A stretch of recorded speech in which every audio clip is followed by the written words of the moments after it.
There's three types of fun. Fun for the player, fun for the designer, and fun for the computer. Is it PvP? It's all PvP. In fact, Rust is the most PvP thing in all of PvP.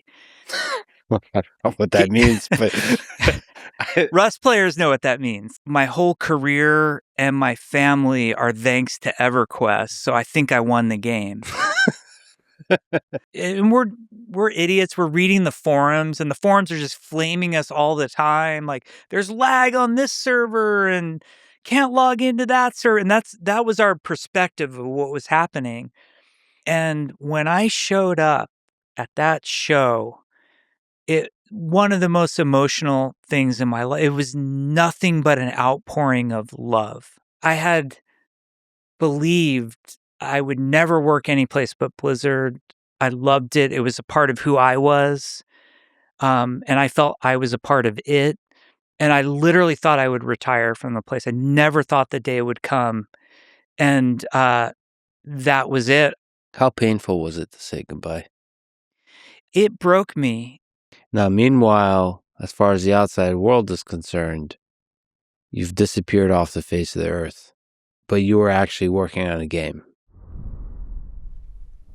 The following is a conversation with Jeff Kaplan, a legendary game designer of World of Warcraft and Overwatch, which are two of the biggest, most influential games ever made. He is genuinely one of the most amazing human beings I've ever met. In the many conversations I was fortunate enough to have with him, including while playing video games, he was always kind, thoughtful, hilarious, and still and forever a legit gamer through and through. Of course, he's always quick to celebrate the incredible teams of creative minds he has gotten a chance to work with over the years. And they are truly incredible. Blizzard has created some of the greatest games ever made. Games that, to me personally, have brought me thousands of hours of fun, meaning, and happiness. From Warcraft to StarCraft to Diablo, WoW, Overwatch, and more. So for that, a big thank you to Jeff, to the entire Blizzard team, and to every creative mind in the video game industry, giving their heart and soul to build video game worlds that we fans get a chance to enjoy. This was a super fun, inspiring, whirlwind conversation, pun intended, with one of the most beloved gamers and game designers ever. Full of memes, lulls, wisdom, emotional roller coaster moments, and of course, Blizzard video game lore. Jeff left Blizzard in 2021 and has been secretly working on a new video game called The Legend of California that I got a chance to play with Jeff. It is incredibly beautiful. Set in the 1800s gold rush era of California, it's an open world online multiplayer game, part adventure and action, part survival, sometimes creating a feeling of loneliness and desperation, and sometimes just awe, watching the sun rise over a beautiful landscape. It's unlike any game that Jeff has ever worked on, and it's a game that I genuinely can't wait to play with all of you. You can wishlist it on Steam, join the alpha later in March, I think, and early access is on the way. This is the Lex Fridman podcast. To support it, please check out our sponsors in the description, where you can also find links to contact me, ask questions, give feedback, and so on. And now, dear friends, here's Jeff Kaplan. You were first a legendary video game player, in particular in EverQuest, before you ever became a legendary video game designer on World of Warcraft and on Overwatch, which I think is a wild journey to go through, from gamer to designer. But first, let's go way back. When did you first fall in love with video games? I was lucky. I was born in that golden era of coin-op. So I literally remember the first time seeing Pac-Man. I was with my uncle Ronnie, and he just kept feeding me quarters. I think he wanted to play but was too scared to. So he, his little nephew, he would just give him quarters to play Pac-Man. I remember being at my brother's graduation in Philadelphia, They had an asteroids machine in the lobby. That was one of the first coin-op machines I had played as well. And my brother and we would try to get the high score, and we'd finally get it, but we had to go to bed early because we were little kids. And then in the morning, somebody else had like beat our high score. And then, I grew up in Southern California in the 80s. I was born in 72. So, I was a kid with that skateboard BMX culture where we'd ride 2 towns over. We knew all the pizza parlors and liquor stores and arcades, and we just lived in that coin-op phase. That was where the love started. And then you started to see things like Pong. You go over to a friend's house, they'd have Pong, and it was just mind-blowing, like, we're playing this thing on the TV, and it was so much fun. Atari was a big thing at that time as well. But the big one for me was actually in television because my dad was an executive recruiter, and one of his clients was Mattel. And he said, "Hey, they gave me this thing," and he would get discounts or free games. And my brothers and I just loved in television. Like, we would just play it endlessly. And the comparison was always like, is this game close to what's in the arcades? Mm-hmm. And it was just such a golden era. And I think the big moment where it really blew open and kind of hit the next level was when the NES came out. And that, like, NES with Super Mario Mm. was kind of gaming at the next level at that point. And I have like warm, fuzzy memories even thinking about it to this day. I remember we played Super Mario for weeks, my brothers and I. And then I had a friend come over and he showed me all the secret stuff in Mm-hmm. that I didn't know existed at the time. And it was like suddenly the world opened up more and games could be more. Um, and then there was like a big PC gaming push Mm-hmm. that hit me. My parents ran their own business. Like I said, my dad was an executive recruiter and they bought an IBM. And this is like when it was DOS before MS-DOS Mm-hmm. existed.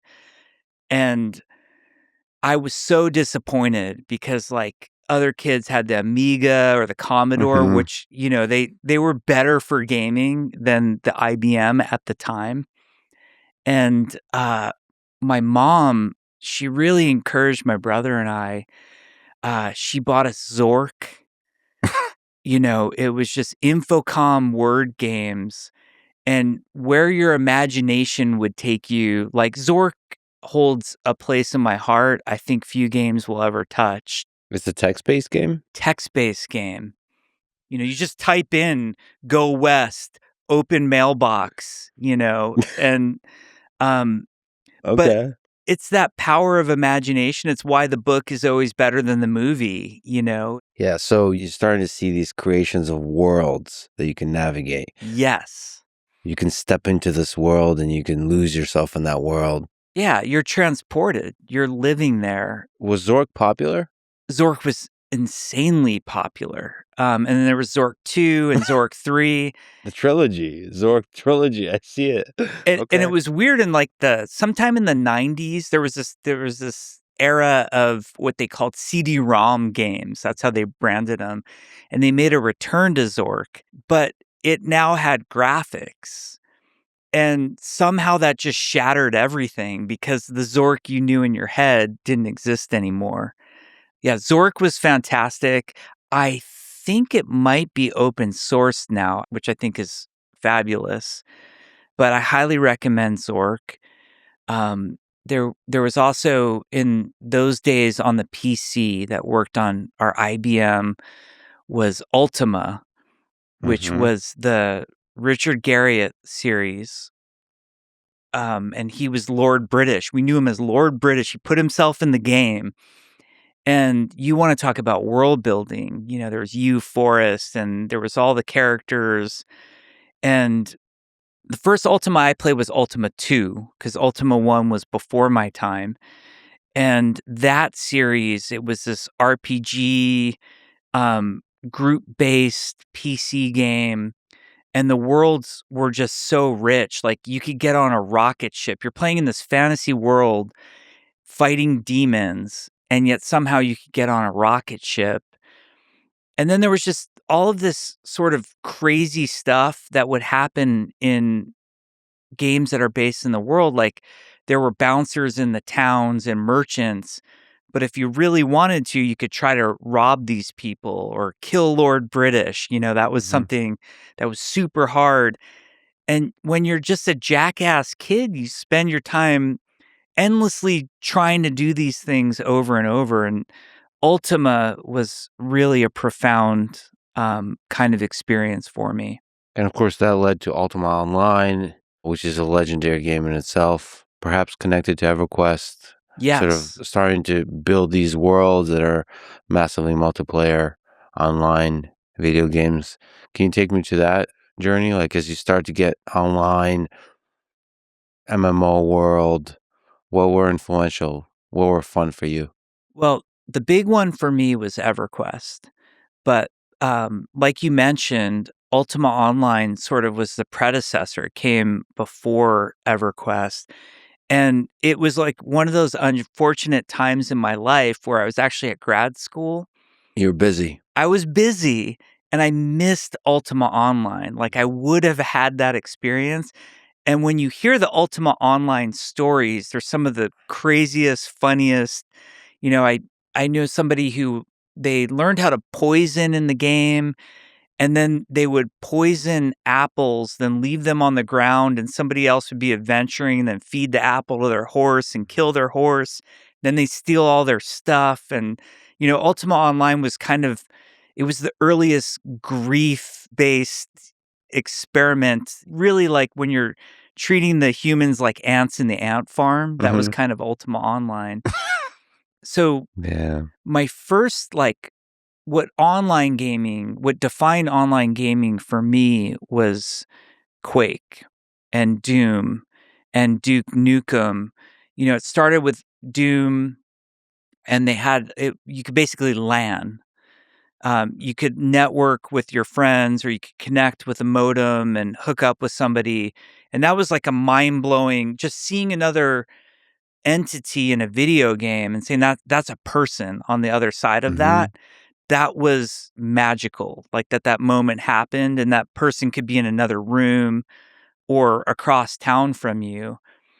And Quake kind of took it to the next level. Like, that's where everybody knew what they were doing. The systems were more refined, and this Quake community formed with all of these, great websites, mods. The community was divided into there were two castes of players: the low ping bastards, the LPBs, and then the rest of us. And I remember rolling into Quake matches, on a dial up modem with a 300 ping connection. And I thought it was the greatest thing ever. Um, and just connecting with people. Like I said, the websites to this day, the only gaming website I don't read any of the news sites anymore, but I read Blues News, which was like someone actually teased me recently. I Yeah. linked them a story. I'm like, "Oh, did you hear this new thing's coming out?" And I sent the link, and they're like, "Dude, this is from Blues News. Like, what time machine did you just step out of?" And guy named Steven Heaslip, I'm probably pronouncing his name wrong. I apologize, but and it was actually through that site that I learned about EverQuest. Hmm. They had those programmer plan updates, the .plan files, and guys like Carmack would, they'd post about what code they were writing or how they had optimized something, or just their personal life. Like, the Ferrari talk would always happen once they had achieved success. And there was an id programmer named Brian Hook, and he said, "I'm leaving id to go work at Verint," which became Sony Online, to work on this game called EverQuest. And I was like, how does anybody leave id, the greatest institution in all of gaming ever, to work on any other game? I'm like, this guy must be crazy, or whatever this EverQuest thing is. I need to see it. I need to know what's going on. And if he hadn't made that post, I never would have checked out EverQuest. We'll talk about EverQuest, but since you mentioned Carmack and Quake, what can we say about the genius of John Carmack? Why was he such an important and influential human in the history of gaming? Those early geniuses at id, like, I wouldn't be sitting here talking to you right now if they hadn't had the breakthroughs that they had at the time. Gaming engines were evolving, but the level of breakthrough that they achieved with Wolf 3D, that was the first. I remember playing Wolfenstein when it was a 2D game. Mm-hmm. You'd run around, you dress up as a German, you throw a grenade. Yeah.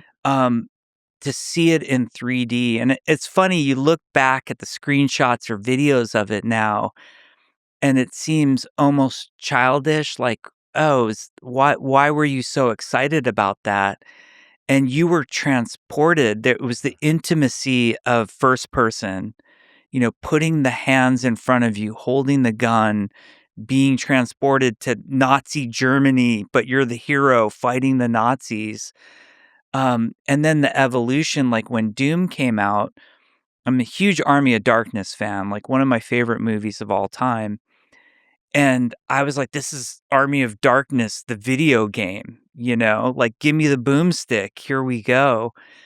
And the graphical advances, but it wasn't just how the game looked, it was how it played. The smoothness kept getting better, the responsiveness, the sharpness of the gameplay. You have to credit id in those days and Carmack and Romero. I, as somebody who worked on an FPS, that wouldn't have existed without them. Credit where credit's due.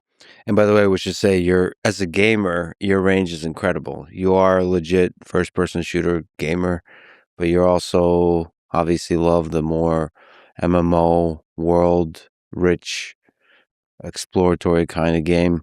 So it's fascinating.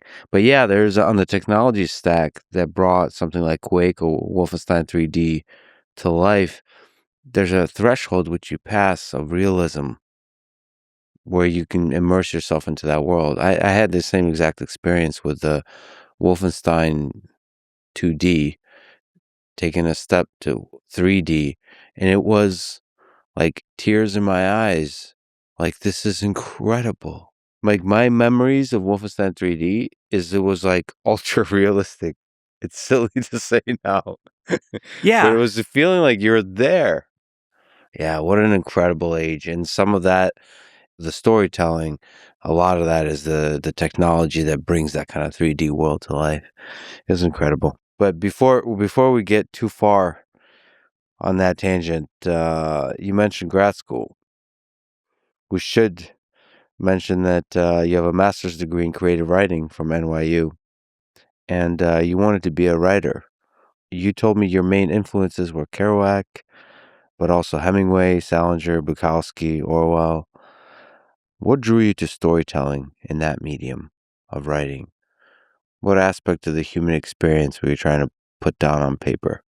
Well, it started with being a fan first and being inspired and reading. And it's not only being transported to a different world or into a different person, but also, you know, the way that stories can touch emotions in you and trigger feelings sometimes you didn't even know you had. Mm. And that was very appealing for me. And the big challenge with it is, and I think this is for anybody who creates anything, is putting yourself out there. Mm. To some degree, there's a lot of ego that goes into that moment where you say, well, I've been reading, 1984 or Green Hills of Stranglethorn, and I think it's amazing. And now I'm going to try to write something that somebody is going to read. Mhm. That's a giant leap of faith. It's a moment of putting yourself out there completely. And there's got to be some part of that that's ego. There's some part of it that's masochistic. Mhm. And I think for people who want to create and build stuff, they can't help but to do it. You don't really have an option. That's just how you're wired, and you're going to do it anyway. And, I admire people like Dickinson who can just write all the poems and leave them in a drawer to be discovered by somebody else. Mhm. That's one way to go about it. Yeah, Franz Kafka, a lot of the stories he wrote never published, and he asked for all of them to be destroyed. And then it's only because of his friend that ignored his request that we even have many of his stories. So, like, to be that kind of, I mean, clearly there's some masochism there, some tortured soul. Yeah. But then there's also the ego, like you mentioned. I'm always entertained by the story of James Joyce when he was a young man, 18, 19, declared that he's going to be the greatest writer of the 20th century. And he turned out in the eyes of many to be one of the greatest writers of the 20th century. But there's like millions of kids just like James Joyce, writers, they're declaring exactly that turn out not to be. But that is, in many cases, maybe most cases, you have to have that ego to Yeah. say, yeah, right. I read 1984 and now I'm going to write the next 1984. Yeah. And I do think ego is a big part of it. It's one of the many lessons I've learned. Hearing your Kafka story is funny because fast forwarding to how my writing career ended, Mhm. I literally threw away everything. I mean, in a dumpster. I used to keep copious notes, like journals, my writing journals, everything I ever read, every story idea. I probably had 20 volumes of just handwritten notes. And then I also kept personal journals of just, to keep the writing habit up of just, what happened in my day, how I was feeling, all of that. And then either digitally or typed, I had all of my manuscripts and I threw it all in the dumpster. What was that decision? Do you remember that decision? What was that? What was that like to just take that part of your life and just put it in a dumpster? Yeah, it was I think it was necessary. It was necessary. This is like rationalizing it after the fact, which is easy to do, Yeah. But at the time, I think I was so broken and so defeated with failure that I needed the moment. It was like throwing in the towel for a boxer, It's that moment of like, I'm not going to win this fight and you need to move on from it. And if there was any element of that sitting around, I'd be tempted to try again or bring it out of the drawer 10 years later. We should mention that you did give it a real try. You've mentioned receiving over 170 rejection letters in 1 year when submitting your stories. So there's a lot of rejection. So there's a Yeah, long chain of rejection. And then what was that like? The rejection. it was hard. I had moved from New York. I did the most terrible, dumb thing that I knew I was doing at the time. I had a really great group of writer friends from grad school in New York. And I think writing's a very lonely, solitary thing, but weirdly, writers kind of support each other and just who do you give the story to? You don't want to give it to your mom or dad. You kind of want to give it to somebody who's going to really punch you in the nose and tell you what's wrong with it. And I had left that writing circle to move back to California. Did you take a bunch of drugs, take your typewriter, and drove No, across across the United States, and then wrote a book about it, or just to take Kerouac as an example? Anyway, sorry. You I went. might have been more successful had Yeah. I done that. So sorry. So you went back. So I moved back to California and I did it for a girl. And I think within 2 months of moving back, we were broken up. So, and I knew it when I was standing in my studio apartment when it was empty in New York and I was about to close the door for the last time. I had that like, little me on the shoulder saying, dude, what are you doing? You're making one of those epic life mistakes that is going to come back to haunt you. And I ended up alone in California, and I think it was a good 3 years that I structured my life where I was gonna write for 8 hours a day because it's that writer's habit, like, you have to just force yourself, "This is a job, this isn't a hobby. Whether I like it or not, rain or shine, sick or healthy, I'm gonna write for 8 hours a day," and I did. I was fortunate, like I said, my dad had his company, and he hired me, as a research associate, so I was calling up generating name lists for a recruiting company, and I would take whenever there was East Coast assignments, I would take those so I could start at, like, 5 in the morning, and I created all of this space for me to write, and I had a dog named Jack, Mhm. who was he was Jack Russell Terrier, and so everybody's like, "You're a writer, you named your Jack Russell Terrier Jack." I'm like, I named him after Jack Kerouac, it's Mhm. poetic and epic," and Yeah, of I just course. look like a dumbass, but Yeah. it was just me and this dog, and I was writing, all that time intensely, and this was, mid to late '90s, so even though internet existed, email was very primitive, and you had to send a manuscript off, like printed paper, Mhm. to all like, I was trying to get short stories published in literary magazines, and you had to send, envelope with return self-addressed stamp, so it was expensive too, like, if you didn't have money, you were just there was a cost to it, to Mhm. every single one of them. You had to pay for the rejection letter that you would eventually receive. Yeah, and the, like, big thing that you were hoping for was that the editor would write you a note with the rejection letter, like, Keep um keep going. yeah, and you'd, like, cling on to this, like, it was like, "Oh, Glimmer Train said, showing promise," and you just hang on to that for, like, a week, pretending like that was but it was just soul crushing, and I really stuck and I became more and more isolated. Part of that was leaving that group of writing friends in New York. I'm prone to just introversion anyway, the type Yeah. of person I am.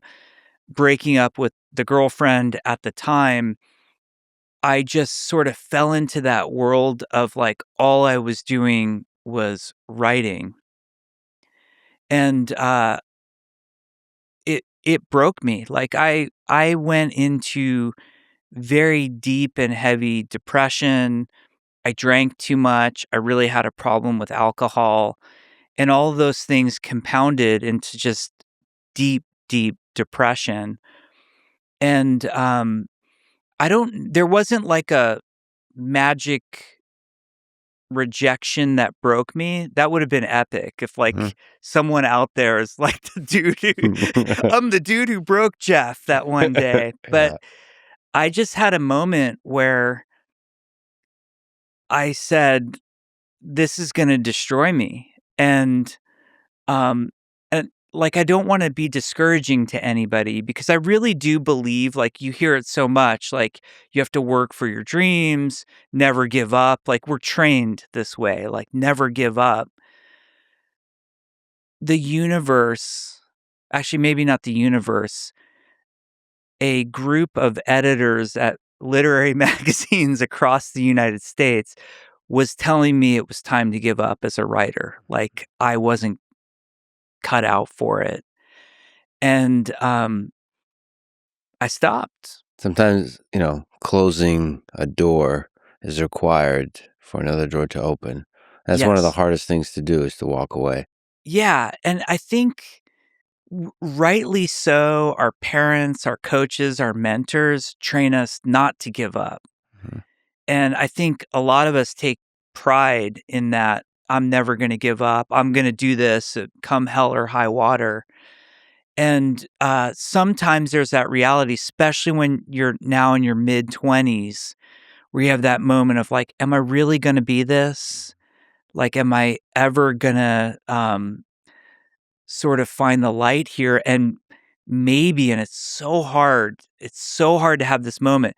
Maybe this isn't my calling in life, especially when you don't know what the next calling is going to be. God, it's so painful. It's because you've invested so much of yourself, of who you are, of the dreams you've had, of this just whole conception of yourself, and you're watching yourself slide down in terms of becoming isolated, suffering more and more, and then you just have to somehow figure out how to get out of that.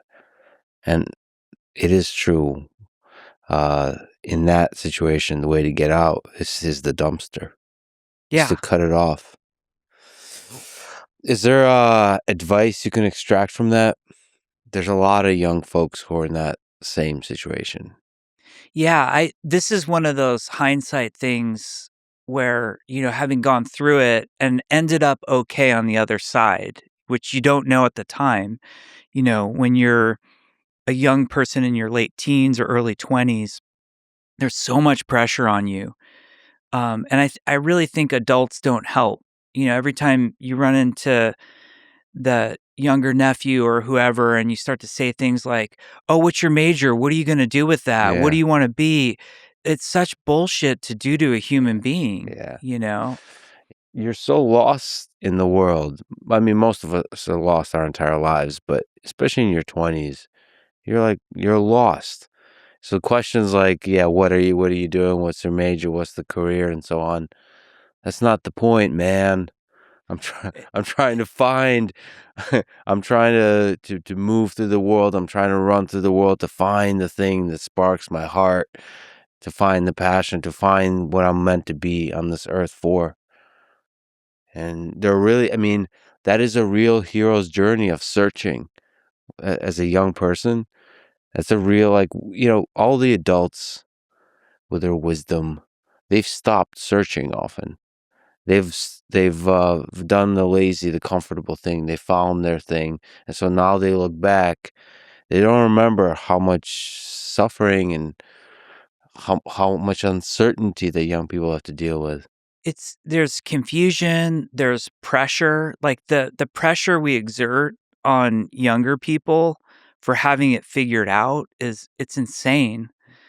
So the advice that I always give, and it sounds so stupid, like, this sounds really trite, but, um, focus on what you wanna do, not what you wanna be. The pressure that society kinda puts on us is, "Oh, do you wanna be an astronaut? Do you wanna be a firefighter? Do you wanna be a writer? Do you wanna be a game maker?" And I think we get lost in the trappings of like a vision of what that role is Mhm, and how to perform as a fake actor in that role versus when you're off the clock and no one's asking you any questions. mhm, You're not at Thanksgiving dinner and your uncle's pressuring you into, what your future is going to be for the rest of your life. When you go home, how do you spend your time? Like, what makes you happy? What brings you fulfillment? And through those paths, you're gonna find out what you're gonna become, not what you wanna be. mhm. It's what do you wanna do? What do you want to do? The thing that brings you joy on a moment by moment basis. Yeah, that's brilliantly put. And speaking of which, that's where you took the pivot. You switched to video games. How did that happen? Gradually, suddenly? Gradually and suddenly. So, when I had that fateful moment where I just sorta gave up with writing, I had these days where I'd structured 8-hour chunks of just this was writing time, I'd sit solitary, typing, all that was gone. And, I could still support myself, which was nice.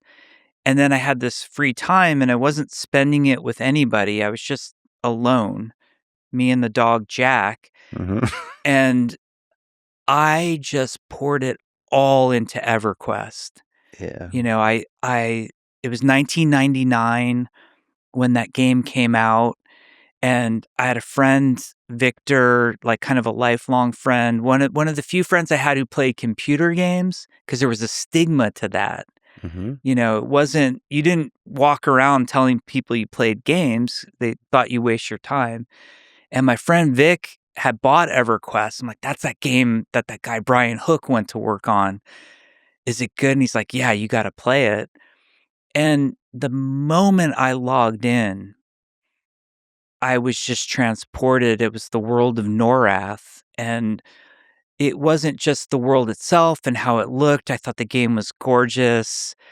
It was the mechanics, you know, that I was this halfling rogue that, you know, had to go out and adventure in the world, and when I killed stuff, I got experience, and I needed better loot to kill more stuff, to get more experience, and the sort of draw of progression in the game, um, it was amazing. I just lived my life of, I can't wait till the next time I log in. There was a lot of escapism going. It wasn't all healthy. When all was said and done, when I finally had quit EverQuest 3 days later, you could type in the command /played to see how much, played time you had. I think it was like 272 played days in 3 years. Mhm. So you start to do the math on, like, how much time Mhm. in those 3 years I was living in that world. It was, it was kind of insane. Well, that's over 6,000 hours Yeah, of gameplay. yeah. Wow. So here, going to Perplexity, EverQuest is a long-running 3D fantasy, massively multiplayer online role-playing game, MMORPG, set in the world of Norath, as you were saying. First released in March 1999. It is an online role-playing game where thousands of players create characters, group up, and explore persistent shared world. It is widely regarded as one of the foundational MMORPGs, helping define raid content, guild systems, and 3D online worlds. That's the other component of it. It's all humans, and they group up Yeah. and they raid together in the game. Yep. In the context of EverQuest, rating is usually around 30 people or more getting together to conquer something that you couldn't beat otherwise. And to do successful rating, you usually need to join what in EverQuest everyone referred to as an Uber guild. So I had this great pride in my EverQuest journey that most of the time leveling up, I was ungilded, or I was in like a role playing guild with rogues only. Mhm. And it was when I got to level 50, and EverQuest was the top level, I got invited into this guild called Legacy of Steel, which on our server was the top. Every server had a top guild, Mhm. and I was on a server called the Nameless server, and the top guild was Legacy of Steel, and that the thrill of getting 30 people together to go see if you could beat, you know, Nagafin, who was the fire dragon, or Vox, who was the frost dragon, and needing perfect coordination to pull it off. It was insane how fun, like, you would literally scream out. You're alone in your room at home, Mhm. but you felt like you were there with these people, and you would audibly cheer out when you won, and you'd feel depressed when you lost, and it was a game of high highs and low lows, and it did everything right. It was amazing. So that was a big leap for you to go from the proud lone warrior to a member of a guild, Uber Guild. And then there's that epic story of you rising to the top to become the leader of The this Uber leader. Guild. Yeah. So organizing people in an online game like EverQuest is like herding cats, Yeah. because you know, everyone has their own will. Some people are loot motivated. Some people want the guild to do well. Some people are just lonely and want people to hang out with. And There was also a lot of depression in the EverQuest community. It was something I suffered with, but a lot of people, anytime you're feeling sad or down, you're looking for escape. And Mm-hmm. one of the great things video games brings us is escapism. Mm-hmm. And escapism isn't always bad or negative, Mm-hmm. but when you sort of abuse it to escape your real life problems, it's bad and negative. So there's a mix of pain and darkness that pain can manifest as all Yeah. part of this community. Yeah. And what's weird is you enter the cycle where being with the other people gives you camaraderie and relief and makes you feel like you're not doing so bad in life. But you can quickly enter a cycle but then you're withdrawing from life and it makes you feel that way more to where you can only get the fix from the game at that point. So it's psychologically, there's a lot going on there. And so you had to work with all of that. You have to get a bunch of people together to do a raid who are all human beings going through complicated psychological journeys of their own. Some are talking shit. Some are just quietly lonely, just looking for some loot. In the late 90s, everyone was talking shit. You know what I Yeah. mean? Like, the gaming culture was just a different thing back then, but it was a great group. It was super fun. It was people from all walks of life, and to coordinate these people, like, you just had to repeat everything, like, 200 times, Mm-hmm. like, "Okay, we're gonna port from North Row. Everybody get to North Row," and then you'd have to repeat that for, like, 6 hours Mm-hmm. to have any chance of, like, 20% of the people showing up in North Row. And I sort of, like, at first I joined the guild, I was just like the bright-eyed, bushy-tail, like, I was, like, one of the few rogues in the guild. I just wanted to be helpful. I really admired the people running the guild. Like, we had a great guild leader. Um, and it was just a really fun experience. And you know, the guild leader one day just disappeared. Like, he quit and he was going through, his own thing. And that's what would happen in EverQuest. Like, people would just kind of disappear all of a sudden. There wasn't hey, in about a month, I'm going to stop playing because I'm starting this Mm. new job. People, people had to quit in some dramatic way where they just disappear. And basically, our guild leader stopped playing. Did you miss them when they disappeared? Like, we should say that most of the people, maybe all of them, were anonymous. So you just have a Yes. username and you don't really say who you are in real life. Absolutely. In those days, there was a great stigma to mentioning your any real life info. You just kind of kept it all really close to your chest, and you never knew who was male or female. Yeah. You kind of assumed everybody was male, Safe and assumption. then it was a surprise if they were actually female. Yeah. Like my wife, for example. That's how I met her. You met her in EverQuest. I met her in EverQuest. That is a true love story right Yeah. there. Yeah. The Wow.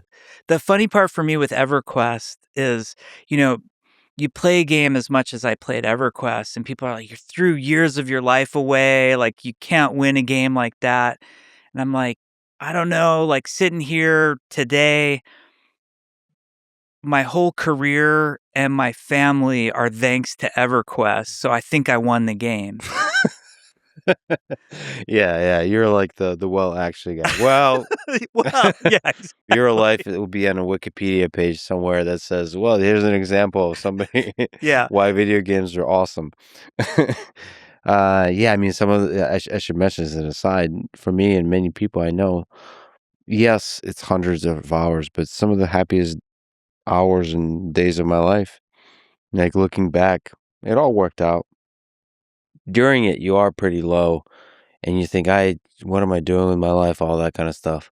But yeah, like looking back, just all nighters you pull playing a particular video game, allowing yourself to really fully be immersed, seeing the sun come up on, by the way, many of those games for me were Blizzard games.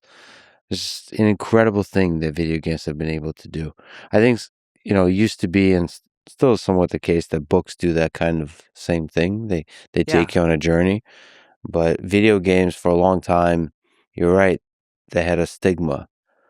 Like I couldn't tell people. I felt like I was doing like heroin or something. Like Yeah.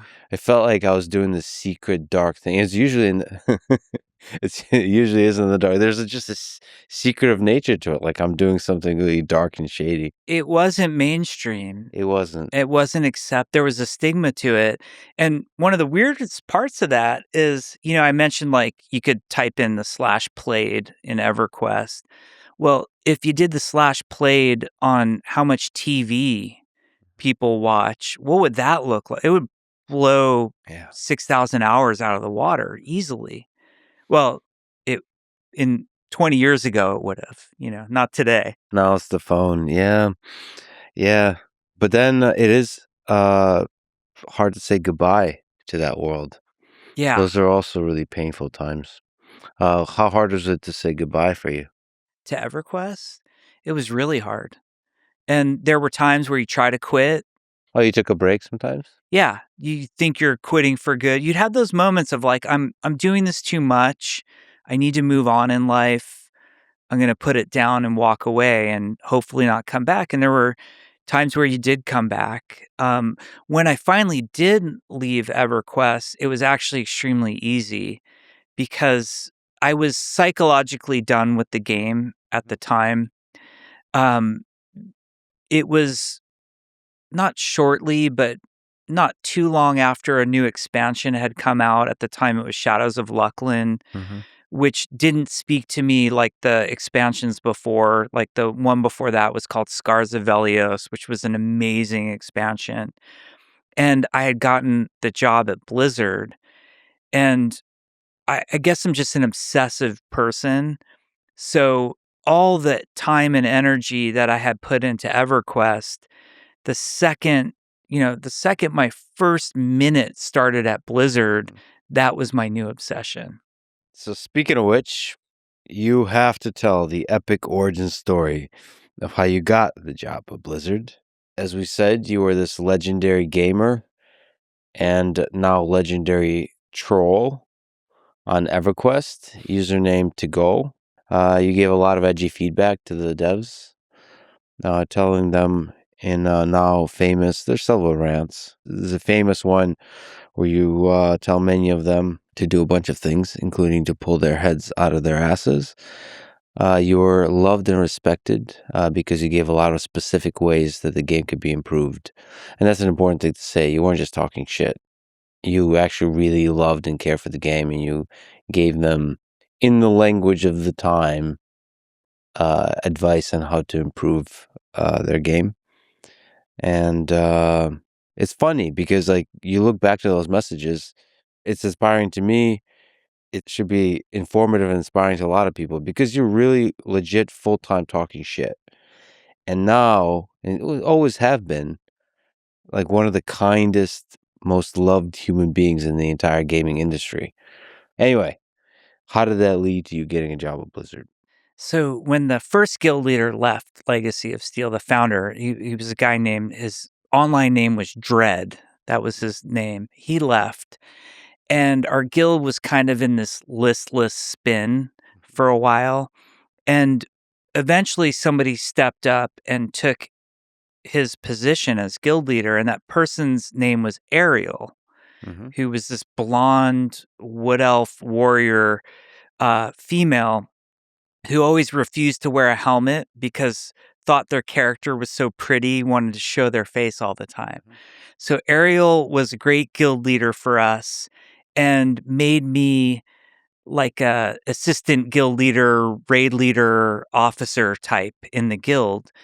And over time, Ariel got busier and busier and would send me messages like, "Hey, I'm not going to be online, tomorrow, or I'm not going to be online tonight. Can you run the raid? Can you run the raid?"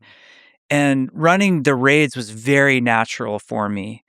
And it was my first experience with leadership in my life of like, how do you motivate people? Like, what does motivation look like? What does discipline look like?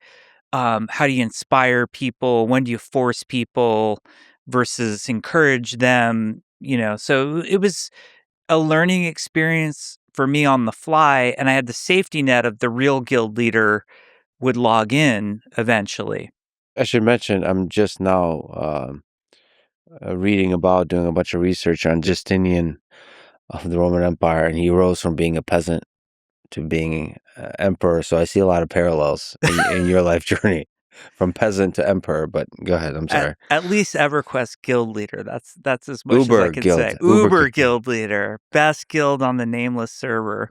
So as time went on, Ariel became busier and busier. And then one day they contacted me and we were having this like whisper back and forth. And they said, you're going to have to take over the guild. I'm just too busy. And then it came out later. Well, let me back up a second. I started fooling around like around this time, Half-Life 1 had come out. And with both Duke Nukem and Half-Life 1, one of the incredible things that those companies did back in the day was when they shipped the game, they shipped the editor on the CD. Mm-hmm. And if you were curious enough, you could like fire up that editor and fool around with it. So I made a Duke Nukem level, and you'd send it off to like those UK programming magazines, and you get excited because your level was in some random magazine. And then I started making like Half-Life levels, and Ariel had stepped down as guild leader. I had become guild leader, Mm-hmm. and then at one point, Ariel contacts me and says, hey, you were talking about those Half-Life levels you made. I want to see those. I'm like, oh, that's cool. Like, I didn't know you played Half-Life. Like, yeah, maybe we can get a server up and I can play them. And Ariel tells me, no, mail them to this address in Irvine. And because, again, to rewind in the time machine for a second, to send something like a Half-Life level over the internet would have taken like 12 hours. Mm-hmm. So you actually like burned it onto a CD and stuck it in the mail. Mm-hmm. So I put my Half-Life levels, I send them to Ariel, and he says, my name's Rob. I'm a designer at Blizzard Entertainment. Mm-hmm. I hear you're in Pasadena because you mention it. I would write about, the Rose Parade and all these things on our website. It was blogging before blogging existed. So he knew I lived in Pasadena. He's like, Irvine's only an hour away. Why don't you come down, see Blizzard, and you can also meet, and he names like 4 people in the guild. And I'm like, they all work at Blizzard too? He's like, yeah, we're all Blizzard. And it was so weird because during that era, I didn't have a lot of money. It was not like kind of nowadays, it feels like everybody plays every game, but you had to be selective. So like I never bought StarCraft or Diablo or Warcraft. I was much more of the Half-Life, Quake 3 guy around that time. And I never played a Blizzard game, and I just got invited to like go to Blizzard Entertainment. Was Blizzard already legendary? With the Warcraft and StarCraft, was it building this like great legend of this game company that seemingly doesn't miss? It was very much on its way to enshrining itself as being one of the legendary like it was beloved by gamers, but there were still ignorant people like me who hadn't played, War II or Diablo II or StarCraft, which was shocking to people. So you weren't like freaking out. No, I was freaking out in a different sense. I'm like, am I going to get mugged when Right. is this a scam? Because you didn't meet people off the internet. Yeah. So I drove down there. I ended up, there was Rob Pardo, Mm-hmm. who at that time was the lead designer on Warcraft 3. And he was Ariel, so, okay, it wasn't a woman after all. It wasn't this blonde wood elf. Without I a don't know helmet. what you expect at that Yeah. point. It was Rob Pardo. to this day, a great friend of mine named Scott Mercer was the enchanter in our EverQuest guild, a guy named Dalomin. There was a guy named Roman Kenny who was like this totally psychotic wizard who played in our guild. And I had lunch with these guys. We just went out to Irvine to like a restaurant. And, forgive me for the misuse of the phrase, but it was like my coming out moment. And we talked about games having that stigma and being embarrassed about who you are and what you like. Up until that point, I would never tell friends, family, like, I love games. I'm playing this game, EverQuest. It's so cool. We just killed a dragon. And so you were hiding this part of your identity. And I'm out to lunch with these guys in Irvine, and we're talking about dragons and swords and, raid tactics and talking shit on all the people in the guild. And I literally had this moment where I felt like myself for the first time. I just felt like so comfortable. And that was an eye-opening moment. And after that lunch happened, he invited me for a couple more lunches down, just I just saw it as like, oh, now I made friends with these people online. Now we know each other in real life and they happen to work for this game company. And another one of the lunches, they invite this troll warrior to have lunch with us, whose name in the game was Barfa, the troll warrior. And Barfa wasn't somebody who played with us all the time, but kind of like Ariel got into the guild kind of on the side. It was one of those like inside invites of like, who's Barfa? I don't know, but Barfa's in the guild now. And there was, at the time, it was a new dungeon called The Hole, and we had never done it before. And we jumped down in this hole, and we're doing this whole dungeon, and everything goes wrong, as it's prone to do in EverQuest. And the whole guild escapes, except for Barfa, whose troll character's so big he can't jump out of the exit. And I had this potion that was like a really expensive potion that was a teleport potion that no one but someone in the Uber guild could afford at the time. And I hand the potion to Barfa and I said, here, use this. It'll teleport you out. And I'm a rogue. I can just stealth and get out of the dungeon on my own. So I saved Barfa, not really knowing who Barfa was. And I did it with a very expensive potion. Having lunch, Rob introduced me. This is Alan Adham. He plays Barfa. I'm like, oh, Barfa. And he has, you saved me in the hole that time. Well, it turns out Alan was the founder of Blizzard, and he was sort of the head of everything at that time. It was Alan, Mike Morheim, and Frank Pierce. And what I didn't realize with these lunches were like, I just loved them because I felt like I was myself. I felt true happiness being surrounded by these people who were talking about video games, and I felt comfortable around. And one day, Rob logs into EverQuest. He wasn't playing much at the time. He said, I want you tomorrow to check the Blizzard job site. I'm like, okay, like, I'll check the Blizzard job site. And they had announced World of Warcraft, and posted on the job site was the job for an associate quest designer. And the funniest part of it was, I forget if it was a requirement or a plus in the job description, but they're like, we really want somebody with a creative writing degree. And I'm like, you guys set this up for me. Like, they were just looking, and it was that hindsight moment of like, actually, these guys were just interviewing me for 6 months. And they were actually friends, and they were really cool about it too. And I just had the fuck it moment, like that job opened up.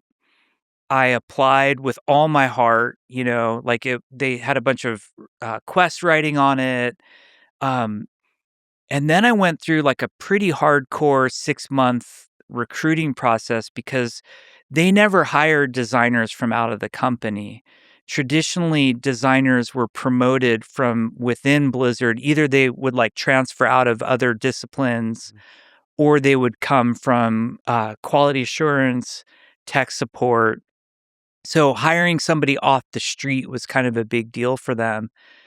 And they really put me through a grilling. It was the first time I met Chris Metzen, who is maybe the most inspirational, creative person on the planet. And you instantly, they paired me, they did this interview pairing. There were these two guys. It was Kevin Jordan, who is one of the original designers on WoW.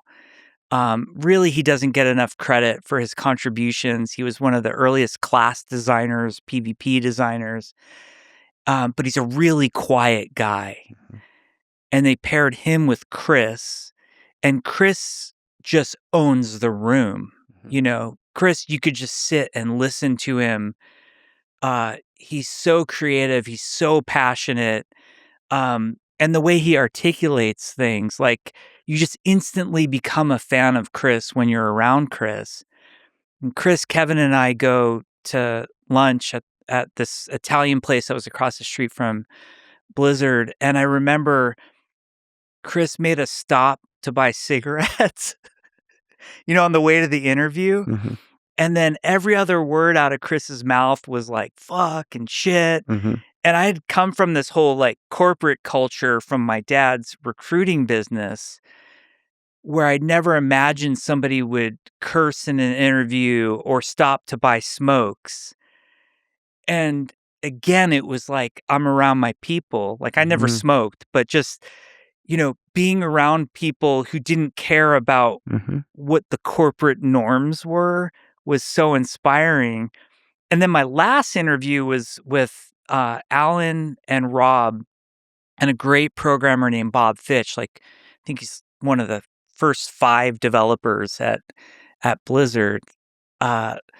And they took me to an Arco station that had a Jack in the Box. You know how like sometimes they'll combo? It was like Arco Jack in the Box. And that was my final interview at Blizzard, was at the Arco Jack in the Box. And I remember thinking to myself, these guys just brought me to a Jack in the Box that's in an Arco station. I need to work here. Like these are my people. This is where I belong. Like it was the greatest thing ever. And so, yeah, that's my crazy journey to Blizzard. Start at the bottom and end up at the top in the Jack in the Box.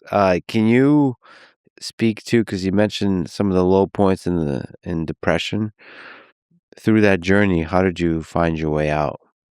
So can you just, a lot of people are sitting in those low points right now listening to this. What kind of wisdom can you draw about finding your way out, finding your people? There were a lot of really low points. I'll give you the weirdest one. I started drinking a lot, and alcohol was something that I really wrestled with until my early 30s. And one of the things I'm most proud of today is sobriety and having been sober for such a long time now. And I remember I would like buy a bottle of Old Granddad and like drink the whole thing by myself and then watch the Oscars. And I remember of all things, I'm watching the Oscars, which is just such a fake bullshit environment. Yeah. But I was like, I was really drunk and all those people seemed so together and successful and polished. And it was that contrast that made me feel like such a failure. And it all seems so stupid and unimportant to me now. I became, I got in that constant struggle of try not to drink, but drink to make it feel better. I was lucky. My parents were very supportive of me, even in my 20s, even after I, quote unquote, left the house. I went into therapy, and that was very helpful, extremely helpful. And one thing I learned is that you have to find the right therapist for you.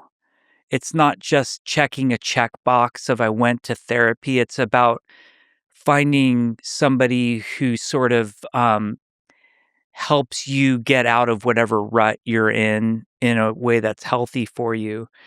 And I tried antidepressants, but I just hated taking pills and feeling like something was in me and making me feel different. I never responded to it.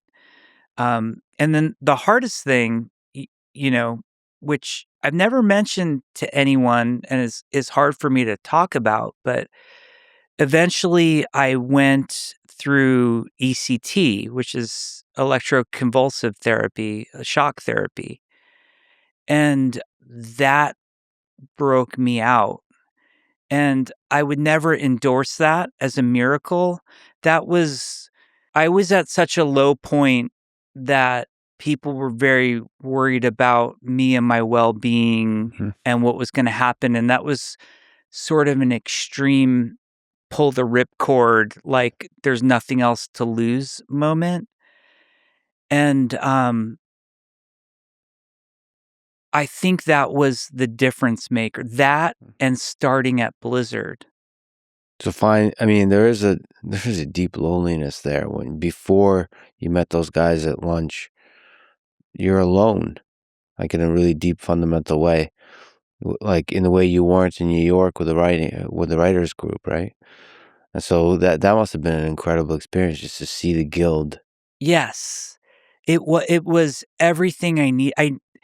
As such an introvert, you think that there are extroverts and introverts don't need anybody. But weirdly, I think introverts almost need people more, and we don't always know how to engage in the right, healthy ways and how to find people and how to connect with people. And it was great. The thing that had attracted me to creative writing was the solitude of it and the fact that you didn't have to collaborate and you could just write what you wanted to write and it was all you. You would succeed on your own or you would fail on your own. And that was very attractive to me. And the thought of creative collaboration was actually off-putting. I'd spent all 4 years of undergrad interning at Universal Pictures because I thought I wanted to be in film. And it was such an unhealthy creative collaboration in the film industry. It's a very, I look up unhealthily to the film industry and admire it and, grew up with all these legends who had come from there. But it's like a caste system. And I was on the bottom of the caste system as an intern, and I was seeing how the other people who were low caste in the film industry were treated, and it was just horrible, But games was different. Games was very flat. It didn't matter if you were the CEO or the boss, like the way Mike and Alan carried themselves with, me who was an associate game designer, you felt like an equal. And I think it not just the camaraderie, but the part that shouldn't be overlooked is the work itself and the work ethic. That's what really pulled me out. Hard work on a thing you love. Yeah. I have to, if you may allow me, read the prophetic one of us post you made on April 18th, 2002. Because in some deep sense, you, I think, remained one of us. I apologize to bring up Justinian the Emperor, but you remained a kind of peasant gamer, a true gamer who happens to also be designing the games. And so this post kind of speaks to that. It's fascinating to read because that was at the very beginning, right? You didn't know anything. You didn't know the games you would end up creating. Title of the post, if you want something done right. You wrote, "This week I accepted a position as associate game designer with Blizzard Entertainment. Specifically, I will be designing quests for World of Warcraft, Blizzard's MMORPG based on the popular Warcraft series. In addition to my duties as quest designer, I will also be expected to contribute to helping design the endgame content for World of Warcraft. The reason I'm sharing this information, besides the fact that I have a masochistic love of reading rants and flames about myself, is because I know that the fans of this site are hardcore MMORPG players. The readers of the site have also come to know my personal opinions on what constitutes a fun gaming experience versus what feels like a complete waste of time or poorly designed encounter. Wow, you're very eloquent in this post and without too much shit talking. You've all read my opinions on such things as tedious key camps, obvious time sinks devoid of any story or linear narrative, quests which reward the lucky over the skilled, and quest rewards which are out of sync with the amount of time and effort required to complete them. I hope that my association with World of Warcraft will serve to comfort MMORPG fans that one of us is on the other side of the fence, looking out for the interests of the player. And you go on to describe some of the high hopes you have for World of Warcraft, which is really fun to read because you don't Didn't realize it's know. gonna be like one of the greatest games of all time, played by millions of human beings, just where those millions of human beings are playing for hundreds of hours, thousands of hours. It's crazy. It's funny that this one of us is writing at the dawn of a new age. The final paragraph is, so with all that is going on with me, you'll have to excuse any lapse in updates to the site here. I will try my hardest to give you Slack or something to read while you should be working. But in the meantime, there's a whole world of NPCs. They need to learn the words Kak Sagur and Mo Fakar in quotes and the like, although something tells me I'm already in trouble with the boss. One of us, Jeff. One of us. That was a beautiful, beautiful post. Did you, in fact, get in trouble with the boss? No. My boss was Alan, Yeah. and Alan was very understanding, and they kind of knew what they were getting into Yeah. when they hired me. And that post actually embarrasses me when I hear it now. There's so much ego in it, Yeah. and I think it's got that 20-year-old, Mm-hmm. I don't know what I don't know. I know exactly how to fix this video game and all video games, Yeah. but there's brilliance behind that. There's a passion behind that. Like when you're a gamer and you really put in the hours in a game like EverQuest, you understand what makes for a compelling experience. You don't at that time understand how much hard work is required to create that experience and how much uncertainty there is, how difficult it is, how many trade-offs there are, how your designs, when they actually are brought to the world and are experienced by thousands of people, millions of people, they are different from the vision you had for it. So all those elements you don't know, but you have to have that ego in the beginning, right? Yeah. To even have the guts to try, to have the guts to put in all that work. So what was it like? What were the vibes of early Blizzard like? They've at this point Warcraft 1 and 2, Warcraft 3 is in production, StarCraft. These are legendary games. I spent probably over 1,000 hours in these games combined. I played Warcraft 1, 2, 3. I played StarCraft 1 and 2. I played WoW, of course, Diablo 1, 2, 3, 4. But you Diablo 2 with Stay a While and Listen with Deckard Cain.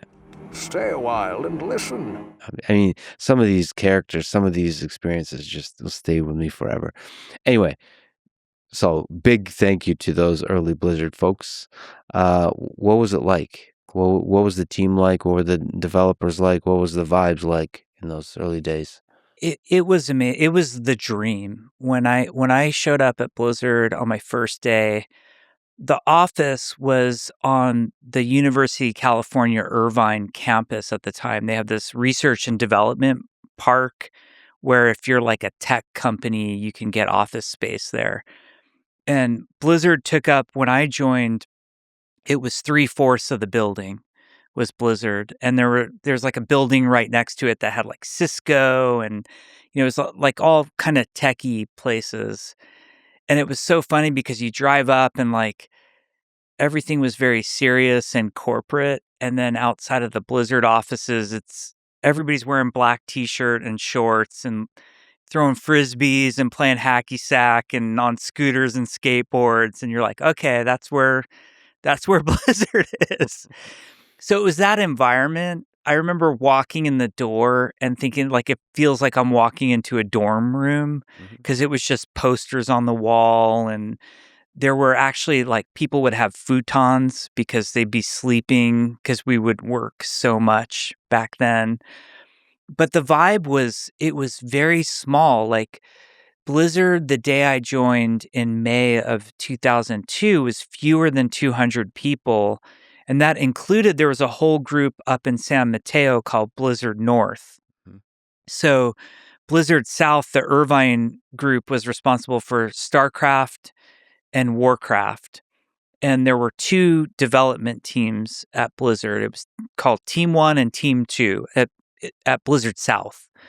Team 1 was revered. These are the RTS guys. They made, StarCraft, Warcraft 2, and they were, at that time, they're working on Warcraft 3. Team 2 was kind of the redheaded stepchild. Like, apparently before I joined, they had tried to spin off a second team multiple times and failed. And then they finally decided they were going to make World of Warcraft. There was a game called Nomad. I don't know what that game was exactly, but that was what Team 2 was working on at first. That got scrapped, and Alan steered the team towards World of Warcraft. And there's an amazing designer named Eric Dodds. He'd go on later in his career to be the game director of Hearthstone. Him and Ben Brode basically were the core designers behind that.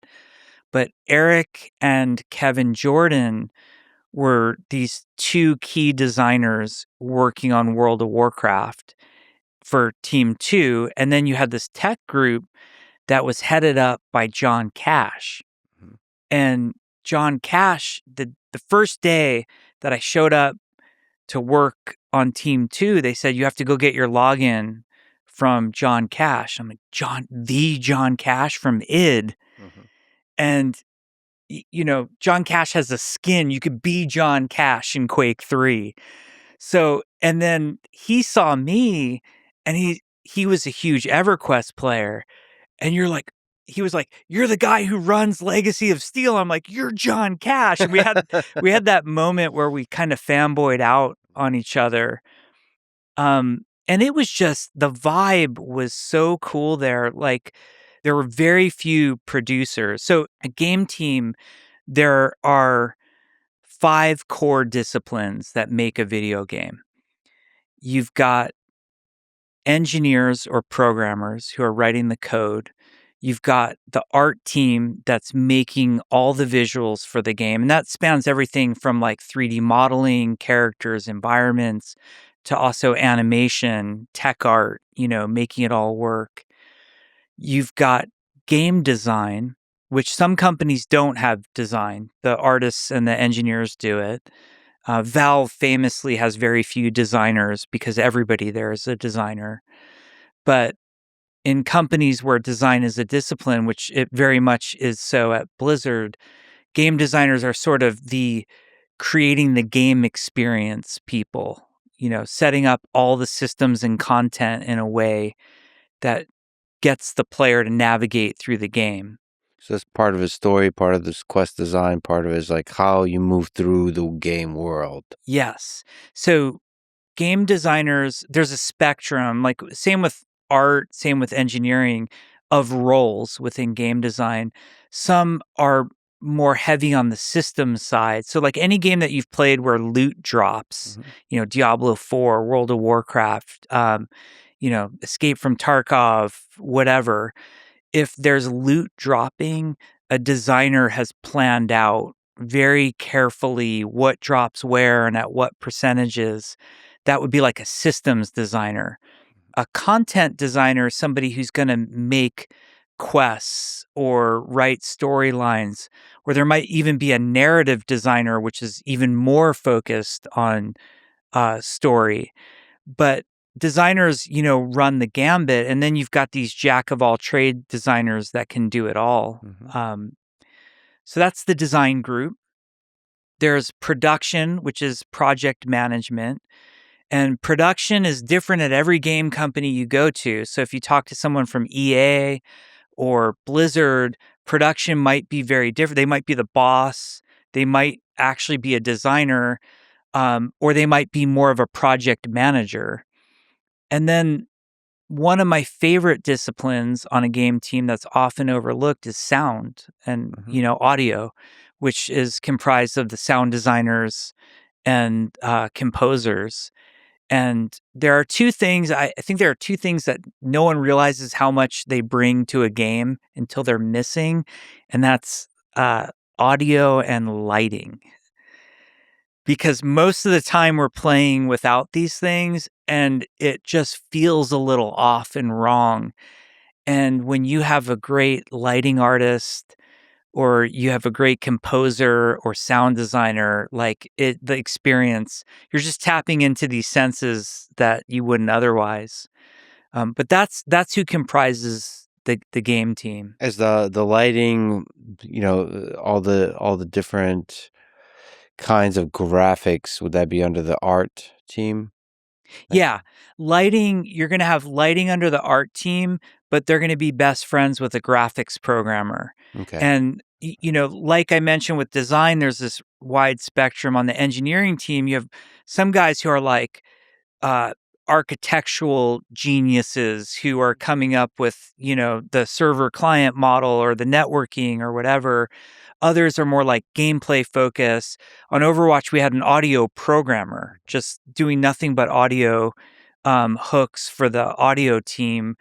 And on every game team, you're going to have graphics programmers who will work with people like the lighting artists or the environmental artists, character artists on shaders, and um, basically any way to make the game.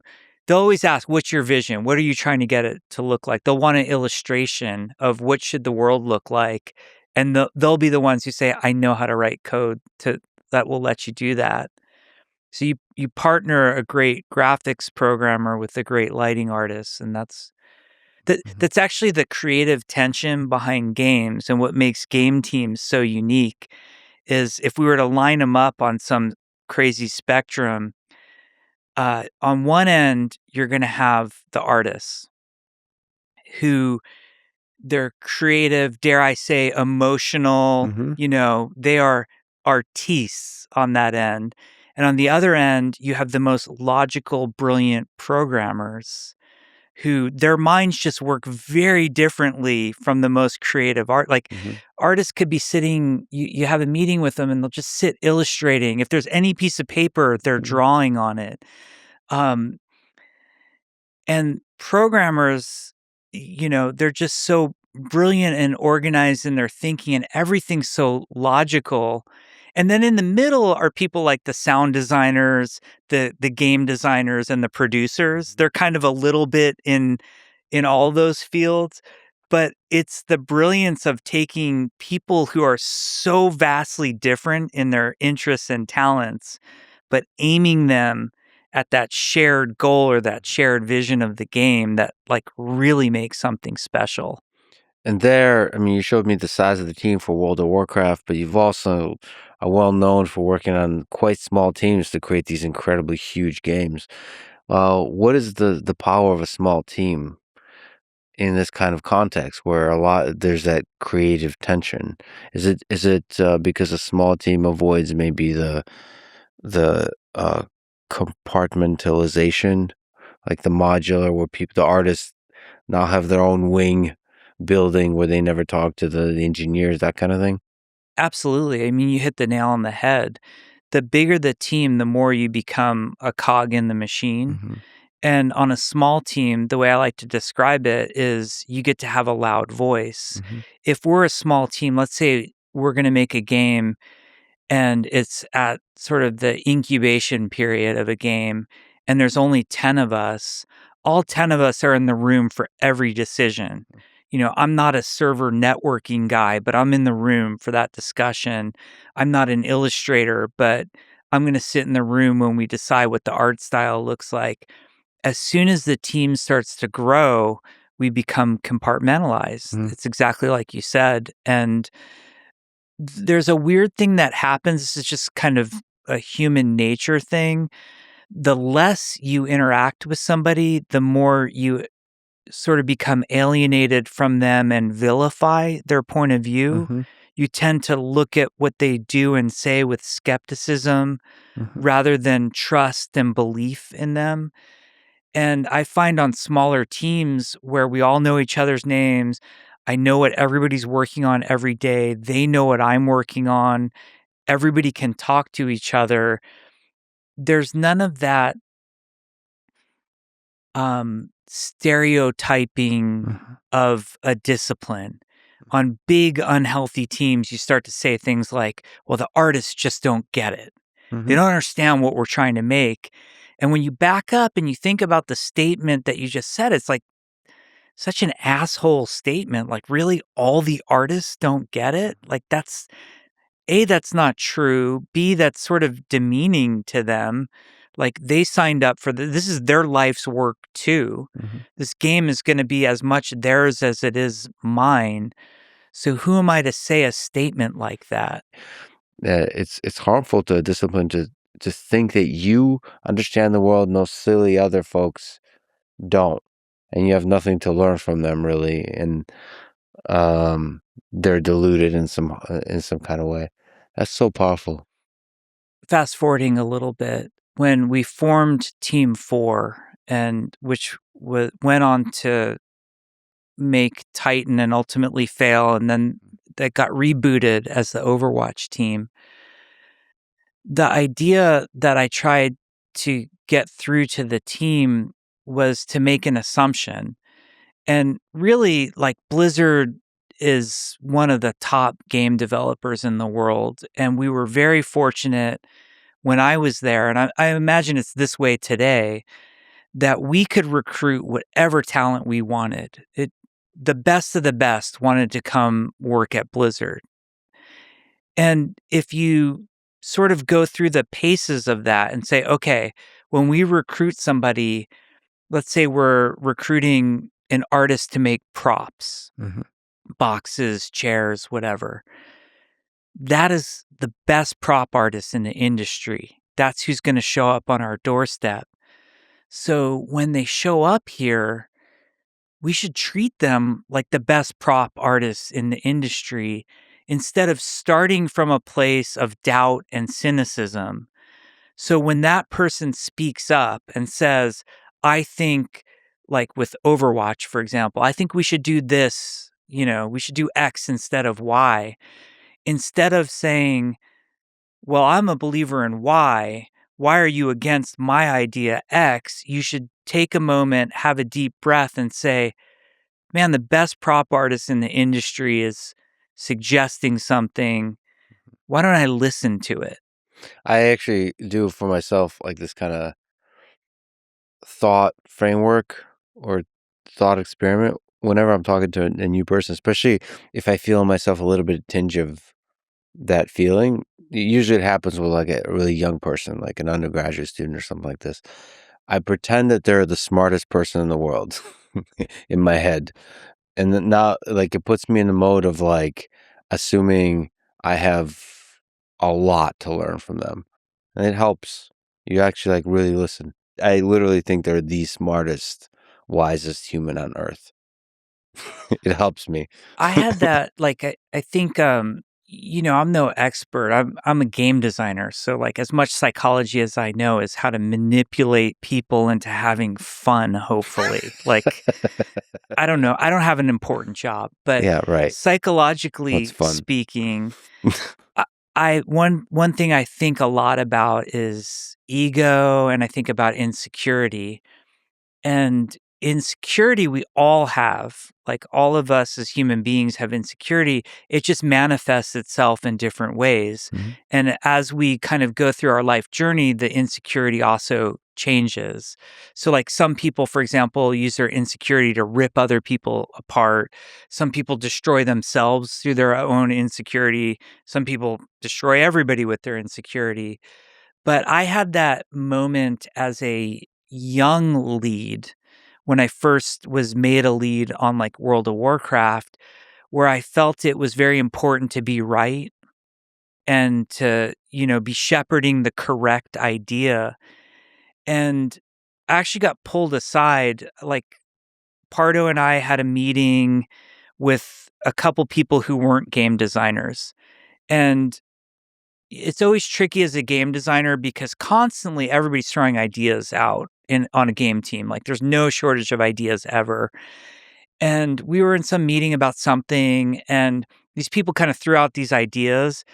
And I wasn't mean to them, but I very kind of systematically, like an insecure, you know, ego driven new lead would do. I kind of, well, let me tell you why that's wrong. And let me tell you what we're going to do instead. And after the meeting, Pardo pulled me aside and he said, "You're a very smart designer, but you shouldn't do what you just did to those people. You should always listen to what people have to say and try to make their ideas work." And I just, over and over, I was like, okay, anytime an idea comes my way, let's try to make it work. And it went from this kind of thing that I didn't believe into to actually like a core part of who I am today as a leader, as a game designer, as a game director. And some of the best ideas have come from developing other people's ideas, Mhm. where your first reaction is like, no, that's wrong. And then just kind of sticking with it and going, but how could we make it work? And the most gratifying part when it succeeds is they get all the credit. And you've sort of elevated this person whose idea wouldn't have been championed, whose idea by the insecure, egotistical lead of, early 2000s would have just said no. Now their idea is the thing everybody in World of Warcraft or Overwatch is just loving, and they get all the credit. I should give context to the listener who don't know about the great Jeffrey Kaplan. That you're one of the most humble and always give credit to the team for everything and anything. And so everything we talk about today, I know you're probably resisting constantly giving credit to the team on everything. You're the famous "Hi, I'm Jeff" from the Overwatch team, right? So just as a small aside, thank you for your humility um, through your career, and thank you for always celebrating the team. But let's talk about WoW. Let's talk about World of Warcraft. Tell me what the early days of developing WoW was like. Maybe we should talk about what World of Warcraft WoW is. Going to Perplexity here. World of Warcraft is a massively multiplayer online RPG where you create a character, level it up doing quests and dungeons, and progress your gear and power in an open fantasy world called Azeroth. At a basic level, you move, use abilities from your action bar, follow quests, and gradually learn a combat rotation that fits your class. And there's all kinds of characters and roles and classes. You pick a race, appearance, starting zone, small racial bonuses, and a class, how you fight, what your role is in groups. Can you continue fill in some of the gaps? What is World of Warcraft? World of Warcraft, first of all, more than anything, is a world. Like it's a world that you can live in with real other people, and everybody's kind of living out their fantasy. Chris Metzen, who was the creative director on World of Warcraft, and really like Alan Adham, who's one of the founders of Blizzard, calls Chris the heart and soul of Blizzard. And it's almost like when you're making a Blizzard game, you're making Chris's imagination at some point. And Chris famously said the lead character of World of Warcraft is the world. And I always believed that.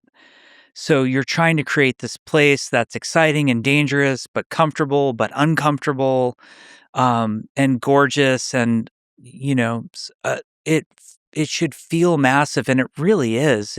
It's, you know, can take a half an hour to get from one end of the world to the other. But it's this world you're living in. The world is divided into two warring factions. There's the Horde and the Alliance. And that was a very important, very controversial decision that was made by Alan Adham, was the champion of the Horde and Alliance. And that in the early days, there was a really strong division. Strong division. Like, yeah. You pick a side and then you hang around with only people of your kind. Yeah, and you get it tattooed in real life on you. Like the amount of people who walk up to me and show me their Horde tattoo, like That's it's awesome. epic. It's like Yeah. it's become who they are. Like if Yeah. you were to say, like, "Hey Lex, come play World of Warcraft with me. We're Alliance on Tichondrius," you'd be like, Right. "Dude, Lose my number." Alliance, like, Yeah. okay, I don't think we can be friends anymore." Yeah. But the Horde Alliance decision was really controversial because in EverQuest it was mixed race. They had all the races kind of like WoW did, but they could all group with each other. Mhm. And Pardo and I came from EverQuest, where we felt like this was a horrible decision Alan was making. And we argued, Alan, Rob, Bob Fitch, and I would have lunch every single day.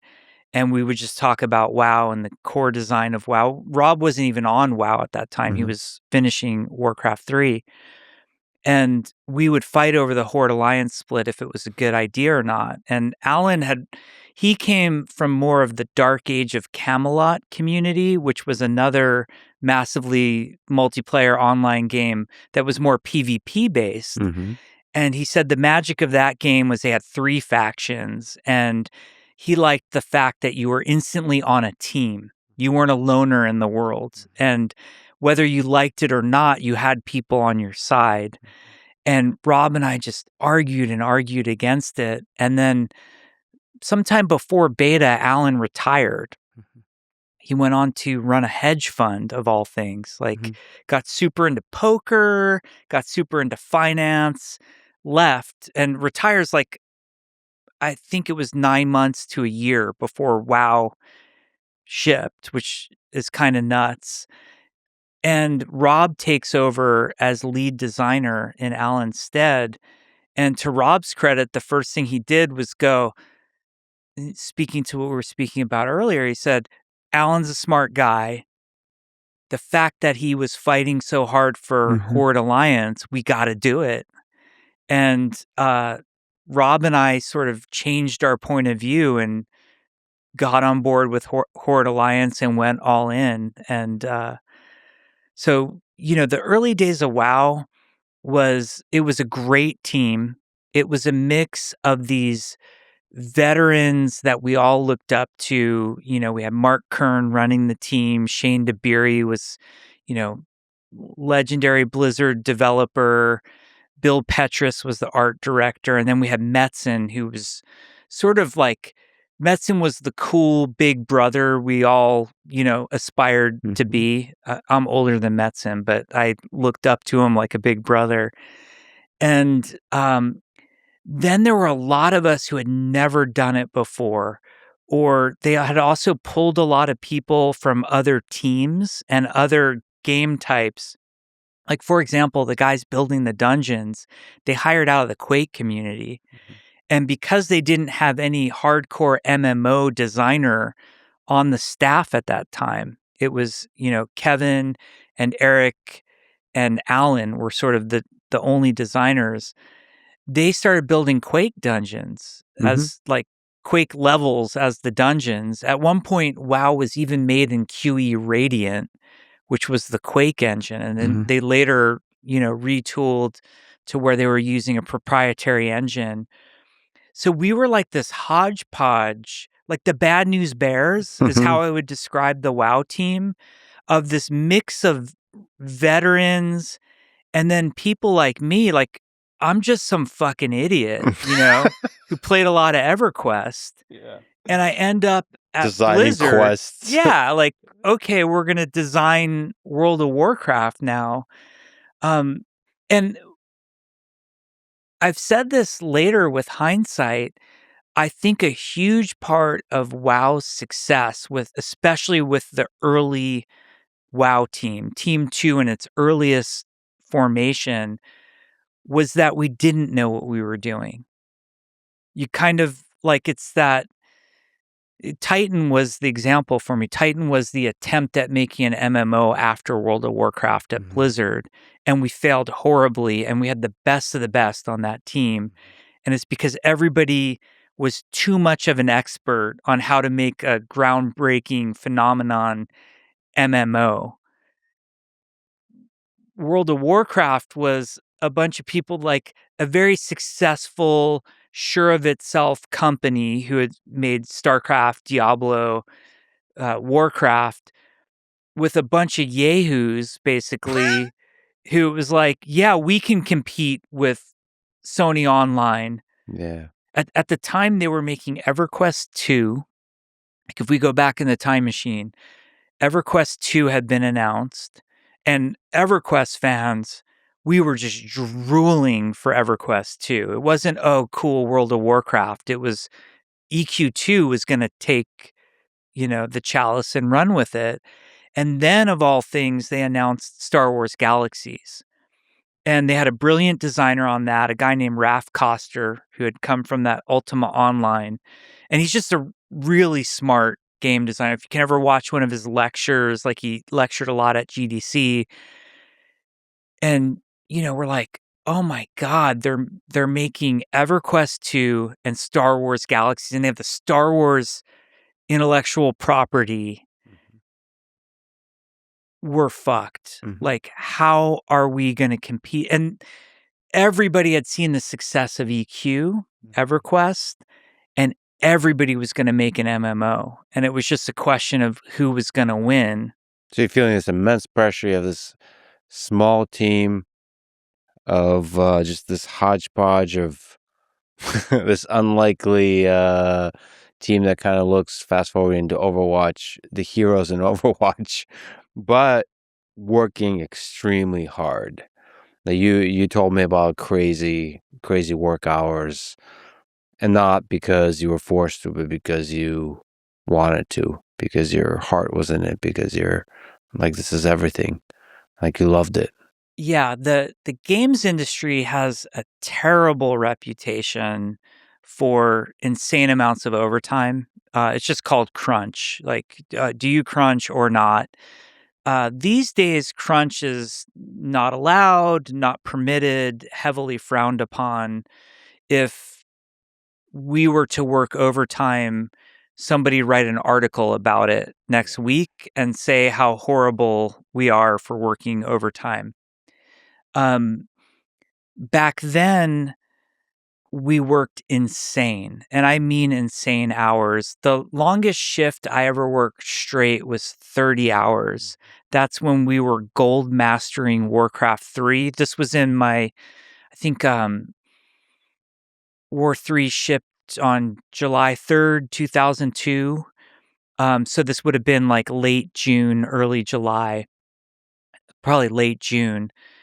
And I had nothing to do with War 3. I should just say that. Like in the credits, I'm additional help or additional testing or something like that. When I showed up in May of 2002, it was all hands on deck, World of Warcraft for E3. We got through E3, and then all hands on deck, the whole company, get War 3 out the door. For shipping Warcraft 3. And because I had not been involved with the game at all, and I was a brand new, wet behind the ears game designer, they're like, you're just going to help test whatever we tell you to test. So we're trying to gold master, and there's a crash that happens rarely if you run one of the cinematics. Like, you have to be watching the cinematic after one of the levels, and then there was a crash that happened. And so a programmer put in some logging to catch it, and then they needed somebody to just over and over again, I need the crash to happen so I can fix the bug. And I sat there for 30 hours and just watched cinematic for 30 hours straight. And it was the funniest thing, like, it was almost surreal watching everybody leave which was a trickle out, like, everybody kinda trickles out, like, at different hours, the family guys go much earlier than the single guys. And then watching everybody show up again the next morning, and they're all, like, dressed different, they look all refreshed, and I'm just, like, in the same position, Yeah. like, eyes are beet red. To the soundtrack of the cinematic. Yeah. But we crunched World of Warcraft, the date slipped, so you do this thing. I remember Mark Kern standing the team up and saying, "We're gonna crunch early so we don't have to crunch later in the project." And I really believe he wasn't manipulating us. Like, I really genuinely believe that he believed in that. But with games, anything can happen, and we slip uncontrollably all the time. And we slipped, and it sort of created just this death march, endless death march that, like, to this day, members of the WoW team will remember, like, Newport Rib. If I say that, they'll have, like, twitches because, like, they would cater the dinner. They'd bring it in at, like, 6 or 7 at night, and everybody was eating Newport Rib or Panda Express. It was, like, the worst diet ever. I actually like Newport Rib, no shade on them, but you can only eat so much of it. Yeah. And the carpets are stained, and, like, dudes are falling asleep on the couches, and it was an unhealthy work environment.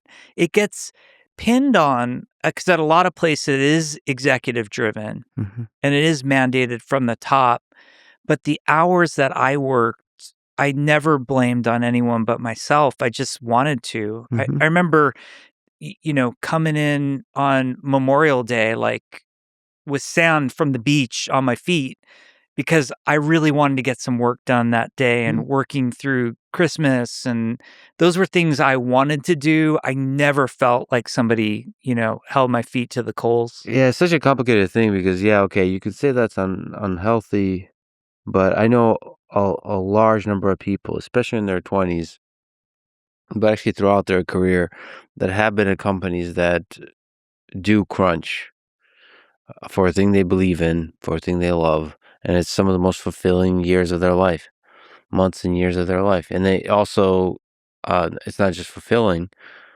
they grow from it, they learn from it. And and especially when they talk back about it, about that time, they can see how incredible it was. Of course, when you're going through it, sometimes it's extremely difficult. You don't know. And then the crunch, like you mentioned, it's supposed to be a month or two, and then it turns out to be a half a year, and then maybe it turns out to be something like a Titan type game where you never actually ship it, and it's heartbreaking and the pain that's all. But then you look back and you realize how incredible that journey was. I think, like, my reflections on it many years later and having gone through, like, pretty crazy levels of crunch to more controlled, I think where crunch is problematic and people are good to be vocal about being opposed to it is when it's forced and unnecessary. There's a lot of, like, "Hey, if anybody on the team stays, we all stay," kind of, Yeah. which I think is not necessary. I don't think executives who take off and work 40-hour weeks should be telling anybody to stay late. I think that's wrong and immoral.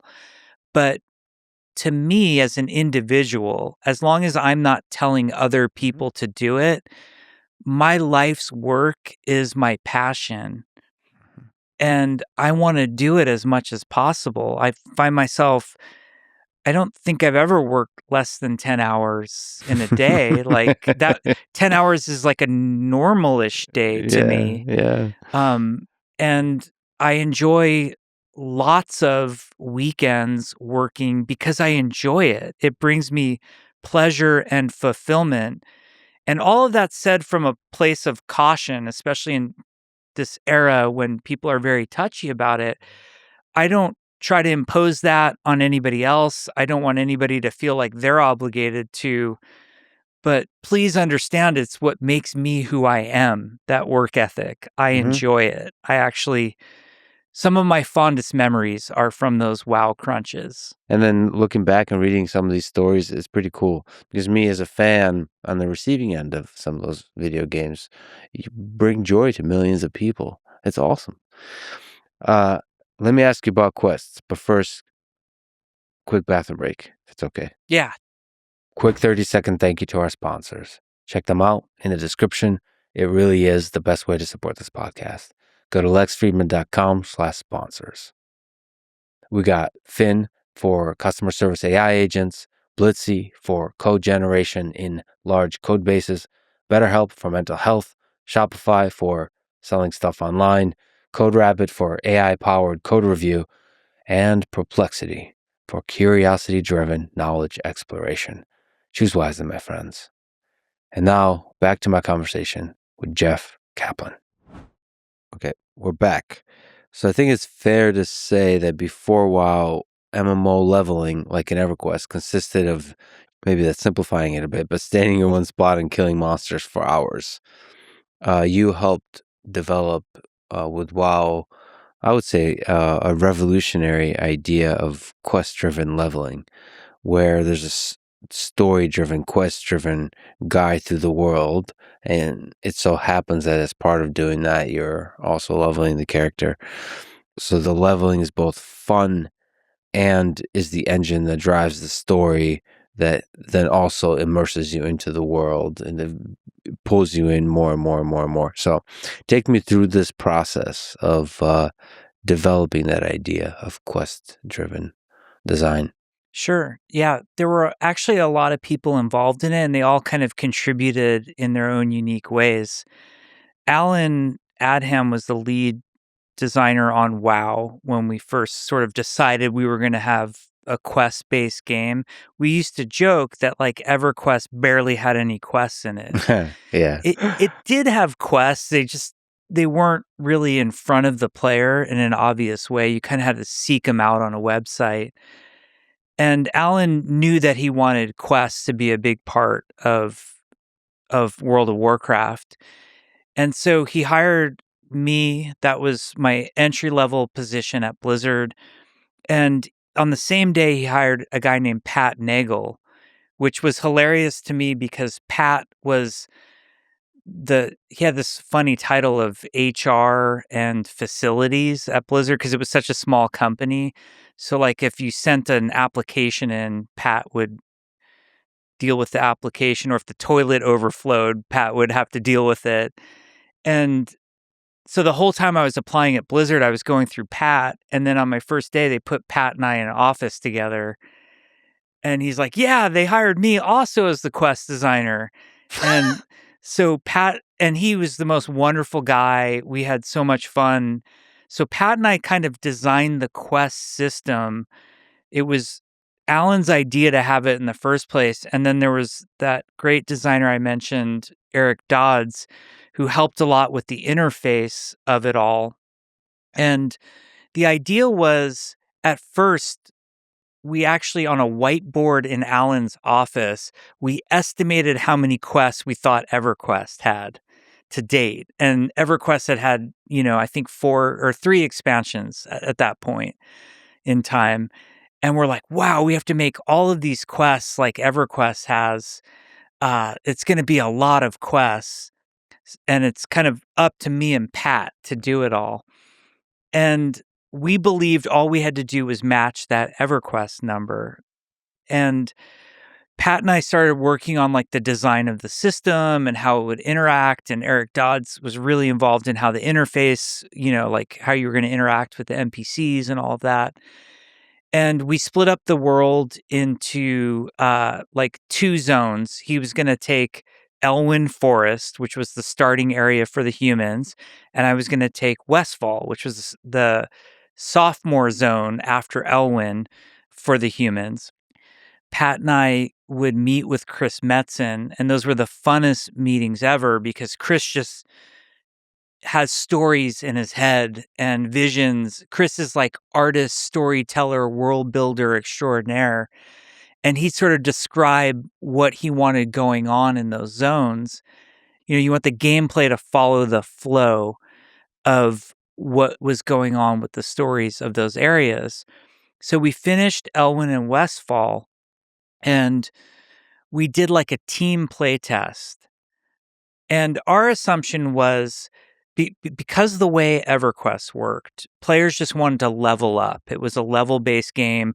You go out, you kill a creature, you get experience points, you level up a little bit. And so the way people played EverQuest is they'd find these areas where there were lots of creatures, and you'd usually find the best experience efficiency cycle you could find. So like fast respawn, kind of easy things to kill. And that's how you would progress through EverQuest. And I remember Alan kind of telling us like, hey, the quests, when Pat and Jeff write quests, they'll aim us to where the creatures are. You'll do a quest, and then you'll spend a few hours killing creatures in that area afterwards. And that's how he imagined it would work.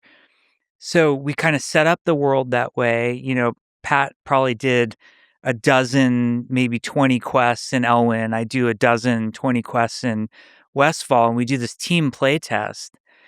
And we had a bunch of people on the team who never played MMOs, like guys with shooter background, StarCraft fans, etc. And they play World of Warcraft. I think we played for like an hour or two, and we only did Elwyn Forest. And the overwhelming feedback from our team, and these are people who really didn't play EverQuest, they're like, my God, Pat, that was horrible.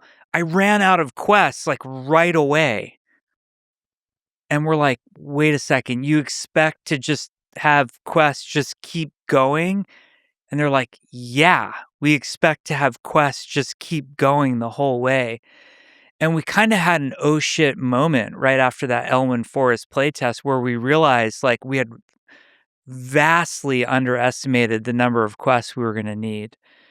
And we developed this philosophy that's kind of a shared philosophy across Blizzard games in general at this point. And I've heard it outside of Blizzard, other people in the industry, which is you design it along the path of least resistance. So basically what that means, like in EverQuest, the path of least resistance, if you wanted your character to hit max level, is to find the easiest creatures and kill them over and over again in place, which to some people think is very boring. To me, I would do that for 8 hours because I think that's fun.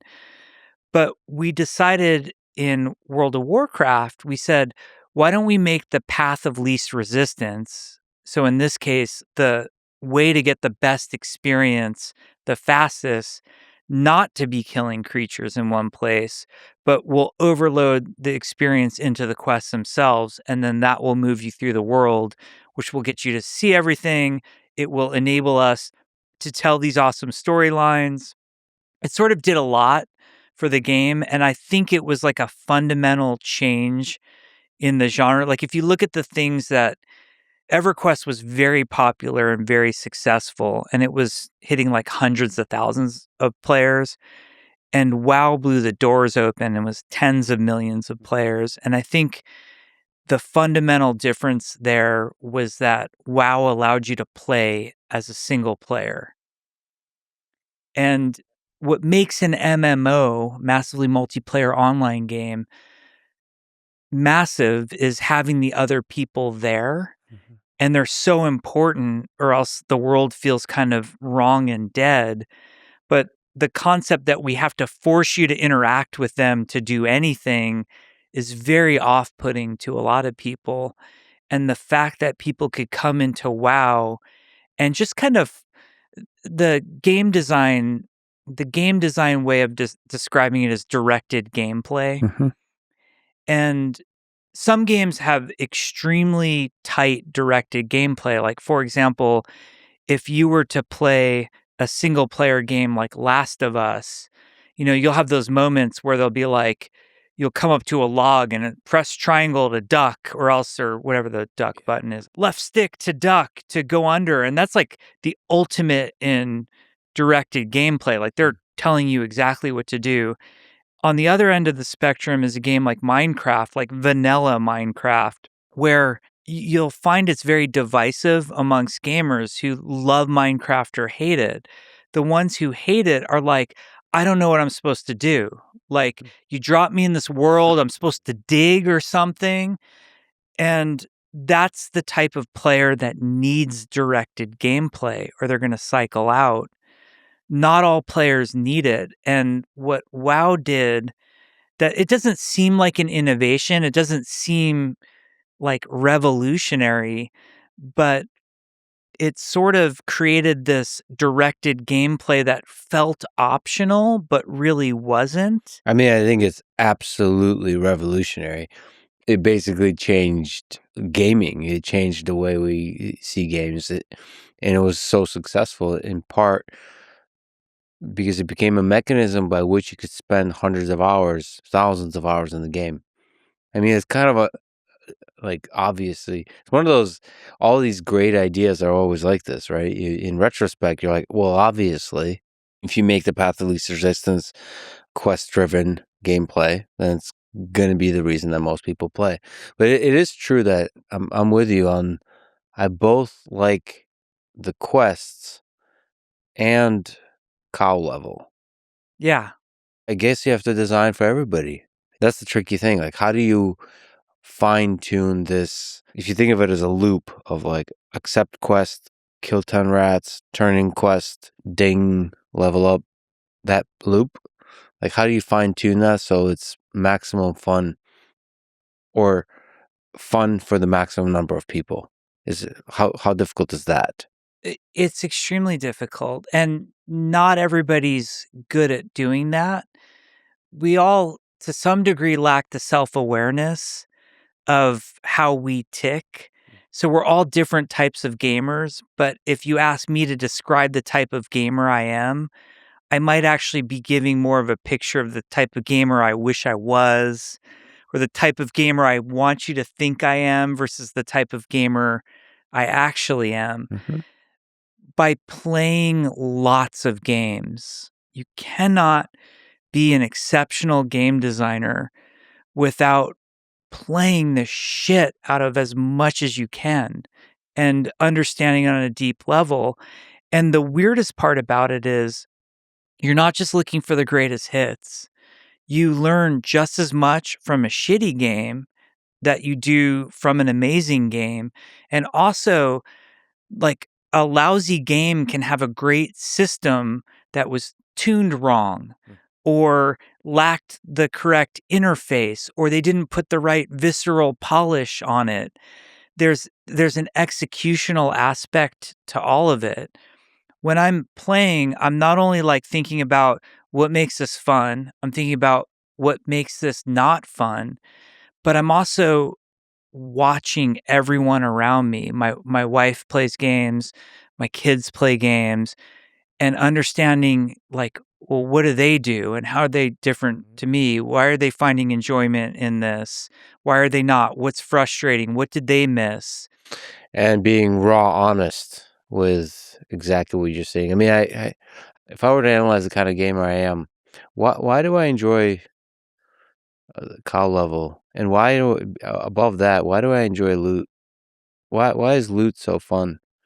Like what is what is it about opening a chest and getting a bunch of stuff? I mean, that might be like at the core of what I enjoy about gaming. That and walking around a beautiful world with nice music. As a game designer, I'm at best a quack psychologist. You know, we Yeah. can motivate you to do some weird things. The two driving motivators are extrinsic and intrinsic, and all of us at different times in our lives, in our gaming careers, whatever, we can shift from being intrinsically motivated to being extrinsically motivated. Obviously, loot is a big extrinsic motivation, but even saying that is too simplistic. Like, for example, on the loot boxes of Overwatch, there is a masterfully designed system that was designed by a game designer, not by a business person or whatever, like not a commercial person. But beyond that, we also had a really good team who said the visceral opening of the box, the sound it makes, the graphics, like the way things spill out and animate, all of that is as satisfying as well. And you're trying to, like, there's the lizard brain part of it, of like, how does it, like, I see chest, I know it's gonna feel good, it's gonna feel good. And then there's the spreadsheety part of it, of what does it have? Is it an upgrade? And I think great game designers know how to tap into both of those things, tap into the intrinsic and extrinsic. There's like when I was studying writing, you would study the elements of fiction, and these are just like basic things like plot and character development and setting and theme and whatever. And there's no like textbook that exists for game design, at least none that has been introduced to me yet. But I think about like elements of fun. What are the things that create fun for players? And they're not the same. Like it really, every human being is different. Like progression is fun. Sense of progression, that I'm putting an investment into this game, and then the game is recognizing my investment. That things like leveling, things like the amount of gold you have, those are all investment based. There's mastery. There's just pure raw skill. Creativity is one. And hand in hand with creativity is customization. And some of those can be aesthetic, like look at my customized character, and I have the black curly hair, and I put an earring in my character, and I'm customizing in that way. The other is customizing my build. I'm going to come up with the whirlwind barbarian, and I'm the first to do it. These are all elements of fun that designers can tap into, and in fact are frequently tapping into. But they're never defined anywhere. And I find that players drift. Like, I'm the type of player who's not really loot motivated. I'm more motivated by seeing the content the world has to offer. And often that takes me on a detour of being loot motivated, because there might be a dragon or a demon somewhere that I can't beat without this level of armor and sword.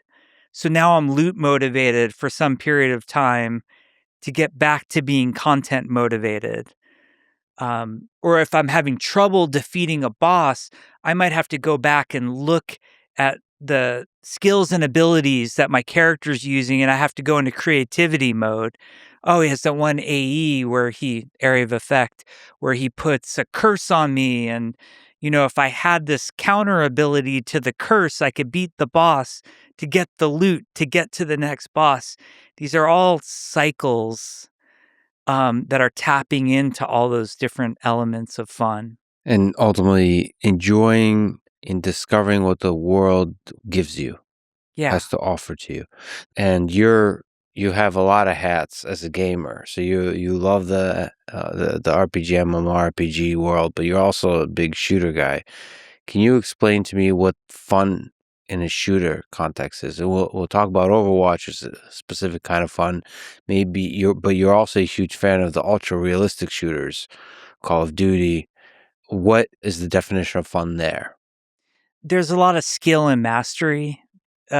Off the cuff, flippant comment would be clicking heads. I'm just trying to click heads. Okay. There's an intimacy also to the first person camera. And now, not all shooters are first person. There's a large trend these days to third person. I really think PUBG and Fortnite sort of opened that third person shooter door. And you're seeing games like Arc Raiders are third person. But to me, nothing is as pure as first person. Like, you're literally living in the world as that being. You can look at your hands, and it's that pure visceral test of skill of can you click on the thing fast enough? And when it's PvP based, you know that's coming at you. Could you lay out for people who don't necessarily know what PvP and PvE is, and single player, Absolutely. multiplayer, massively online multiplayer? So PvP is player versus player. So that means a combative, if Lex and I are up against each other, we're attacking each other. We call that PvP. You can get killed by another player. Hmm. Player versus environment is anytime you're shooting computer controlled opponents. So if it's a game about dragons, the dragon is the environment in PvE. And we should say that PvP and PvE, the P might be multiple players. So it could be 5 versus 5, 6 versus 6 for PvP, and for PvE it could be like raids where it's multiple people, large groups of people going against the AI. Yep. So single player, that's a game that you play totally by yourself. Like you don't play with anybody else. You can't play with anybody else. It's not networked to play with other people. For example, I'm playing a game called Story of Seasons right now on the Switch, which I just play by myself. I have my farm. There's a town. I'm meeting people in the town, and no one can come and join me and interact with that. So it's a very controlled experience. Single player games are very difficult, or they can be very difficult and expensive in terms of production to create. Like if you think of a game like Uncharted or Last of Us that's made by Naughty Dog, like those are kind of the preeminent best single player games you could talk about. They're very handcrafted. Every experience is made just for you. One up from that is what I call co-op. Um, and these terms become interchangeable, so I'm using some semantics here. But co-op is any cooperative experience that we can play together, but we're sharing an exact same experience very intentionally. And it's me sharing that experience only with other people that I know. So, a great example of a cooperative game, maybe one of the best of all times, was Left 4 Dead, which is a game where you and 3 other people go in and you fight like hordes of zombies and you try to progress through to the end safe room. It's a very cooperative experience. A game like Diablo IV, you can play cooperatively with other people. Now, one up from that is multiplayer. And that's when you're engaging with strangers who are in the same world that you might not have the same cooperative goals as. You might have very opposed goals to them. You might PvP them, or they might just be random strangers that you pass in a town or city and never see again.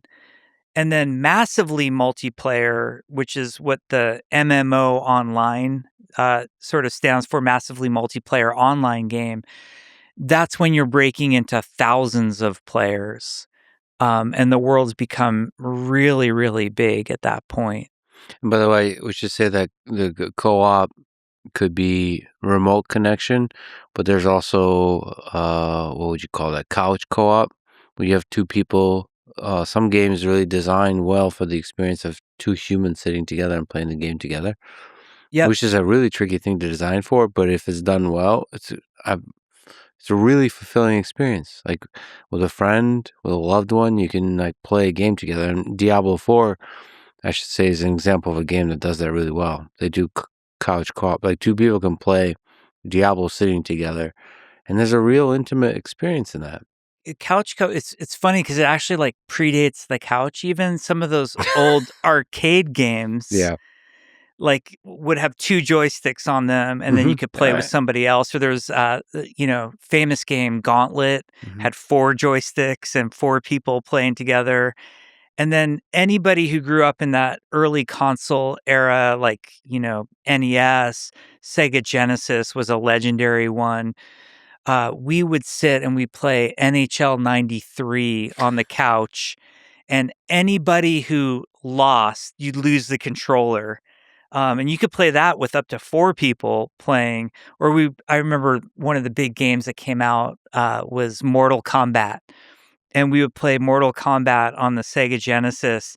And it was the house rules were, whoever lost. So whether you were in your college dorm or just some buddy's apartment and there's 5 people there, you're constantly cycling everybody in and out. But there's just a magic to multiplayer of engaging and sharing in the experience with other people. That's why I've never made a single player game. I have great admiration for them.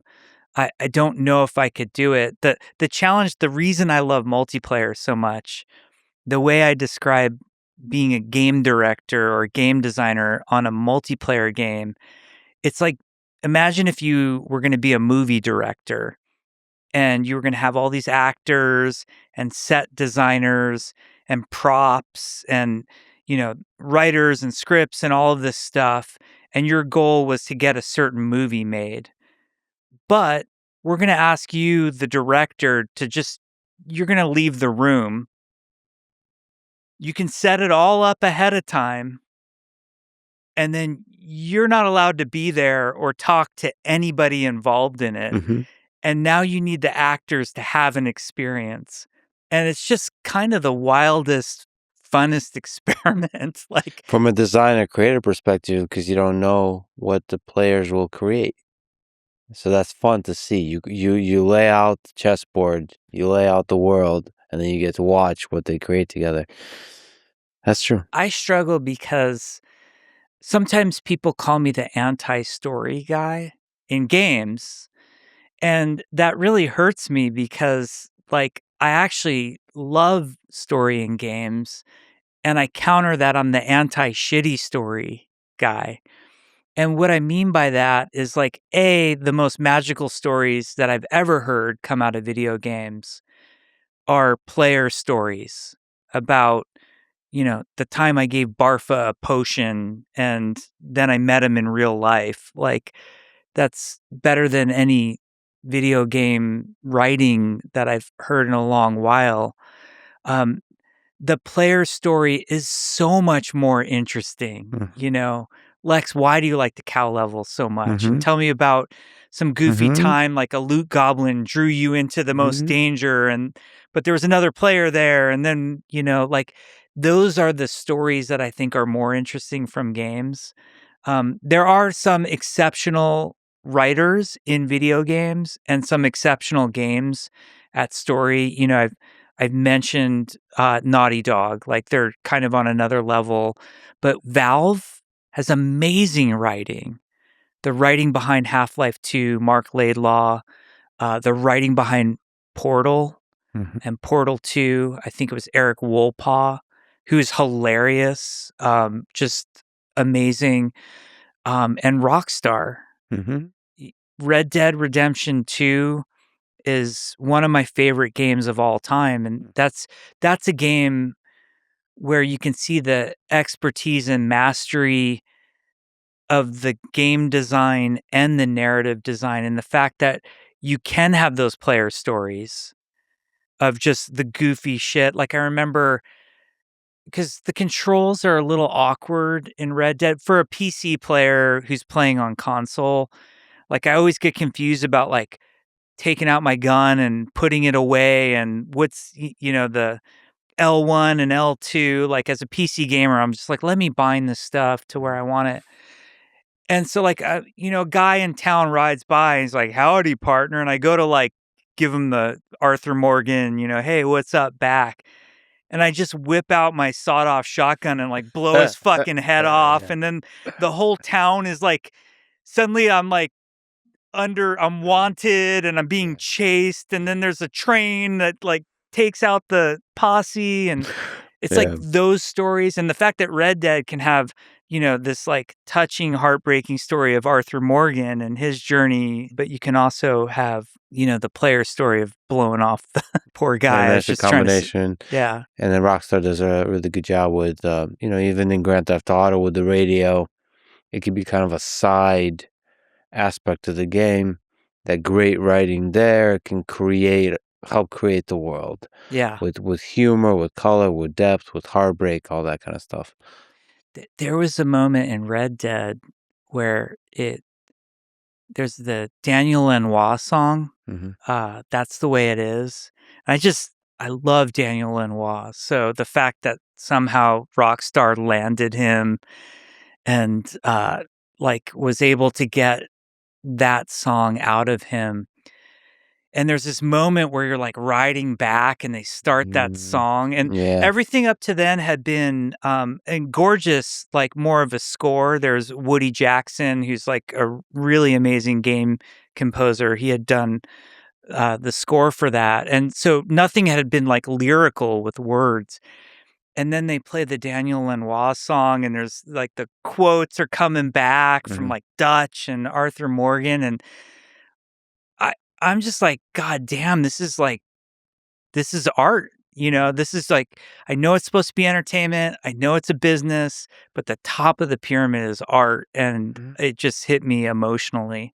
Yeah, there's certain games where, I mean, that moment, and you just imagine the number of people who shed a tear during that moment. Then that's just a reflection of how much you're invested into this world, into these characters. That's a beautiful thing. I have to ask you about this image that you sent me. It's super cool. So yeah, I would love it if we could nerd out about it a little bit. The zone flow for the original World of Warcraft. There's a bunch of zones. It'd be awesome if you kind of talk through how like this world is built. Take me to that time when you're designing this before anyone else got a chance to play it.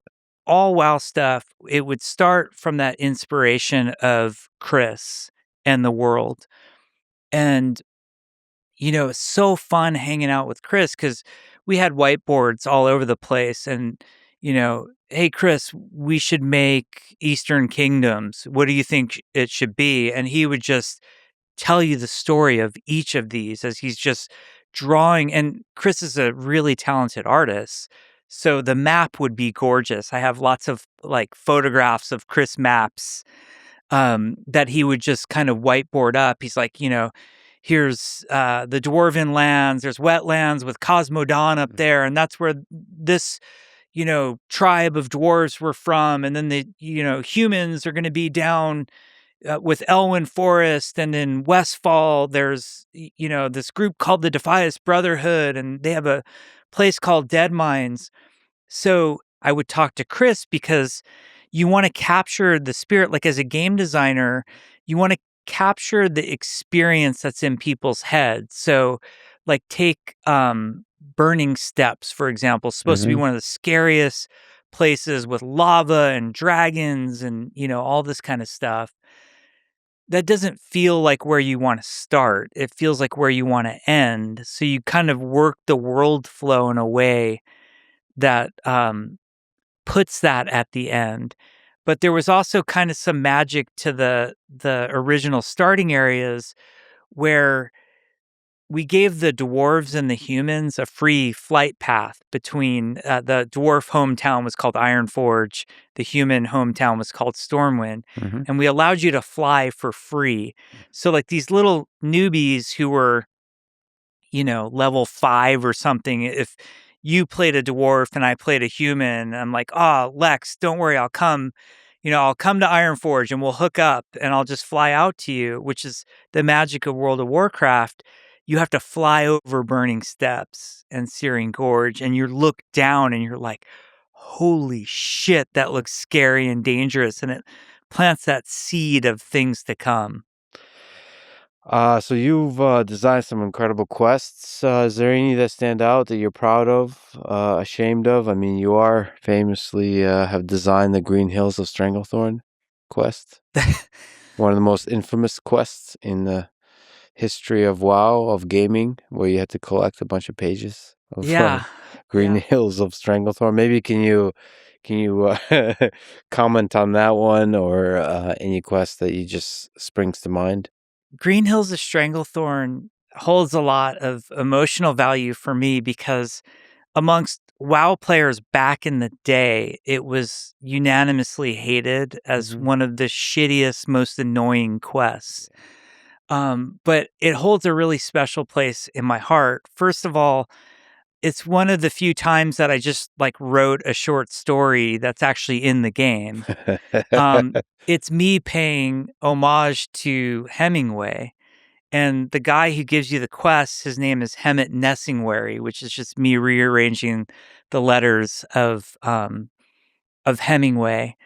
There's another quest giver there that's Kerouac's name, also mixed up.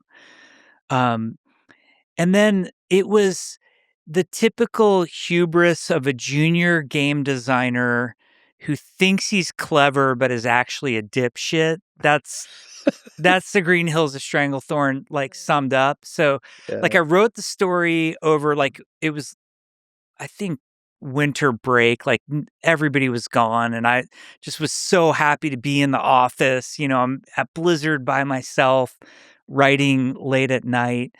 And the whole idea, and this is very much what I call ant farm designer, which is bad, which is, you're the game designer who's playing God, and players are the ants in your ant farm, and you want to see what they're going to do, which is not the correct way to be a good multiplayer designer. But I hadn't learned that yet. And there's a really great famous Sid Meier quote, where it says there's 3 types of fun: fun for the player, fun for the designer, and fun for the computer. And we catch ourselves. We're like, we got to be really careful. It has to be fun for the player, not fun for us.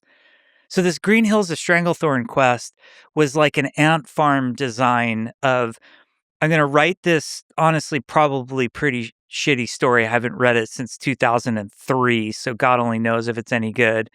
But I wrote the story, and then I divided it up into all of these different pages. And the quest giver, Hemet Nessingwary, wants you to put together, like, the story's like he wrote this book, but then the pages got scattered across Stranglethorn Vale. And when you're doing quest design, you're really thinking about the player flow, and you're directing them from quest giver hubs out into these destinations, and you want them to do all the destinations. But sometimes we would do these bridging quests where you could do anything in the zone, and it sort of had this overlap. And so the pages of Green Hills of Stranglethorn could be looted off of any creature anywhere in Stranglethorn Vale. And it was kind of like that McDonald's Monopoly game where you have to have all the pieces or else you're not going to win. But where I really went south, I don't think the idea in a vacuum is horrible, but where this really fell apart was the interface of World of Warcraft wasn't set up. Like, the pages didn't stack.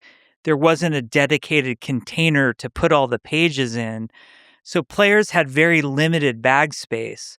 And as they're fighting in Stranglethorn Vale, I'm just shitting up their inventory with all of these and they only needed so many. Like, you might get unlucky and you have like 3-page 5s that are just junk in your inventory, and I might have like 8-page 6s.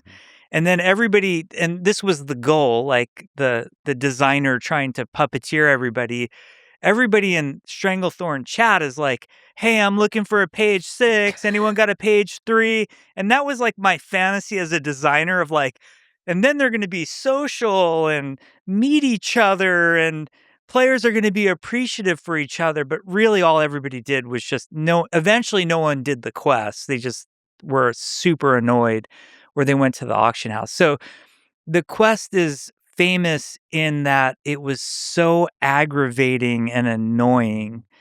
And it just became a way, it not only became a way for me to learn from my mistakes, but because I was very open with the fact that I didn't think it was good and that the quest had failed, it opened the door for us at Blizzard to be critical of our own work. Like, it's always easier if you're the first one to go out and say, hey guys, I think I made one of the shittiest quests in the game, and here's why. And then it sort of challenged people to make better versions of it. I mean, again, you continue to speak with so much humility, but WoW turned out to be one of the biggest games of all time. both in terms of popularity, how many players play it, revenue, and critical acclaim. And then you rose to become a game director of WoW, helping release Wrath of the Lich King, which by many is considered to be the greatest expansion. I mean, there's a million questions I can ask here, but maybe this is also a good place to ask about the famous Blizzard polish. So Blizzard as a company has historically, and you were certainly a big part of that, delivered these games that were just got so many pieces right and well functioning and well coordinated and just feel finished in a way that a lot of other games don't get right. So what does it take to take this gigantic game, this game played by millions of people, loved by millions of people, and deliver it in a way where it's like it all just works? To have a level of polish is like a studio-wide culture that has to be instilled in everybody. Like, no one can be satisfied with a bug. Every game is going to have bugs, and Blizzard games have bugs. It's a question of how quickly do you fix them and with what urgency. And as players ourselves, if we're playing as much as anybody else, we're going to be motivated to fix the bugs. There are some really tactical aspects to it too. The quality assurance department at Blizzard is the best in the industry. Like, the people who come and do QA at Blizzard, they're passionate gamers. Many of them want to be developers themselves, and they're not just doing it for a job. They do it because they fucking love the game. And the relationship we tried to develop between us on the development teams and QA was extremely tight. And whenever possible, we also tried to sit as many QA members up with the development team as possible, depending on the logistics of, in the early days, we didn't always have the space for all of QA to sit with us. We were very fortunate on the Overwatch team to have a large amount of QA sitting with us. And then developing that relationship, in the early days, there were these fears of like, well, QA can't talk to the developers, and trying to shatter that because some of our QA members knew the game so inside out. You would just say to them like, hey, dude, just message me anytime. Here's my home number. Like, call me if there's a bug. If you think we're going to get raked over the coals on this, you got to speak up. I don't care what the chain of command is. Like, we got to fix this thing. So QA was amazing. I mean, so can you speak to QA, quality assurance, at the peak of the craft? What does it entail? Like, you're basically experiencing the game and trying to figure out on a particular slices of that experience that can be improved. Yeah, people simplify the role by just, oh, these guys just get to play games all day and then like let us know if there's a bug. They are so systematic in the way they test stuff. They come up with these plans that are actually amazing of like who's going to test what. There's a lot of regression testing that goes on. Within QA, there will also be compatibility testing. The Blizzard compatibility department was amazing. Like, they had every card, every machine, every configuration, and they would roll through to make sure there wasn't some quirk that was going to come up on some video card or some motherboard that you weren't expecting. But it was all very systematic. It wasn't just Wild West, let's play the game. And then as a developer interacting with QA, you would find that there were certain specialists, whether like for example, on Overwatch, there were a couple of players that like we all were shooter players when we were making Overwatch, but I'm not like esports level shooter player. I'm like, you know, Gen X or remember Doom, how good I Yeah, was right. type of shooter Yeah, player. yeah. But we had, a couple of these QA specialists who like they could just snipe from 100 meters out and hit the shot every time and tell us if there was a frame of input delay, and then you sit that person with an engineer and say, hey, I think there's some input lag That's here. amazing. And sure enough, they'd be right. But you have to have that relationship where the devs trust QA, or just even on World of Warcraft, they had a great relationship with QA and that they built out a full raid team to do the raids.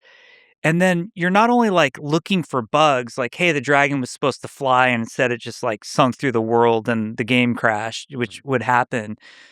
But if you really value QA, you're asking them, what do you dude, what do you think? You know, like 10 million people are going to see this. Your opinion, multiply it. It matters. What do you think? Are you having fun? Oh, yeah, this is cool. This isn't cool. So QA was important.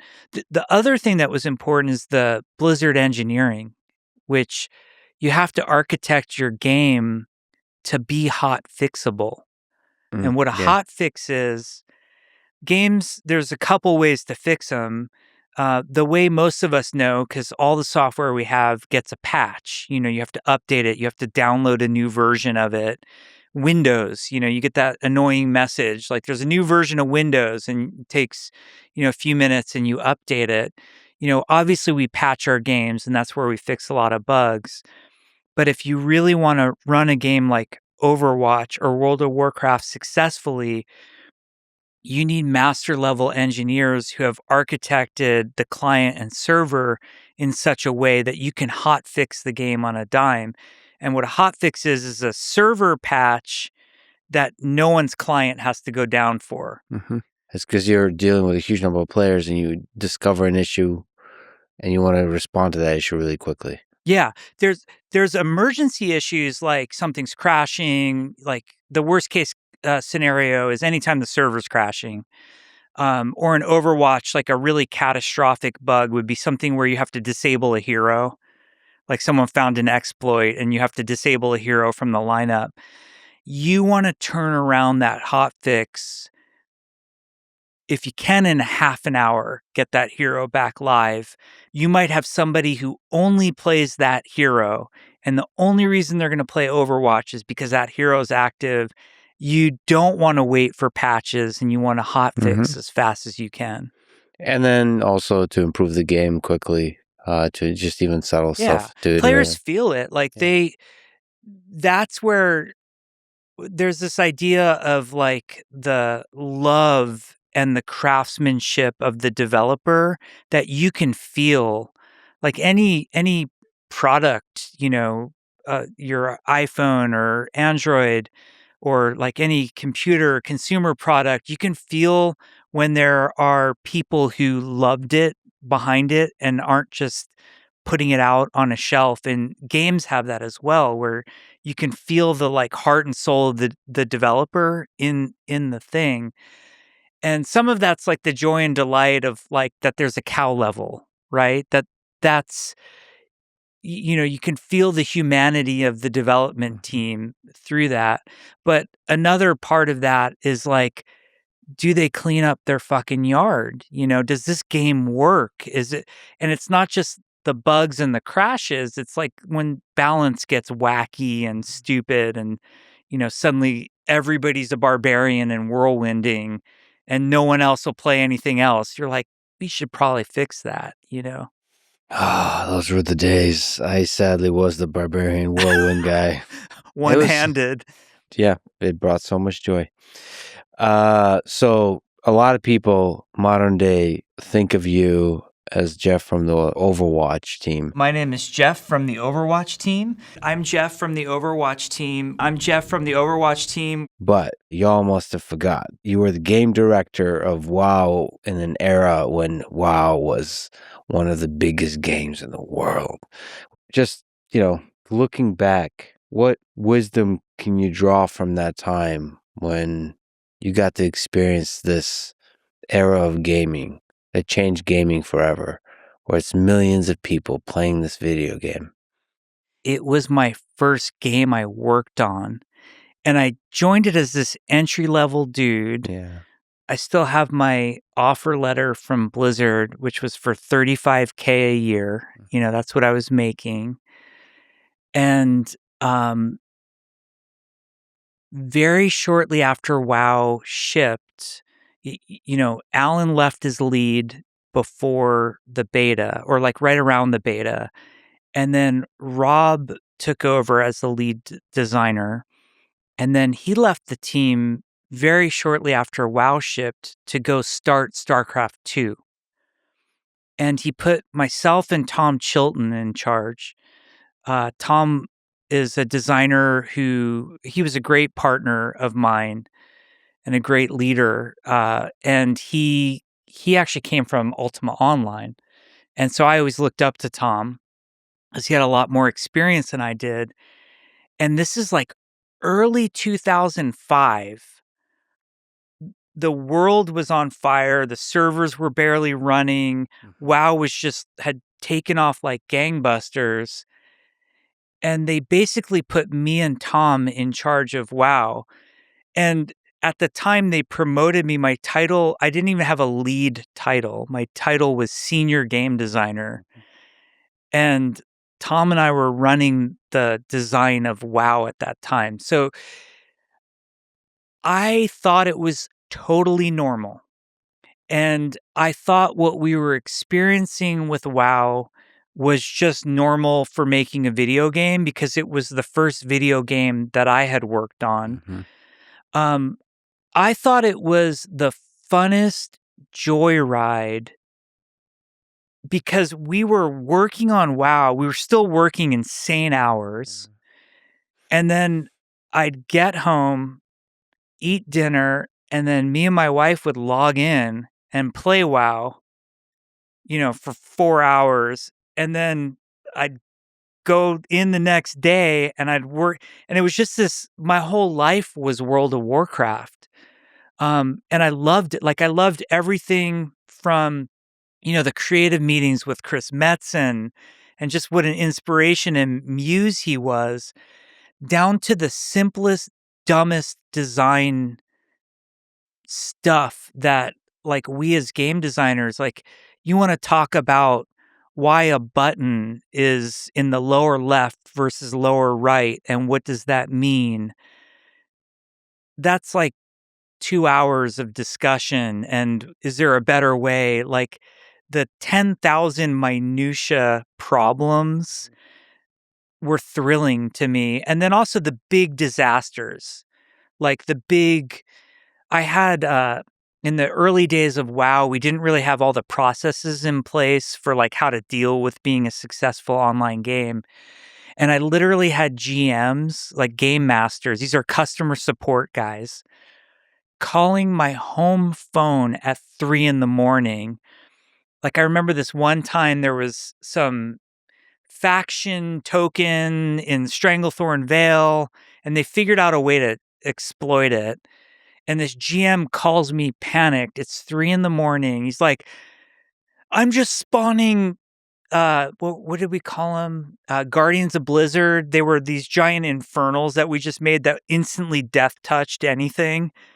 We used to have them when we were in the beta, like off in the distance of places players weren't supposed to get in case they cheated their way there. And this GM is just spawning them all over Stranglethorn Vale because he's worried because the players are exploiting. And it's like 3 a.m. and I'm talking in hushed tones because my wife is sleeping right next to the bed. I'm doing this because it was actually like before the cell phone days when I actually had a landline. But that's just how, and I loved it. I loved the thrill of those big moments, the minutia.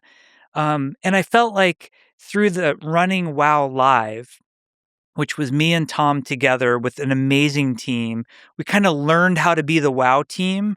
And putting WoW in a box and shipping it was like only chapter 1 in a 12-chapter book, essentially. And that first, how to run the game, how to patch it, what type of content, how to deal with emergencies, what should our customer support be like? I mean, we would debate, should we have a launcher or not? in the early days, the only reason the launcher existed in WoW was to run anti-cheat on your machine. And we had a moment where we figured out how to put that into the game and out of the launcher. And it was the first time I ever really had an in-depth conversation with Mike Morheim. He's like, "You got to bring the launcher back, guys." And we're like, "Why?" He's like, "There's no better way for us to talk to our players." And I remember trying to hide the launcher. And to this day, Mike was right. Like, that launcher turned out to be the best thing we ever had. That's essentially what BattleNet has morphed into these days. But all those decisions, and when it came time to make Burning Crusade, at that point, Tom and I were leads. We were full. They had actually promoted us. There were two big exoduses of groups that quit Blizzard. They were disenfranchised. Um, if you can believe it, like, we just shipped World of Warcraft, and this whole group just walked out the door. I was actually sitting, my desk faced Morheim's office, and I watched them all go in and quit. And they were the group that formed Carbine, which made the game WildStar. Ended up taking them 10 years to make. And they were just really unhappy with World of Warcraft, and they were unhappy with, I don't know what they were unhappy with. They were unhappy enough to walk out the door right after we had shipped WoW. That's incredible. But what is it? Just because they put their heart and soul in the game and they maybe get exhausted in a certain kind of way? Yeah, and I don't want to. It's not fair of me to speak on their behalf. I think they were promised some compensation that they didn't immediately see. I don't know if the game. Like, here's the weird part when you make a game. When you come up with the idea and you start pitching it to people, that's the best the game is ever going to be. And then you work on it, like, games I've worked on take 5 years. Overwatch was 2.5, 3 years. Every day you get close to ship, the imagination of the ideal game gets farther and farther from the reality, and you're always shipping this, like, greatly sacrificed thing that nowhere near matches the imagination Mhm. of the inception of the idea. So you become disenfranchised with the concept So over time. in some sense, you're constantly in a state of disappointment. You're basically shipping a lesser thing than you've been dreaming about. So you're doing Yes. less and less and less, saying no and no and cutting and all that kind of stuff. Yeah, it's difficult, psychologically difficult, but nevertheless, the result when you zoom out is one of the greatest games of all time that millions of people played for thousands of hours. It's just what did you ever have an experience, a realization how huge WoW was? In terms of not like statistics on the server and so on, but the cultural impact it had. The first time was the first BlizzCon, which was in 2005.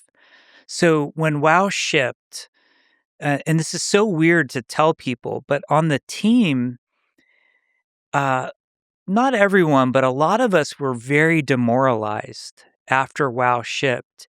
There were all sorts of issues with the servers because the game did way more successful than we expected it to do. And the server load was just nuts. Like, we were doing our best to hire database programmers, because we just didn't know how to deal with this sheer scope of the game. But when you're an individual, like, and at that time, like I mentioned, there were multiple exoduses of people who quit Blizzard. They went and formed a couple notable studios. One was Carbine. The other was Red 5. And we lost, like, kind of our core people. Like, when Red 5 started, that was our team leader. That was Mark Kern, and our art director, Bill Petrus. They quit. When Carbine started, it was, I think, all of our animators and some of our best programmers. And, like, it's really demoralizing when you lose team members like that. But then we were also underwater. Like, the servers aren't running. We're not able to keep up with demand. And we had to start putting patches out. And now we're making patches like, for a while we had one animator who stuck around, and then eventually he left also. But you're doing like, okay, we got to now do a patch without an animator. A lot of our art team was gone at that point, and you're trying to keep the ship afloat, and the morale was just in the shitter. Like, everybody felt very down on Team 2. The WoW team was called Team 2, and that we had somehow failed. And during that time, there was this idea to do BlizzCon. And the way that started was EverQuest had done these like meetups because they knew it was like a big guild social game, and people would get together at like some hotel ballroom, and you'd sit with your guild at like a banquet room table. And to give credit where credit's due, I remember sitting in the meeting for what was to become BlizzCon. It was Pardo who said, Blizzard's bigger than that. We're not just one game. And I know everybody's focused on World of Warcraft right now. We should do BlizzCon. And at the time, we had a game called StarCraft Ghost was in development, and that was getting ready to show. And there was Frozen Throne, which was the expansion to Warcraft 3. But like, we knew we were going to make StarCraft 2. And then there was a lot of motion happening with Blizzard North, which is a whole separate story. But there was like, hey, we could really do a cool show. That's this BlizzCon thing. And at first, we kind of announced it, and it just was crickets. You know, when you're like excited about something, you're like, man, everybody's going to love, like, we're doing BlizzCon. Everybody's kind of like, crickets, what's BlizzCon? Who cares? And we're idiots. We're reading the forums, and the forums are just flaming us all the time. Like, there's lag on this server and can't log into that server. And that was our perspective of what was happening. And then, like I said, give Mike Morheim credit where credit's due. He kept us committed to that launcher, and they put the BlizzCon tickets on the launcher, which they hadn't done before. It was on the website. And so everybody who logged into World of Warcraft suddenly got this like, hey, we're doing BlizzCon in Anaheim. Do you want to come? Sold out instant, like instantly sold out. And when I showed up at that show, one of the most emotional things in my life, it was nothing but an outpouring of love. And up until that point, your perception was because you're just reading online. And it was the perception is such hatred because people who are passionate online, they express themselves in the harshest ways because it gets attention. You know, that's the lesson I should have learned from my early days.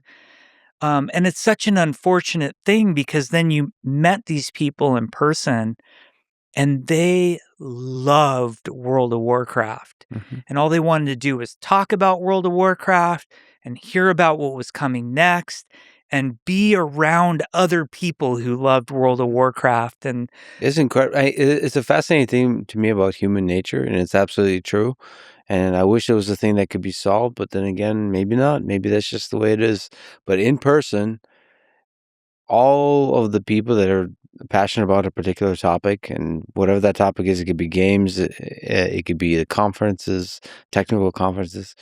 They're all mostly full of love. And just the way they talk about stuff, they nerd out. Even the disagreements are drenched in this respect and appreciation and love for the game, for the topic.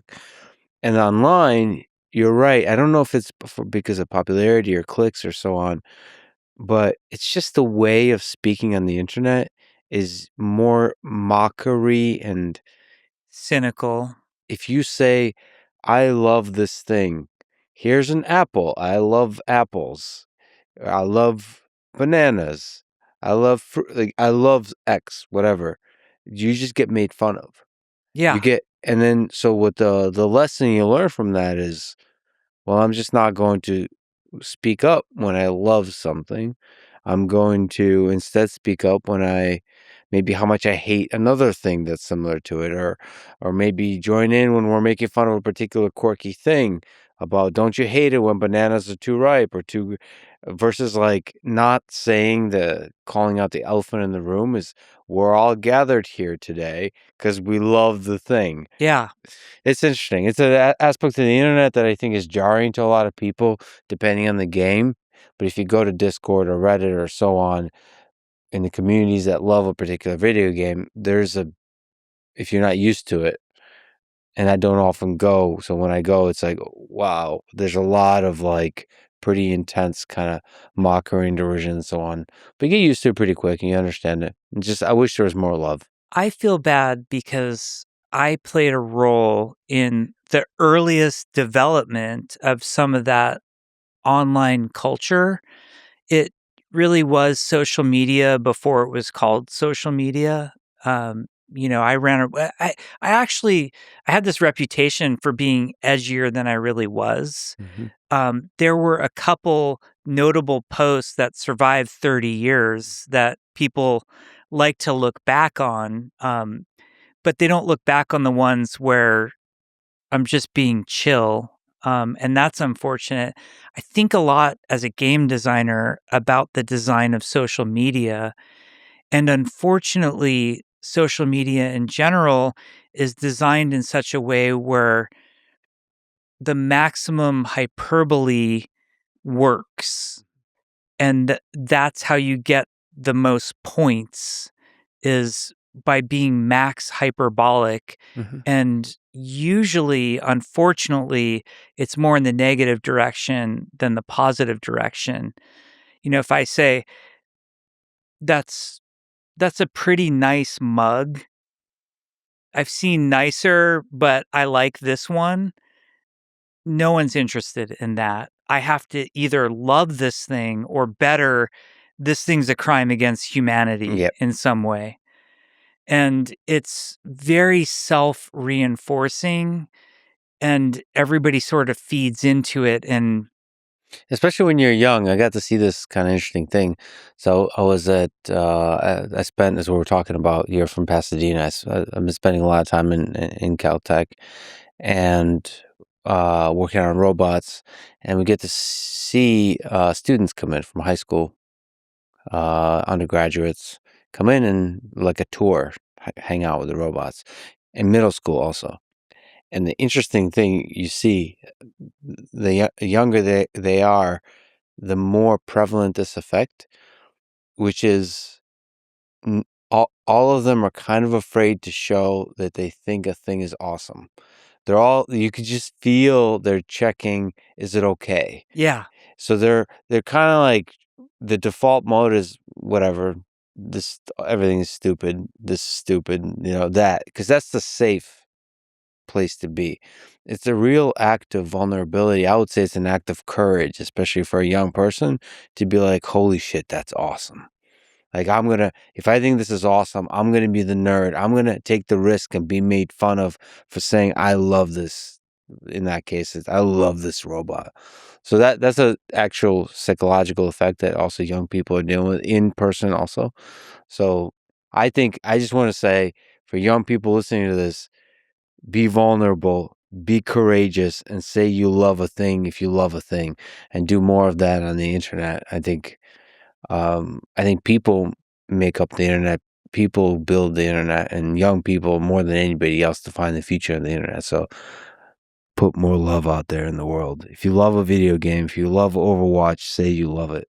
I couldn't agree more. As somebody who's taken a lot of heat online, like any game developer, you just get destroyed. Doing what you do, you must get destroyed. And it doesn't matter. You get 100 compliments. It's the one, you're supposed to read it and supposed to be fine with it and have it not affect you. It'll stay with you for years. I have those, and I think of it like the cheesy way I think about it is like, is there some kind of social Darwinism going on? And my big worry is that there are creators like now being a creator of anything, writer, musician, make online videos, whatever creator means to you, make games. Now part of the skill set is being able to weather like a fire hose of criticism like the world has never seen. And I make up these scenarios in my head of like, would Van Gogh have existed if, Reddit and all these things were out there commenting on, like, how many people were able to communicate with Beethoven in his lifetime or in a week? Like, how many influences could comment on his music directly to him versus, like, if I want to insult Brad Pitt right now, I can just go on 10 different devices and do it. And it's like that level of access is very dangerous. And I worry that there is a whole group of people who's receding from us that will never see the brilliance, and they're being shut out by the negativity. There's a very real example was Jay Wilson, who I think is one of the great design minds, who was the game director of Diablo III. And he took so much heat, it just affected him to the point where he essentially retired from making games. When, wrote novels, I was very happy for him because, I'm glad he found his place. And I think he's getting back into making games now. But we essentially, like, think how many people loved Diablo 3 and played the shit out of Diablo 3. Mm-hmm. And Jay is one of the people you have to thank for that. And yet that community basically removed him from making games for like 10, 15 years. And it feels criminal to me. Yeah, absolutely. So this is a call to action again. People out there support, especially young creators. Support them. They need it. Like, you think negativity has no cost, but it does. You're robbing the world of some of the great creations, and also allow creators to suck and to improve. Because that's what the process of creation is like: is to take risks, to and take risks, meaning being vulnerable, being cringe. So doing the thing that, like, the embarrassing failure where you're standing there on in a silly clown outfit on stage dancing, and nobody's laughing, and it's comedians go through this all the time when they talk about this all the time when they bomb, right? The act just doesn't work, and you have to go through that, and you have to support the creators through that journey. In order to have great things, we need to support those folks. So after shipping WoW, Wrath of the Lich King, again, many consider it to be one of the great expansions for WoW, you stepped down as WoW's game director and switched to developing Titan. This epic, huge game that promised to be the sort of the MMO to end all MMOs. I mean, it's kind of a legendary vision for a game, right? It's gigantic, with a lot of, like you said, a brilliant team, a team that's now hardened and knows how to do a great game. But it was canceled after 7 years in development. So tell me, what was the vision of the game and what happened? Sure. So as we were experiencing success with World of Warcraft, there was this concept in the studio that WoW wasn't going to last forever. WoW would be maybe successful for 5 years and eventually kind of age out. And the studio would be in real trouble if we didn't have another massively multiplayer online game sort of waiting in the wings. So starting around, I want to say 2006, maybe 2005, the talk of starting a team really picked up momentum. and we were working on Burning Crusade. Rob Pardo took the helm to start sort of Titan development. We didn't even really have a team then. And I remember being like embroiled in Burning Crusade and going to Titan meetings. And Rob pulled a group, from kind of across the company. And we started talking about what this next MMO could be and when it would get going. And eventually it started in earnest, like real development around 2007. The first team members joined. And it was a real ambitious project, including like building a new engine from scratch. I think maybe the first team member was a guy named John LaFleur, who was just a stellar game programmer. And the engine, which ultimately failed for Titan, ended up becoming the engine for Overwatch, which is a great success story for him. And the idea behind the game, it was going to take place in future Earth, and the players played as secret agents. And by day, they all had day jobs. And by night, they went off and did cool secret agent stuff. And the secret agent stuff was very first person shooter, but over the top abilities, like you would see in Overwatch, because that's where they came from. And the by day stuff, we were going to let you run businesses. We took a lot of influence from games like Animal Crossing, Harvest Moon, The Sims.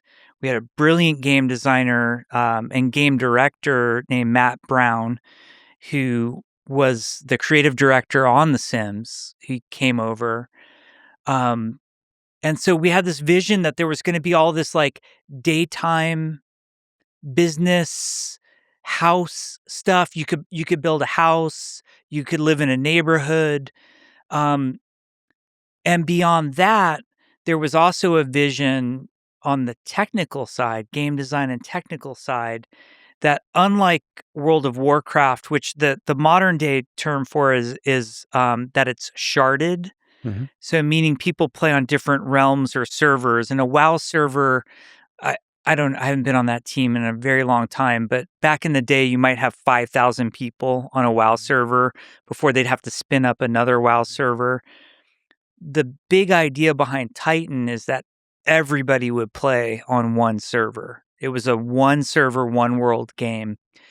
And the world was massive. It was going to take place in future Earth. And we were literally building, like, we had what we call Bay City, which was San Francisco. We had, Hollywood. And then we had to build all of California between that. And we also wanted to build like Cairo and London. And there's this realization of like, how do we connect all of these? The game had driving in it, like full blown, like GTA style driving. It was such a gargantuan, huge undertaking with a brand new engine, a brand new team, a brand new IP, intellectual property, setting, which we really wrestled over. Like the amount that the IP just, trying to figure out, like, are there aliens or not aliens? Like all that sounds kind of dumb and fun, but when you're building a game, like especially world building, you have to have rules. That's what makes world building work, is that like this exists in this world and this doesn't. And why? It's like, because someone said so and just the way it needs to be. But that development started in 2007, kind of as ideation, brainstorming, early work, really got going in late 2007. And then I had to ship Wrath of the Lich King. And it was, we had we always did like a champagne toast. I still remember it because it was election day. I think it was like election day and my birthday and the day Obama got elected. And then I left the WoW team on that day. It was like memorable in all those ways. And then I joined the Titan team. And that game, we went on, like, the fast forward part of that is we shut it down in 2013.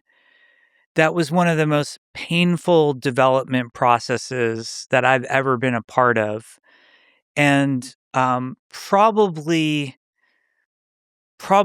deep into 2009, I knew that the game in its current form could never ship and would never exist. And by 2010, like, after numerous times trying to convince the powers that be that, like, this game is not going to happen, it's in trouble. I remember going to Mike Morheim in 2010, and, like, you're going to the CEO of, at that time, Blizzard was a big company, and I'm like, "You gotta shut us down. We're just gonna burn money." What was your intuition about why? So, like, from my understanding, there was a few issues. So one was such a gigantic world, which, by the way, is a beautiful dream. This kind of universe simulator, because I love every game you mentioned there is great. I empathize with the dream. I would love to play that game. But one of the issues, as I understand, was it was unclear what, like, the quest flow is. Like, what are you supposed to really do in this game? What's the thing that connects all of the pieces together? So it was a multifaceted failure for many reasons.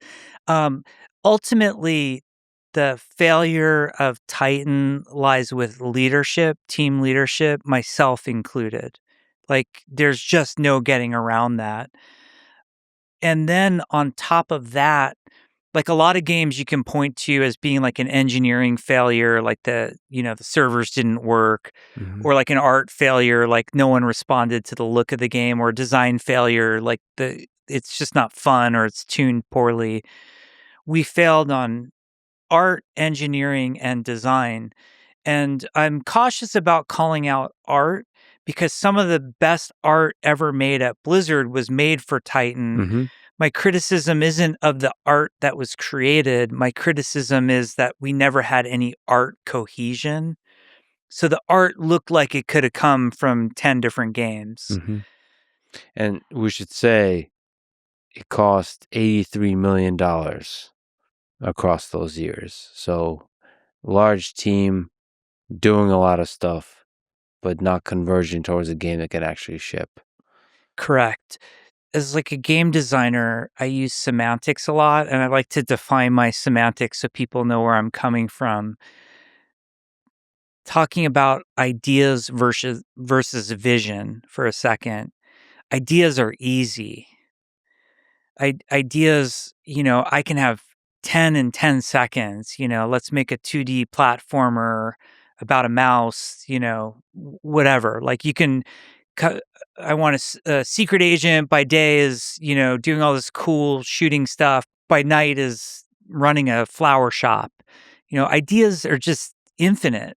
At least on creative teams, you have no shortage of ideas. What I call vision is the ability to not only take a great idea, but shepherd it into existence. And you're doing that through inspiration, first and foremost. If you need a team to make it, you need a team to believe in the vision of the idea. And then there also has to be a technological plan for the idea. There has to be a design plan. There has to be an art style for the plan. There has to be a pragmatic production reality to the plan. And Titan kind of was like, that was the hubris of Blizzard in that era at its height of, we were over being hurt about, World of Warcraft. I don't know if people are going to like it. And we were now in the era of, like, we made World of Warcraft. We can do no wrong. This next thing is going to be the best ever. And there was also a lot of what I call anticipatory hiring, or like there's opportunity hiring, and then there's also anticipatory hiring. I have the exact opposite hiring philosophy. I won't hire anybody on any team until like we're feeling like we got to work overtime, or like we might not ship if we don't get, somebody else in here. And Titan kind of had that hubris of like, well, we're going to build a really big world. We don't know the story of the world yet. We don't really have it mapped out what it should be like. We don't have the art style really defined. We don't know technically how we're going to make the art or what the constraints of it are. But we know we're going to build a really big world. So let's just start hiring environmental artists. And like in 1 year, we would hire like 70 environmental artists from all over the world. We're getting visas and like the top tier talent, because at the height of World of Warcraft, and nobody knew the team that they were coming on. It was Blizzard's next MMO, top secret. And they, their first day at work, like some, poor guy from Belgium just shows up, and he's at his first day at work and he's like, "Oh, are we making World of StarCraft? Is that?" And they're like, "No, dude, let me show you what." And he's like, "What is this game?" We were in that world, and we hired way too many people. The right way to incubate a video game is you have the smallest group possible, and you try to get the idea across with whatever technology you can get your hands on, using other engines, using art from whatever. You prove out that idea, and once you know what you're doing, then you expand the team. The cliche of idle hands is the devil's work or whatever. Yeah. You have these like brilliant team, huge, and we don't have a roadmap for what we're making or how we're going to make it. And now you're having to deal with all these people. Like they're coming into your office. You're trying to figure out, what is the quest flow? How do I design the quest system for Titan? How can we prototype it? And we're like, "Oh, this prop artist over here is running out of stuff to do. What props should he make? Should he work on Chinatown or the Hollywood set?" And you're just making up busy work. The engine didn't work. When we would run playtests on Titan, we would have to tell the team, stop checking in because it slows us down. We had this really great technical artist, guy named Dylan Jones, and he was on Titan with us. And I remember in like the last days, we asked him, because he was a very active user. Titan editor was called Titan Edit, or TED, which is, to this day, TED is the proprietary tool for Overwatch, since Overwatch came from the Titan engine, which was Tank. And we said to Dylan, "I want you to log your uptime in the editor in TED." And in a 40-hour week, he was only able to work for 20 hours. And you can imagine you're building a team of the best in the best in the industry, and they can't work. So not only are you just burning cash faster than anybody on the planet, it's also like, imagine having fighter pilots, but we don't let them fly. Yeah. Like the creative frustration and the way that manifested itself, and how demoralized the team got. It was a disaster. And so many elements of that were done completely differently for Overwatch, which turned out to be this incredibly masterful execution on a short time scale with a small team, with a clear vision. I read that sort of, if you were to compare Overwatch and Titan, so the defining characteristic for the Titan team that said yes to everything, and the Overwatch team said no to everything, meaning focus, like deep focus on the execution of a very clear vision. And maybe that's the process of designing games, like you said, is, on a team that's full of incredible ideas, because it's creative minds, it's constantly saying no. It's a really painful process, but perhaps it is the responsibility of leadership to just keep saying no, which sucks. I guess it sucks to be a leader on a team in that sense, because you're constantly saying no.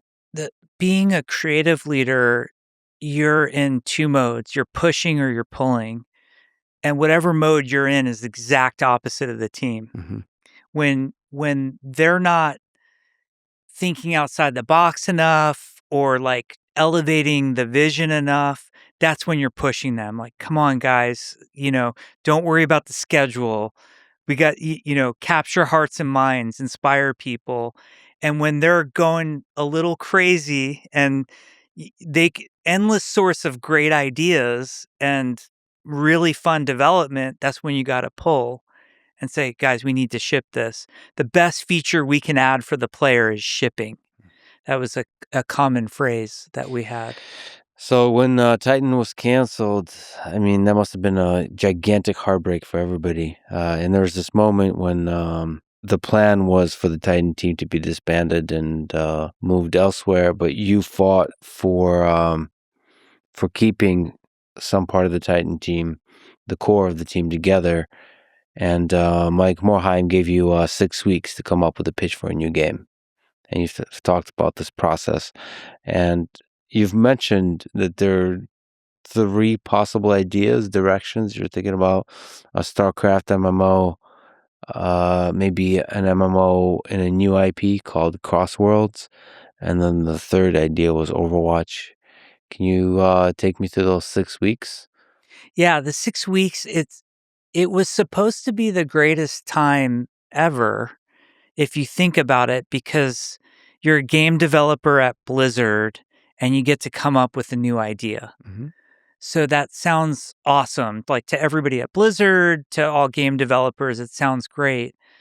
But we were probably the most demoralized we'd ever been in our careers. At least I was. I didn't know if I was going to be fired. I didn't know if that was the end of my career at that point. And so it was like a really serious kind of dire environment that this was happening in. And we were given 2 criteria that we had to hit for these pitches. The first one was that we had to ship within 2 years.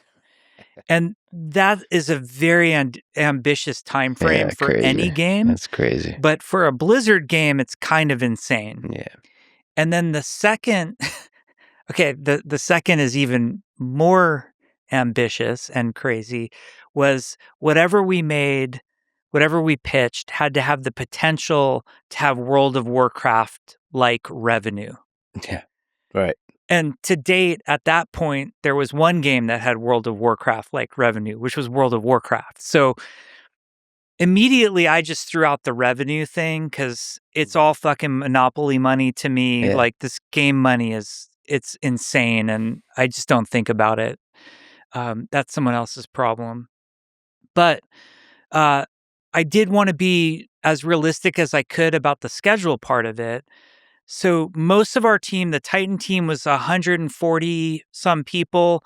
Most of that team got moved to go work on Heroes of the Storm, the D3 expansion, World of Warcraft, Hearthstone. So immediately, large number of the team was gone. Then we had a bunch of like what we called temp loans, people that someday were going to come back to us, but we loaned off for like 6-month tour of duty. And then there was a very small team. There was a group of engineers that was mothballing Titan. So it exists somewhere at Blizzard at that point. And they were also deconstructing the engine because they knew it didn't work anymore. And to make a new game, it had to be way reconsidered to sort of what it is today. And then there was a very small creative group that was supposed to come up with these 3 pitches and given 6 weeks. And we just sort of arbitrarily decided, like, let's spend 2 weeks on each pitch. The ground rules that I sort of led with is you have to be all in for the 2 weeks on the pitch. So if we're, pitch 1 was a StarCraft MMO, and we have to live and breathe and want it more than anything. And I kind of warned everybody. I said, at the end of this 2 weeks, you're going to think this is the only game idea, and you're not going to be invested in the next, but we're going to throw it out as soon as we finish it and do the next one. And the StarCraft MMO, I actually really loved that pitch. It was called StarCraft Frontiers. And the concept was like less of you're playing like Space Marine, like it was less armies. StarCraft, the RTS, is always about the 3 races and the giant armies. And kind of what made WoW and separate from the Warcraft RTS series was that instead of being like a footman in the army in World of Warcraft, you were like a lone adventurer, make your mark on the world. So we had this idea. It was this old Chris Metzen drawing of a space prospector. And I love that idea that like somewhere out in like where all the giant StarCraft battles were happening, thousands of Zerg and Protoss and Terran, there's like this like lone prospector on some planet, like going through like a mysterious dungeon, looking for minerals, but finding monsters. Like it was that kind of spirit of That's awesome. more on the ground level. I didn't even think about that because my intuition with a StarCraft MMO would be the soldier as part of the army, right? The prospector. That's such a beautiful vision. Yeah. Yeah. Looking for the resources and on the way finding the monsters. You want to be on the ground, like what's it like on the ground floor? And I don't want to be a minion in a giant army. I want to be Indiana Jones in space, Nice. So then there was this Metzen picture of the prospector, and then 2 of the most amazing artists, Arnold Sang and Peter Lee. Arnold's the great character artist. Peter Lee's the great environment artist. They did this concept art for Frontiers that was Metzen's space prospector. He's smoking a cigar and he's got his foot on a Hydralisk skull. Nice. And then there's like a med vac in the background and they're on this like big alien planet. And like that picture, you just wanted to like, here's my money. I'll pre-order now. Like sign me up for that game. That picture ended up being McCree from Overwatch. We redid it. Nice. But yeah, that was where McCree actually came from. So that was the StarCraft Frontiers idea. We kind of we went all in on the design. We had a world design, we had class design, like how the classes would work, what progression might look like, and you also have to think when you're trying to design an MMO, like what could expansions and live content be like. And we put together a really good pitch. We all knew there's no way you can make this game. Like this, even though it was more focused than Titan, it's 5 years on Blizzard's best day with nothing going wrong. In perfect scenario, 5 years to make that game. Probably with, 150 to 200 people. Like these 40 people are not making that game in 2 years. So as much as again, that was an idea, not a vision, because it lacked the path to reality, Because that's a legit large-scale MMO in a world that you haven't quite developed in the way that an MMO needs. It was really crafted for the real-time strategy formulation of StarCraft. And it's in space. It would take. I mean, it would be incredible, but it would be 5 year and realistically even more. Like an endless thing that you'd spin on that team. You're making the StarCraft game. How do you get from planet to planet? Is it a cutscene?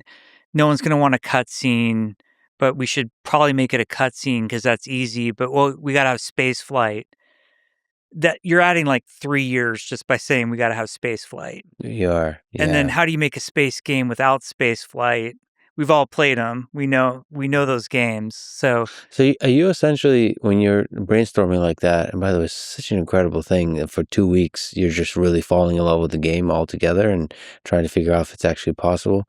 So if you're developing that, are you just constantly trying to say, like, what is the simplest possible thing we could do that's a complete world? Like, are you constantly trying to simplify, or are you allowing yourself to go big? So when you're brainstorming and you're with the team and you're the creative leader, it's, guys, what's fucking amazing? What's big? What do players need? There's a Blizzard design value called what is the fantasy? What is the fantasy? You want to be in space. You want to be in the StarCraft universe. And then your job as the game director, and if you have a great creative director, art director, tech director, the director should be scoping it back into reality. The mistake I see on a lot of game teams is scope becomes a production problem. You give it to the project managers or the executives or the producers to say, no, there's not enough time, or you guys should hire more. Because, Right. like, what do executives, what do those types have at their disposal? They can hit you with meetings in Outlook and tell you that you can hire more people. That's not really how you get the game made. That's why they get paid the big bucks. The scoping, your best case scenario is when your tech director, art director, and game director are doing the scoping. Because then like, this part we got to spend big bucks on. There's no getting around it. This part we can cheat. If you have a giant team and one guy's job is just to make props, crates and chairs, the guy's going to make that's a AAA awesome developer who's going to put his heart and soul into it. If you let him, he'll take 6 weeks to make a crate. You have to have that moment where you're like, I kind of need 200 crates. So just spend like a couple hours on that one. And that's a hard thing to say to somebody. You're doing this kind of scope carving while also talking about what is the fantasy. So there's a tension there that you're constantly dancing with. So you're allowing yourself to think big, but then scoping it down and doing that on a scale of days in this case? Like, yeah, we had 2 weeks. So, and I don't think I was working on weekends, but we weren't getting the group together. So it's, like 10 working days. And then you like shut it off and go to idea number 2? Yeah. Idea number 2 was Crossworlds. That was a Metzen vision for a universe. And like, I'm glad Metzen's back at Blizzard, and I hope they make this game someday. The way Chris described it was there's a planet on the edge of the universe that's like the Mos Eisley spaceport with all these, freakish aliens and people from all walks of life. And it's kind of seedy and criminal. And there's traders and smugglers and diplomats. But this one planet is sort of the planet that they've agreed to like meet on. And this is like the neutral place. And then the game was going to take place on that planet. So this is awesome. Yeah. So that was more of like a world IP driven one that was really inspired by Chris. And that allows you to play with different characters, I like that. I like that idea a lot because it's a meeting place of different worlds, and then you can allow your imagination to drive what the worlds from which they came from are like. So you don't have to design those worlds. No, you don't have to design them, but then they're yours. Like if the players really are reacting to like the green people planet or whatever, and someday you're like, hey, what expansion should we make? I don't know, green people planet. People, yeah. Like, let's do it. I like it. So it was actually it was Crossworlds. We were working on Crossworlds, and like the StarCraft Frontiers, for Frontiers, we were having the class meetings, how class progression worked, like the game designery stuff. And on Crossworlds, we were having a class meeting of like a big decision in like RPG type games is always, are you doing like skill based or class based? And it's usually some combination of those. But class based, you're like choosing, I'm going to be a warrior, therefore I use sword and shield, and I do these things. Where more of a skill base is everybody's kind of an avatar, and then the skills that you pick define. So I might take that I know how to use swords. So you're kind of making those decisions. And with all things game design, there's no right or wrong. It's all trade-offs. So the trade-off decision we were making is like, oh, I think we want to be class-based with this Crossworlds thing. And we were in a design meeting, and one of my favorite designers of all time is a guy named Jeff Goodman. He was one of the original WoW encounter designers. He designed like Onyxia and all the big raid bosses. Like if someone has a favorite raid boss, Jeff probably designed it. And he just kind of off the cuff said in this meeting, he said, I wish instead of making like 6 classes, I wish we could make 50 classes. And I wish instead of having like, 100 abilities on the classes, the 50 classes all just had like 1 or 2 things that was really interesting about them. And then the class meeting ended, like we designed our 6 classes in that meeting. And then the meeting ended and I was back at my desk and it just stuck with me what Jeff had said about the way he wished he could design the classes. And then we had this directory of all the amazing Titan art. Mm-hmm. And I started pulling up Arnold Sang's characters. Arnold's vision and his art is second to none. And I started taking some of the old Titan characters that we had designed. We had a class called the Jumper, and the Jumper could like teleport forward and rewind time and come back. And the Jumper used dual wield pistols, which was at the time designed after my dual G18s from Modern Warfare 2 was my favorite loadout. I was just cribbing Infinity Ward. That's where Tracer's guns came from. Mm-hmm. And we had all these like different guns, like some that bloomed and some that, had this like really crazy recoil. And we had other types of guns. And I took every version of like the Titan Jumper and I just distilled it into what I thought was the best version of the Jumper, which was, the dual wield pistols, the blink, the recall, and time bomb. And then I took Arnold Sang art and I went, to Arnold and I'm like, what if this wasn't like a class? Who is this as a person, not a class? And Arnold, what if she's British and her name's Tracer? And like, that was the origin of Overwatch. And some of the pragmatic part of that was I knew that Jeff Goodman was going to be on this team. And I knew that Arnold Sang was going to be on this team. And it's a play to your strengths moment.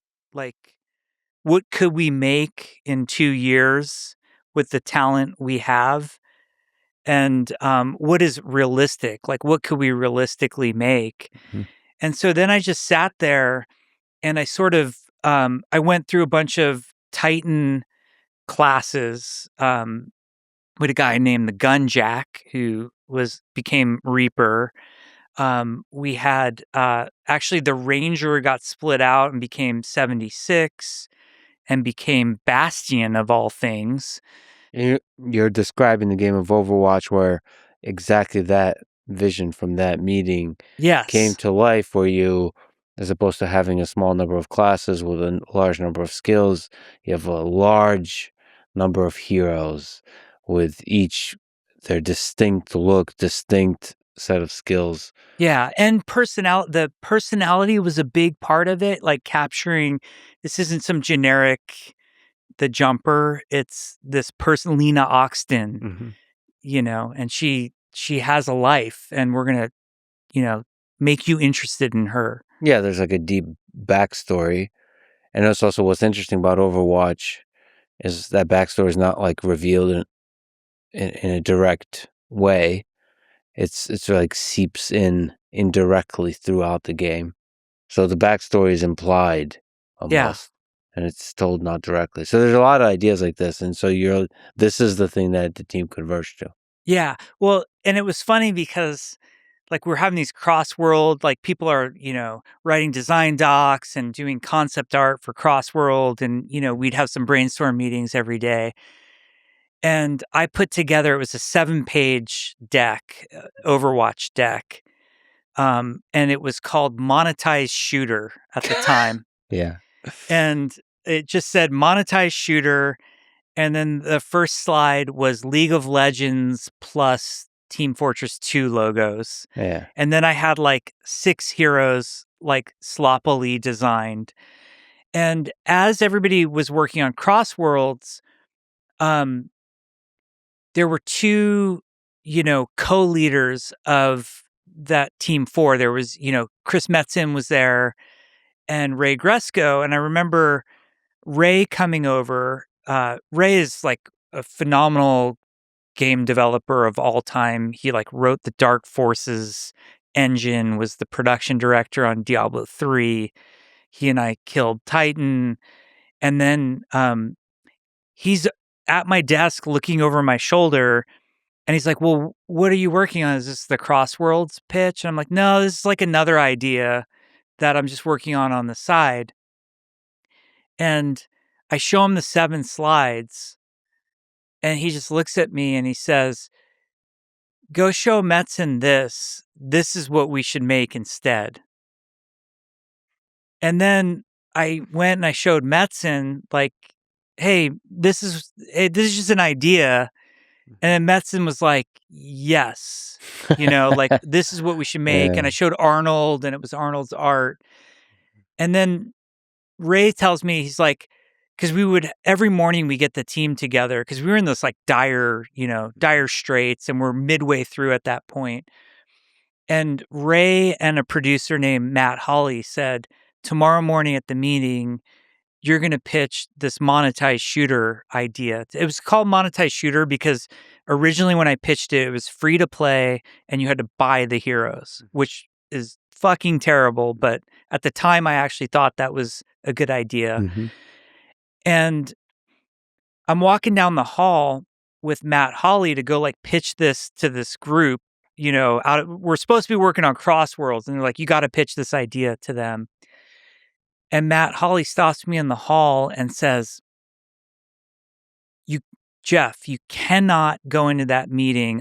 I refuse to put up a deck in front of the team where the first slide says monetized shooter. Mm-hmm. They'll hate that. And that's not the spirit of who we are as, creative develop. I'm like, yeah, you're right. Like, well, no one was supposed to see this deck anyway. You guys were all looking over my shoulder. And he's like, you need to put a name on it. I'm like, it's Overwatch. Like right on the spot, I said the name was Overwatch. And where that had come from was when we were working on Titan, I was really angry about this. We did this fake, I did not do this. Another leader on the team did this, of this fake, like we're going to put up whiteboards and everyone gets to vote for their favorite name for Titan. Mm-hmm. But the person who did it already had a name in mind for the game and just kept pushing towards that name. Yeah. And the thing that got the most votes was Overwatch. Overwatch in Titan was like a police group, essentially. But somebody had written Overwatch on that board and it got the most votes. So I basically named the game Overwatch to like high five my team and kind of middle finger. Yeah. Like, don't act like it's a democracy when it's not. Yeah. So it's a middle finger. Yeah. So Overwatch, and then the rest is history. So what in that slide deck is that? In that slide deck, did you already have a kind of crawl, walk, run idea of the way this would be developed? So my deck was terrible. People actually, there's a thing called a Jeff deck, which is it's always gray with black writing, and then the default like PowerPoint blue shapes because I just don't bother making it look good. Yeah. Besides dragging Arnold Sang's art, desecrating it into my deck. We had this amazing game designer on the Overwatch team, a guy named Jeremy Craig. Who's now actually game directing a game over at Bonfire. Jeremy, not only was he a great game designer, but he had the ability to sell things better than anybody else visually. So Jeremy took my shitty deck, and then we had lots more like creative brainstorms, and we thought through the game of Overwatch a lot more. And then he made this gorgeous pitch deck that we pitched. We first had to go through the Blizzard production and game directors for them to approve it and give it their thumbs up. Then we had to go through the Blizzard executives. Then we had to go through Activision. Mm-hmm. And in that deck, because we had to speak to schedule, We had to speak to two things that were tough to speak to. One, we had to speak to schedule, and we came up with this concept of crawl, walk, run. We had identified the reason Titan failed is we just tried to run. We tried to come up with the next World of Warcraft. But if you think about World of Warcraft, it had Warcraft 1, 2, and 3 to build upon to even get to the point where people gave a shit enough about that world to want to live in the world of Warcraft. So the idea was that instead of trying to cut right to World of Warcraft, let's try to honor Warcraft 1, essentially. So this first game is just to establish that there's a universe you might give a shit about. Mm-hmm. We also knew that the time frame we were given of 2 years, there was no way to create a compelling PvE experience. So we just kind of randomly put dates in a slide of crawl, walk, run, thinking it was aspirational, and really we were just trying to save ourselves. Like, don't cancel us. This team can make something great. The other part that we had to talk to too was like a mobile strategy. Like at that time, it was like everything has to be also on mobile, which I think is the dumbest thing ever. And Yeah. so literally what we did is this was Jeremy's brilliant part. We had a picture with all the boxes, and then one of them is like a tablet with just a fucking Photoshop of, Arnold's art on it. And we're Yeah. like, and also it'll be Mobile. on mobile. Brilliant. Yeah. But I think this crawl, walk, run idea is really nice. So that the initial idea is you would have basically a shooter with all these different characters, all these heroes, and then the walk would be the PvE version of that co-op, and then if people really fall in love with the world, then you build a big MMO around it. Quick pause for a bathroom break. Quick 30-second thank you to our sponsors. Check them out in the description. It really is the best way to support this podcast. Go to lexfridman.com/sponsors. We got Finn for customer service AI agents, Blitzy for code generation in large code bases, BetterHelp for mental health, Shopify for selling stuff online, CodeRabbit for AI-powered code review, and Perplexity for curiosity-driven knowledge exploration. Choose wisely, my friends. And now, back to my conversation with Jeff Kaplan. And we should also say that there's a whole world that was built around Overwatch. And one of the ideas was, so Warcraft is a very particular kind of world. StarCraft is a particular kind of world. Diablo is a particular kind of world. And you wanted to bring Overwatch to Earth and make it positive. You give this talk where there was a lot of respect paid to the sort of dark, gritty, post-apocalyptic games on Earth. Also give a lot of respect to the ultra-realistic first-person shooter games like Call of Duty. And you wanted to create something more that paints a vision of a near-term, hopeful future and fun and more sort of surreal versus like ultra-real. So it's interesting to talk through how a world comes to life, how you think about that world, how you create the tone of the game, how you craft in this vision, not just like different characters like Tracer and so on, like what the personalities, but like bringing the world to life in which they will be. What was that process like? The process was a blast, and like the goal was that bright, hopeful future. And the other phrase we used all the time on the team was a future worth fighting for. Mm-hmm. If there's going to be all this fighting, like it kind of has to be worth it for something. Picking the locations in the world was the funnest thing. There's just a group of us who would sit around and like, where do you want to go? Santorini looks amazing. And you're looking at pictures and like, let's make that place. In a video game, people are going to spend hours and hours in a location.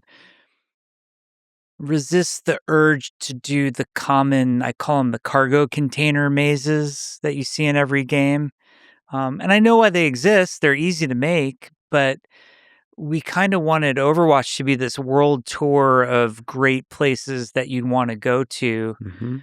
Or in the case of like Oasis, it's like, okay, maybe Iraq back when we were making this game wasn't the top of people's list, but what is the bright, hopeful version of what that could look like? So we just really tried to sell this idea of these aspirational locations. One, just to get people thinking about different places on planet Earth and how awesome they all are, but also from like a pure game design standpoint, you're going to spend a lot of time in the environment, so the environment should be pleasing and not oppressive. Can you go through some of the heroes that you ended up putting in the game? Maybe a good way to do it is which are your favorites, and what's from the best of your knowledge of the internet favorites. My my favorite, I have a couple favorite heroes. Obviously Tracer, She's the OG. the OG, the cornerstone. We put her on the front of the box. She was that moment of we should just take the best of the best, and we know this gameplay is good and solid, and it's so simple. Like, the mechanics are very easy to explain to somebody. It's very easy to pick up. The first time anybody hits recall for the first time and they try to wrap their mind around, like, wait, does that mean if and they're mapping out the possibilities. And by the way, we should say that it's a PvP game with 6 versus 6 at first, and where there's 3 distinct roles that people take on those on a team, and those roles at first, I guess, were not required. Like you can reallocate those roles as you wanted, and then to maximize the fun, you add a little bit of structure. You enforce 2 per role, and the role being tank, support, and damage. Yeah. So that, and then there's all the kinds of heroes that are associated with the different roles, and people pick, and there's lore, and some people are probably like hardcore just one particular hero, and so there's a lot of personality and story and community that builds around each of the heroes, but at the end of the day, it is just a fun shooter. Yeah, our goal was to pay homage to the shooters before us that we loved. There's no way you can talk about Overwatch without talking about Team Fortress 2. Team Fortress started as a Quake mod, which was brilliant, and I played tons of. Then there was Team Fortress Classic that came out with Half-Life 1. And then Team Fortress 2, I think everything about it blew everybody away when it came out in 2007. And there's obviously just huge influence there. But the shooter mechanics of Overwatch they harken back to what people call the arcade or arena shooter genre, which pains me because back in the day, I didn't think of Quake as a arcade shooter. It's almost an insulting way of saying it, but just the fast movement, really epic over the top weapons. You have a low time to kill, or TTK that players call it, meaning you're very survivable. You can take a few hits, where in a game like Call of Duty or Counter-Strike, if you get shot in the head, you're just dead right away. So it was supposed to be this explosive, larger than life, fun arcadey shooter, with a lot of teamwork involved. And so you said Tracer up there. She's the OG. Who else? McCree.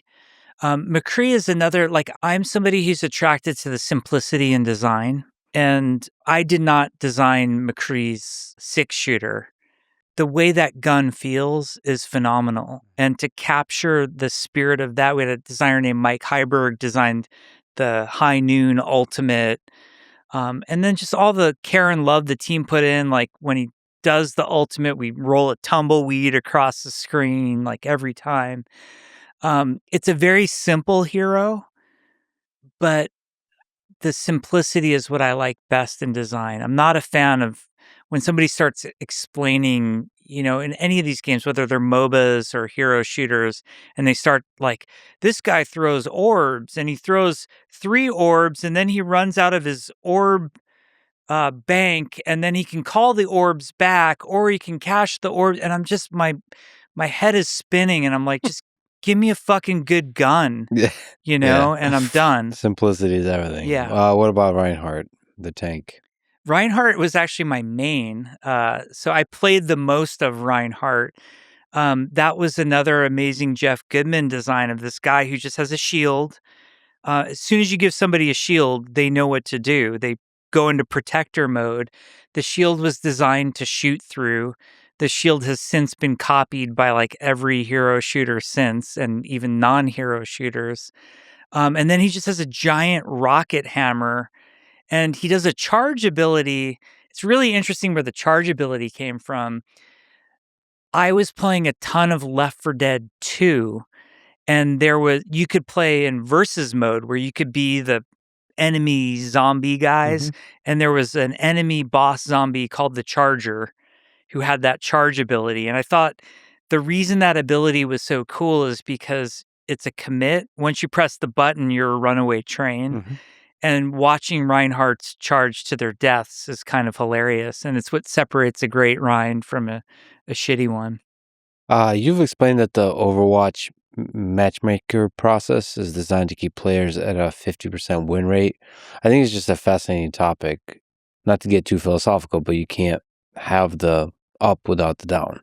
Hence the 50%. Can you speak to the complexity of like what makes a good matchmaker? The matchmaking systems are some of the most complex design and engineering tasks you're ever going to tackle. And they're thankless. It's very hard too, because I think most people, they're not being disingenuous. Like if you ask a gamer, what do you want? They're like, I just want a fair match. Like just make it even. And the reality, what they want is they want a match where they're slightly better than the other guy. Yeah. Like they want it to feel like it was close, but then win. And you can't architect that. Like it's a zero-sum situation. So there's got to be winners and there's got to be losers. The other really core problem, and we would study this all the time when people would complain, you see a Reddit post and somebody would say, I had a 6-game losing streak. This is so fucked. It's the worst matchmaker ever. Oh, Reddit. Yeah, right. I love Reddit. But we would look up that person's account. I would do that all the time. I love looking up people's accounts and seeing what would happen. It's like, yeah, he had the 6-game losing streak. He had an 8-game winning streak before that. Yeah. There was no post about how awesome is this.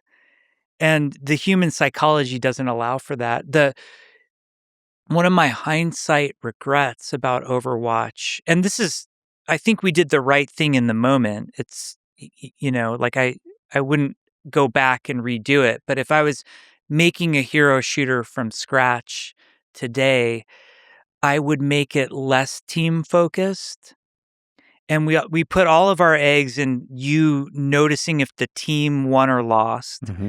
And we downplayed your individual contribution as much as possible. There wasn't a scoreboard. We had a medal system, but the medal system was, in my opinion, it was not good because the losing team got medals and the winning team got medals. And on the losing team, they would use that. They would weaponize it against their teammate. Well, I'm the top kills and all you guys are making us lose. And it's like, okay, you're the top kills by like 1 and you guys still lost. So I would, if I was to redo it today, or for any aspiring hero shooter makers out there, I would actually downplay the team factor and try to put more focus on individual contribution, because that's just how people play. They're selfish. And I don't mean that in a bad way. It's that human nature they can't help. And in terms of how they experience the game, in terms of how they derive joy from it, or how they see the challenge of the game, is individual. Even when you're on a team, you're still feeling it's individual, fundamental individual experience. As a small aside before I forget, since we mentioned first-person shooters so much, outside of Overwatch, what are some of the great shooters of all time that you've played? Quake is the greatest. Quake is GOAT. Yeah, Quake is GOAT. There's a lot of contenders up there. What have you logged the most hours in outside of the Rust. games? Okay. Can you? Okay. A lot of folks have written to me that I need to play Rust, the video game. I have not. I've not even looked into it. Somebody on Reddit said it has a steep learning curve. I would like to give it a chance because you have to me spoken so highly of it. So can you explain Rust? Yeah, Rust is an open world game. It's a procedural map, so it means that every time it's different. You're always on an island, and it resets every month. So Is it PvP? it's all PvP. In fact, Rust is the most PvP thing in all of PvP. I don't know what that means, but Rust players know what that means. everybody who plays Rust and loves it sounds to me like they're in a cult. So with all due respect, please don't write me letters. They're too busy playing Rust. They're too busy checking on their base, making sure it's not rated to write you letters. Okay. It takes place, it's open world. You can do whatever you want. There's not really any directed gameplay to it. But at any time, any other player can kill you and take anything that's on you. Oh, wow. Yeah, and then you build what Rust players called bases, and you upgrade the base, and you try to make the base as safe as possible to store your stuff. And then you can make explosives and blow up other people's walls to get into their base where they're keeping all their best stuff and take all their shit It like permanently? permanently. Like, it Oh, would I be like see. PvPing in WoW. Imagine in World of Warcraft Uh-huh. if somebody could not only kill you, but take everything that's in your bank and make you level 1 the next time you log in. Wow. That's very stressful. The beauty of Rust and why it's so good is you can't have the high highs without the low lows. Mm-hmm. And Like real low lows. real low lows, Wow. All like right. debilitating, like, am I ever going to play this game lows? You know, like you Right. spend a week building the world's most perfect base and getting tons of loot. And then there's what's called online rating and offline rating. Online rating means that my enemy I can see that they're in their base right now, and I'm going to try to attack them while they're in their base. Mm-hmm. Offlining, which is like all Rust players will say you're the scum of the earth if you offline someone. And then all Rust players also offline people all the time. Ah, Yeah, it's yes. gamer etiquette. Yes. Offline's when, like, hey, I think that my neighbor logged off for the night. You know, they just played 6 hours. I've been watching them, and now there's no activity in their base. So I'm gonna like blow up their walls and take up all their stuff when they're not here. Mm-hmm. Yeah. So Rust, because real life is not hard enough, is what it sounds like. Yeah, 'Cause I that'd want be a great tag. if I want more stress in my life, I'll play Rust. Yeah, I can't wait. So okay, so that's one that sounds like a unique experience and a great joy. So Quake number 1, Rustin up there. Call of Duty. Call of Duty just Dude, you know, there's a lot of haters. Like Call of Duty 4 and Modern Warfare 2 were the pinnacle of Call of Duty, with Black Ops being a very respectable, third. But you're never going to get a better gun feel from a game than just study the visual effects, the animation, the modeling, the sounds. Every aspect of shooting a gun in Call of Duty is so masterfully done. And then the maps, like the flow of the multiplayer is just great. Like there's a map called Crash from Call of Duty 4 that Aaron Keller and Aaron's now the game director on Overwatch. We just sat and studied that map, or Terminal from Modern Warfare 2. Just studied the maps of just like this map design is off the hook. So Call of Duty is definitely up there. So even though you were not thinking about it, Overwatch ended up being a gigantic success. So did you start thinking about, in this framework of crawl, walk, run, about the walk, the PvE piece? Yes. So the PvE piece was what Overwatch 2 was supposed to be. Mm-hmm. And I don't know if people know this or not, but we started working on Overwatch 2 in 2015. So Overwatch 1 didn't ship until 2016. So before Overwatch, and it wasn't like work in earnest. It was like pitching the game. I remember I spent a lot of time. It was myself, Chris Metzen, and Michael Chu, sort of brainstorming a framework for what like a campaign could look like. And we had this idea of like a cooperative PvE shooter. And we actually pitched it to the team before we launched because we were trying to put a bunch of runway in front of us that worked against us. And it's one of my biggest mistakes I've made as a creative leader in my career was Overwatch 2. There were 2 points of failure for me. The first was I had people on the game team who didn't like PvP or competitive shooters, and they really loved the Overwatch universe and wanted to play these characters and heroes, but they wanted to kind of do it on their own terms in like a PvE setting. So even though Overwatch is this like runaway success and everybody's talking about it, they felt like they couldn't really engage with it. And so like people on the dev team are like, okay, thank God we, shipped that PvP thing. Mm-hmm. When do we start work on this other thing? So that came from a genuine place of excitement.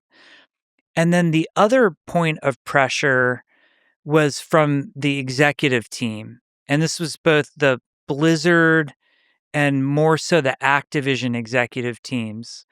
And they started really putting the heat on, well, you said Overwatch 2 was going to be out in 2019. And they're referring back to these slides that were just crazy dates. Like, Mm-hmm.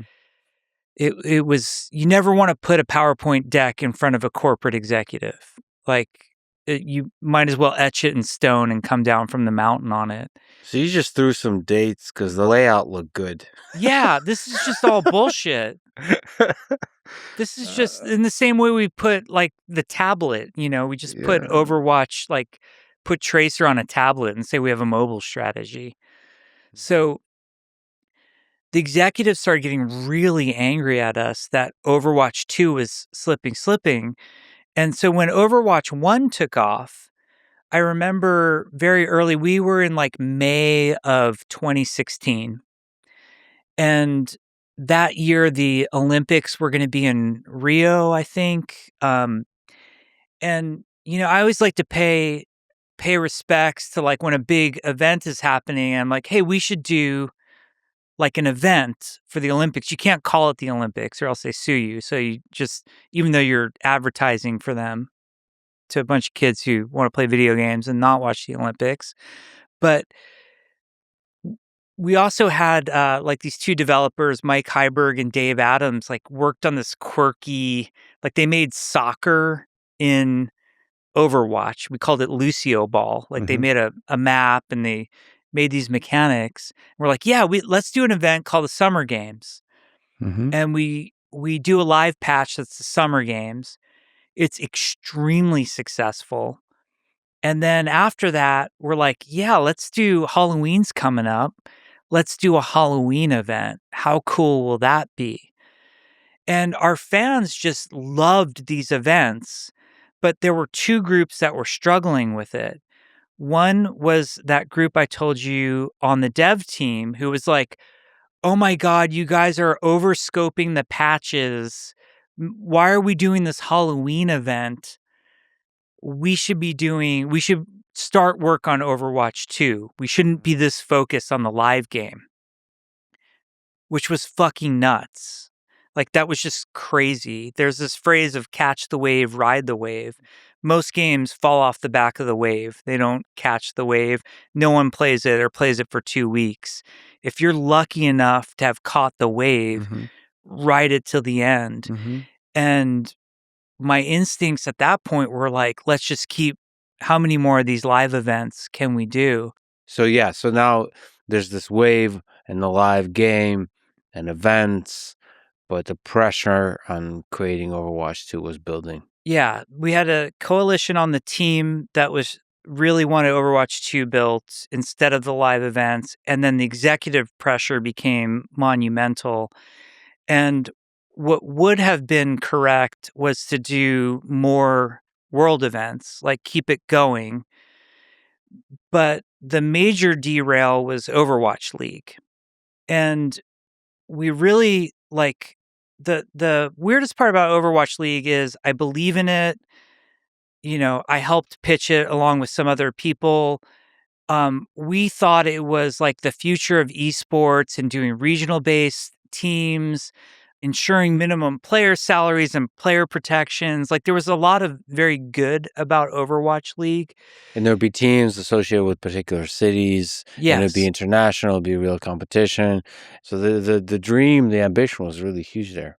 Yeah, the teams part of the dream was more of like regional based player protection, try to make esports more of a first class citizen, because there were all these stories about like shady teams, you know, screwing their players over.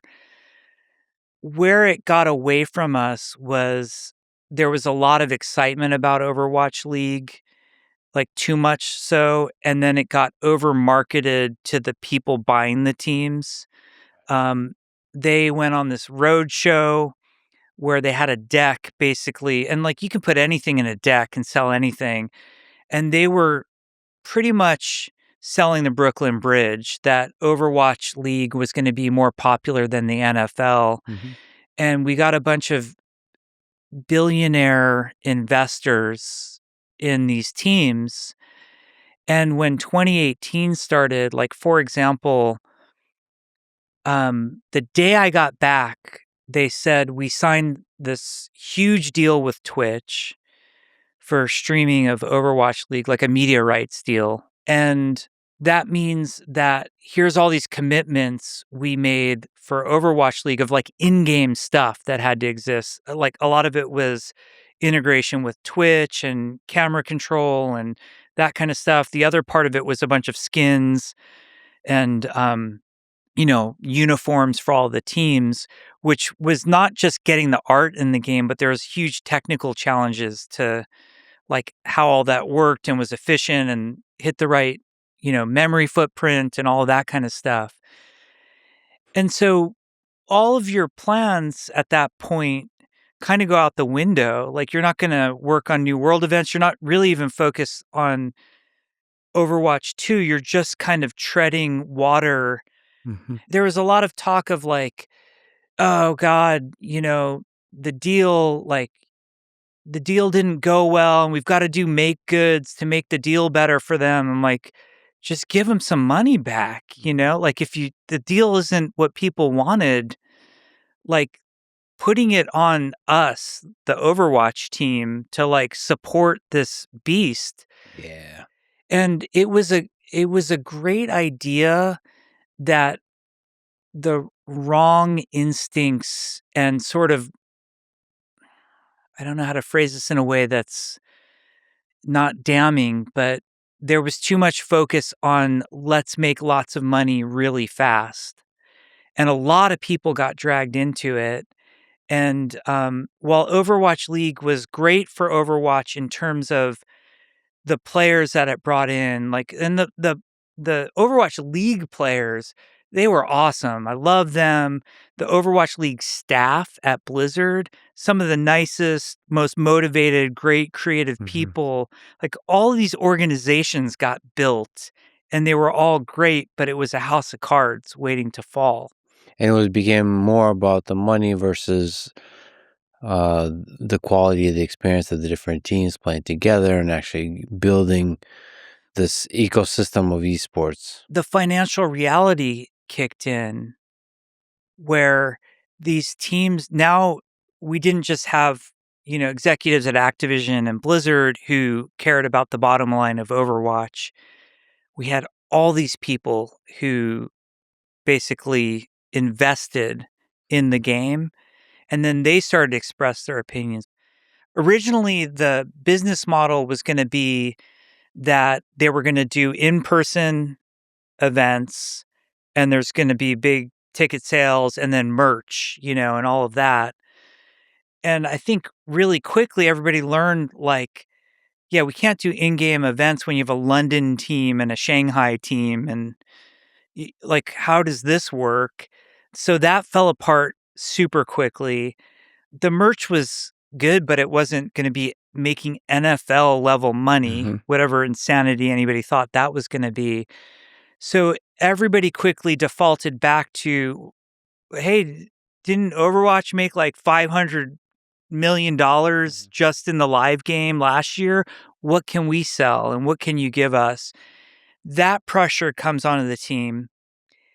And then the pressure to ship Overwatch 2 and all care and love that we had for like the live game and the live let's just make events and new heroes and new maps. We're losing all these resources. And it got to the point, my exit at Blizzard, I believed in Overwatch too. I think we could have made a great game. I have a lot of hindsight of like how I would have designed that game differently with what I know now versus what ultimately we didn't ship. And there's Overwatch 2 is out now, but it's not the Overwatch 2 that we planned and announced. So when you're referring to Overwatch 2 in this conversation, you're referring to the PvE version. The PvE version. Which, by the way, I would have loved to play. I'm one of the people that were... Overwatch is great, but the PvP... But I would have loved to play the PvE version. I think everybody would have loved to have played it. And there's a misconception online that all I cared about was PvE and I didn't care about PvP. All of the Overwatch 2 PvP maps were something that I said to the team over and over. We have a PvP audience. If we get anything right, it has to be the PvP. We would be lucky to welcome these PvE players, but that's not guaranteed. So it was never a PvE only focus. It's just almost expanding it to also the E. And what eventually broke me was it used to be like in 2016 and 2017, I felt very in control of the Overwatch team and the direction of the game as a game director, working with Ray Gresco as the production director. It felt like we were running Overwatch and we were very, very successful and doing a good job. And I think the fans were happy. And then as we transitioned, Overwatch League was the best intention. My parents always say the road to hell is paved with good intentions. That was the Overwatch League, and it ended up being an albatross. And then Overwatch 2 was the same thing. And what it boiled down for me, like what sort of ultimately broke me in my Blizzard career, was I got called in the CFO's office, and he sits me down and he says, he gives me a date, which at the time was 2020 and was going to slip to 2021, but at the time it was 2020. And he said, Overwatch has to make in 2020. And then every year after that, it needs a recurring revenue. And then he says to me, if it doesn't do dollars, we're going to lay off 1,000 people, and that's going to be on you. And that was just the biggest fuck you moment I had in my career. It felt surreal to be in that condition. And as somebody who's worked on a lot of games, made a lot of games, you get in these meetings where they're like, Fortnite has 1,400 people working on it. If you just hire 1,400 people and make it free to play, we'll make that money, right? And that was I had believed I would never work anyplace but Blizzard. I loved it. It was a part of who I was, and I felt I was a part of it. And I literally thought I would retire from the place. I never thought the day would come, and that was it. I was like, it's we're done here. Luckily for Blizzard, that CFO is no longer there. I mean, Blizzard is one of the greatest companies in the history of Earth. They've created so many incredible video games. It's so difficult to create so many hits, and they were done not by chasing money. They're done by small, incredible teams, the hodgepodge that you describe, taking big risks and falling in love with the thing they do, and then just chasing it, working extremely hard. And just because you figured out a way how to make a lot of money doesn't mean it's not at the core this incredible creative journey that's incredibly difficult to pull off. And just because you got a bunch of really smart creative people who have somehow figured out how to pull it off multiple times in a row doesn't mean you can just treat it like a machine. Every single time, it's this beautiful journey of a hodgepodge of weirdos working together, and weirdos have to run that thing. If you ever have a chance to create something special, you have to have weirdos at the helm. And at the degree to which you don't have weirdos at the helm, creative minds at the helm, and you're a business person at the helm, get out of their way, right? You cannot have the meetings like you're describing. And I don't just speak about this particular company. It's just the entire industry. There's so much joy to be had if we keep creating great games. And I just hope we get to see those great games. I think there's a message to creative people out there and people who make stuff. We're so focused on the love of the craft that we get lost in it, and we love doing it. And we're not cutthroat, and we don't have that kind of ambition. We have a different kind of ambition. But there's this whole world, especially as soon as you're lucky enough to have success, that are very cutthroat and very ambitious. And for whatever reason, we keep giving ourselves to them. And we need to stop giving ourselves. World of Warcraft, when we made it, there was no CFO at Blizzard. You don't need a CFO to make World of Warcraft. You need artists, engineers, designers, producers, and an audio team. You don't need to bring in, just because you're making a lot of money, it doesn't mean you need to now start adulting by bringing in a CFO. You can figure it out. And there are great finance guys. Like, I've worked with finance guys who get it and get out of the way and respect, and they're gamers and they sort of understand. But like, I wish developers would understand their own value more and stop handing the golden goose to people who don't deserve it. How painful was it to say goodbye? It broke me. I think after you've been at a place like Blizzard, which I love Blizzard to this day. I have nothing but warm, fond memories. I mean, there's those moments where you're like, I wish that hadn't happened. But on the whole, that place is mecca for game development. And everything I have is due to Blizzard. They provided for me and my family, made me the person I am. So separating from Blizzard was one of the most painful things. And I was very sad when I resigned, and I didn't realize how broken I was until recently, like the mourning, grieving I had gone through of like, I think I'm a little fucked in the head for not being there anymore. How could I give that up? How could I not be there anymore? It was really, really painful leaving. Can we just speak to, I don't know, I don't think we can give enough love to Blizzard. It's a legendary company for me personally, for everybody, for millions of people, created some of the greatest games ever. Warcraft, StarCraft universe, Diablo, WoW, Overwatch. What made it such a legendary game company? Just looking back at the whole of it. The start is Mike, Alan, and Frank. It was run by 3 gamers. They were all 3 of them programmers. They made the games before they just ran the company. So they knew what each of us as developers beneath them were going through, and they protected us.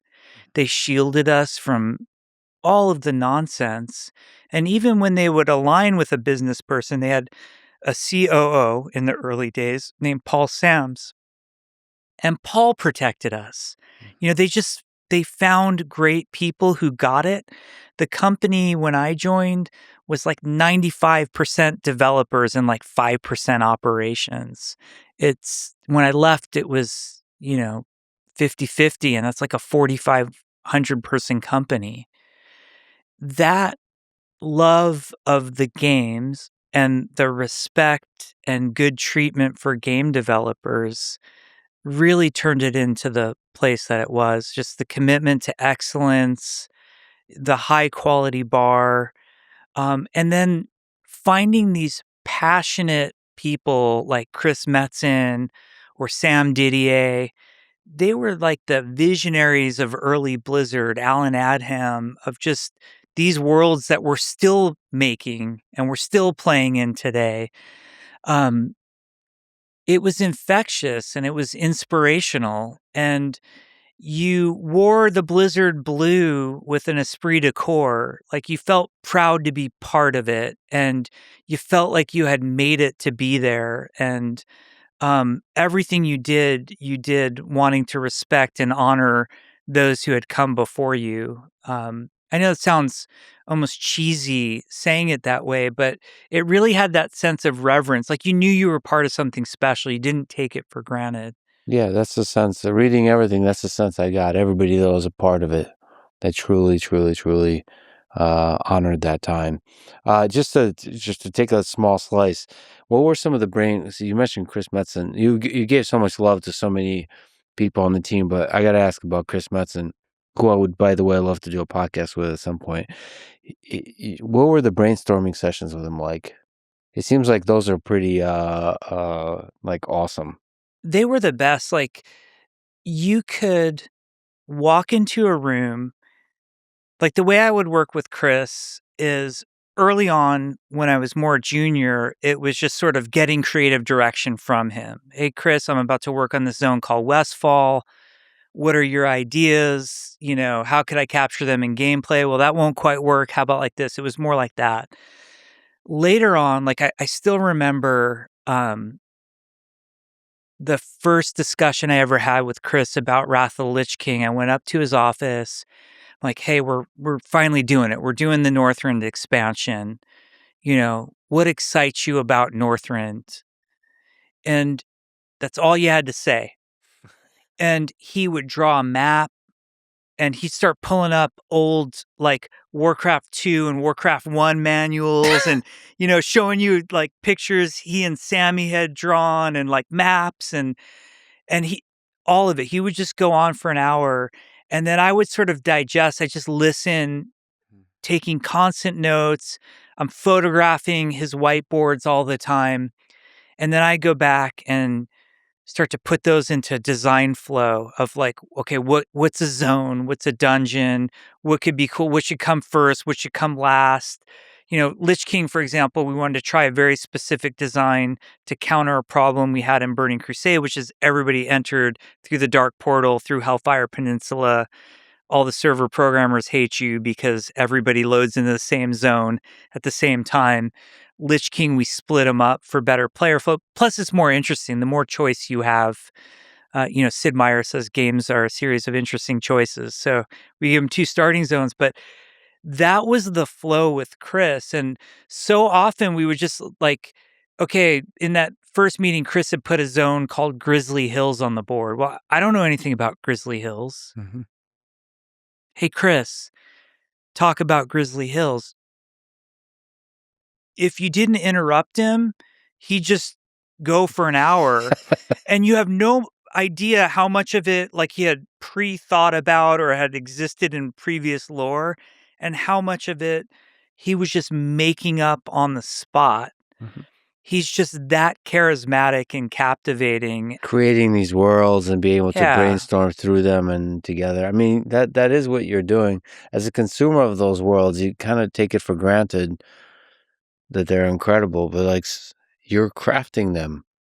Like you're looking at a blank sheet of paper and then together coming up. My job, as I saw it working with Chris, was I had to, on World of Warcraft specifically, working with Chris, is I was like the translator into gameplay of what Chris wanted, how to get it to play like how Chris wanted. So my favorite stories, we're working on Burning Crusade, and we're in this meeting, and Chris is like, he's the gentlest, sweetest guy, but because he carries himself with such confidence and everybody's in awe of him, the junior developers get kind of intimidated by him.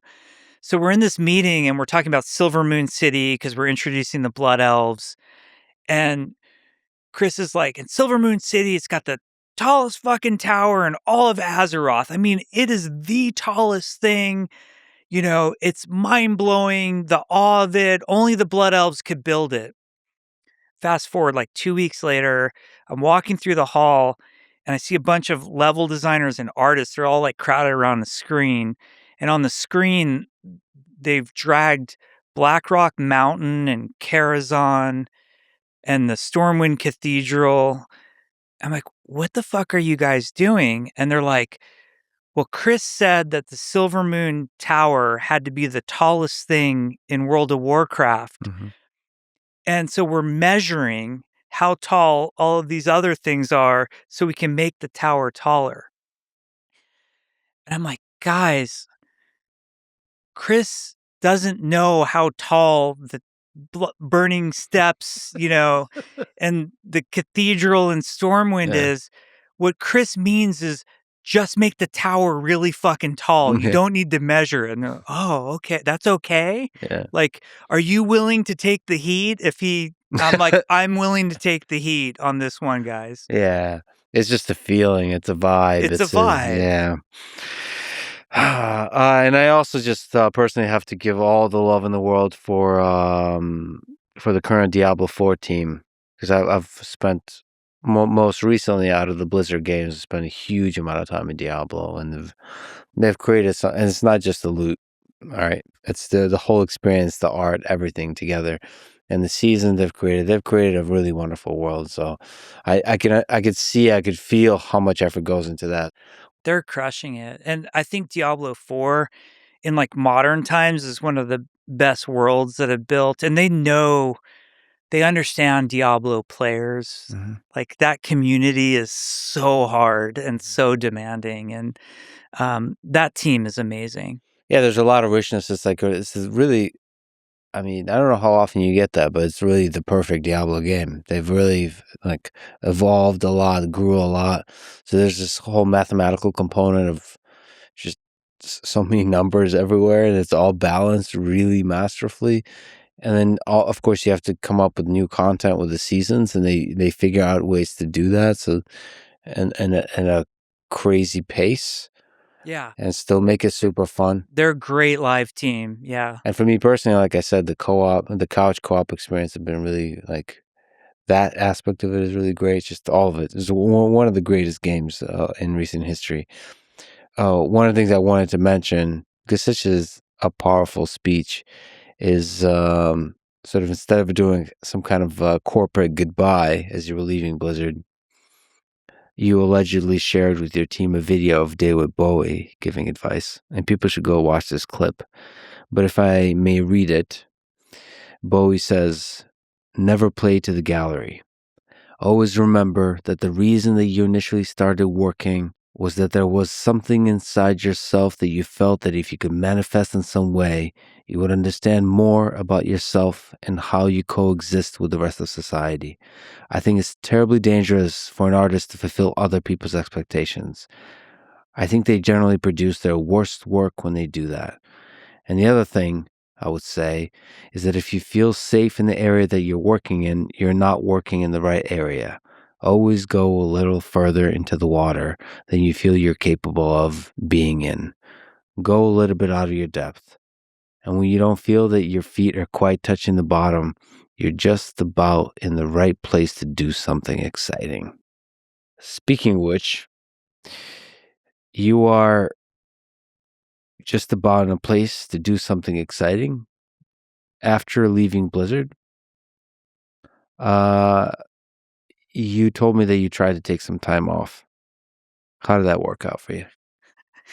Not so well. My wife, who is wonderful, told me I needed to take at least a year off and just, I've been going really hard. I'd gone 19 years, barely taken vacation. And I let Blizzard consume me. And, I was crushed by leaving because I loved the place. And I didn't know what to do with myself. I was pulling weeds in the backyard. Literally, gardening. Yeah. Well, she won't let me garden in the garden because that's hers, but I'm Yeah. allowed to pull the weeds. Right. So I got very good at that. I was very proficient. And then of all things, I cracked out on Call of Duty Black Ops Cold War, and I unlocked Dark Matter Ultra, which I'd never, that's like a crazy achievement to do in that game. Mm-hmm. So I did that. And then I couldn't help it. Like, it's how I'm programmed. It was like, at this point, it's late spring, early summer, and I'm just sitting in the backyard. And I just started writing with Notepad about, here's a game I want to make. And it was so terrifying because for 19 years, I had worked with the greatest developers, I thought, in the industry. And there'd be moments where it's like, okay, I want to do like a game world map. Like, hey, Aaron, you're amazing at making game world maps. Like, you do that. And, I need some story hooks. Hey, Chris, what do you think would be Mm-hmm. cool here? Like, it's so collaborative, and I was surrounded by the best of the best. And there I was by myself. And I was out there again, and I loved it. It brought all the joy of game making. I thought games were no longer fun to make because it was only about business, and somebody's asking me for unreasonable amounts of money and unreasonable amounts of time. And I had forgotten the pure joy of the craft of making games. And I was designing, I was going online, I was watching YouTube videos to learn Unreal and Adobe Illustrator and all these things to like help me make games, whatever, Blender. I had no right to be doing any of that. And it just felt so amazing to do it. And I sort of realized I came to two realizations. One, I never want to work for someone else again. I never want to create something and then have somebody take my baby away from me. Mm-hmm. That's really hard when that happens. And it's sort of happened a few times now, where you have to just let something go that you created. And I wanted it all to be focused on the craft of making games, the art, programming, design, audio, like just not about the bullshit of the games industry. I'm not interested in the games industry. I'm not interested in the business of games. Not interested in the entertainment industry. It's just game jamming, making stuff that we're going to play together. And around that time, I call him my development soulmate. There's a programmer named Tim Ford. Mm-hmm. He reached out and he's like, hey man, he was like associate tech director on Overwatch at the time. And he's like, yeah, I don't think I can do this anymore. It's just not like it was, I just handed in my notice. And I'm like, whoa, well, if you want to do something together, like, fuck it, let's take a stab and, just see what happens. And Tim came over to my house and Well, before that, he says, my last day's on Friday, and my exit interview's at like 1:00. I'm going to be over to your house at like 2:00 that afternoon. And I'm like, well, don't you think you should take some time off, Tim, before whatever's next for you? Take a month off, Meg, his wife, will appreciate it, just go pull weeds in the garden for a while. And he's like, I'm a programmer. All I'm going to do is program for a month. If I take a month off, I might as well start programming our game, which Brilliant. It was so awesome when he said that. Brilliant. He came over and I pitched him this idea for a game, and I pitched him, let's start a company. And that was it. Like, that was the birth of us making a studio. Now, meanwhile, as far as the outside world is concerned, you've disappeared off the face of the earth, but you were actually working on a game. Yeah. I needed to be away from the world. I needed to not I wanted to not get attention from anyone. I needed to not read my name on Reddit or, any internet site. I wanted to not come up, let some other Jeff Kaplan bubble the top of the Google, search list. Our man, Dino Flask, is going to be all over this conversation, right? Oh, God. Well, this one's going to set him back some time. But I needed... You know what to do. I needed for none of that to happen. I just needed to be able to, like, mourn the loss of Blizzard and create on my own. So it was great. And at that time, like, as soon as it was announced that I was leaving Blizzard, I had like 60 people reach out to me. This was April of 2021, and investment money was nuts, both like the VC money and the strategic money was crazy, like especially the Chinese companies, because apparently they weren't getting publishing numbers in China or something. The whole economy was crazy. And so just everybody was trying to throw money at me, which was a very good position to sort of be at to start a company. So what Tim and I did was say, we're not doing this for money, but here's the game we want to make. And it's going to take this many developers, and we think it's going to take this length of time. And that means the budget is this. And we need, for any of these people who want to invest in us, we got to hit that number. But after that, we're not going to go for more money. It's not an auction to raise as high as we can go. We're going to optimize for control. I don't know if this is something that you can talk about, but I got a chance to see the game for a few hours, and I have to say it's incredible, Jeff. Like, it's incredible. But I almost immediately fell in love with the world and everything I saw. See, I'm tempted to say some of the things I saw, but it's just an incredible game. So how much can you talk about it? Do you know what it's going to be called? Can you talk about that? Do you know about the company? Are you allowed to say any of that? Sure. The most unconventional way to talk about this stuff for the first time. So our company name is Kintsugiyama, which most people will struggle to pronounce. Nice. And the company name has a deep meaning to me, which I'm happy to explain later if you're interested. And the game name that we're working on, it's called The Legend of California. And it's an open world game. People are going to call it a survival crafting game. People like to compartmentalize these. I think it's an action game. It's a game that takes place on a mythical island of California. In the 1800s. In the gold rush. If you're trying to nail the most important time in California history, it's got to be that gold rush. So it's this beautiful, almost ultra realistic version of California, but it's in an alternate history, alternate version of California, where it's an island, almost like a Atlantis type of ethereal island, but still very realistic to what the California terrain is. Correct. And that time period. So it's this weird, like, amalgamation of this ultra realistic and the surreal. The theme of the game is very weird. We're not trying to make a historical game.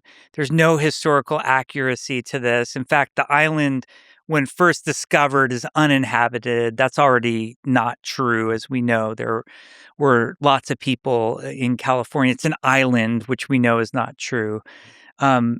We want it to feel authentic to that time period because we think that time period is cool. Prospectors, cowboys, like it's a really fun thing for us to explore. All of those themes, people in mines, we want to build mines and we just want to create a world that you can live in.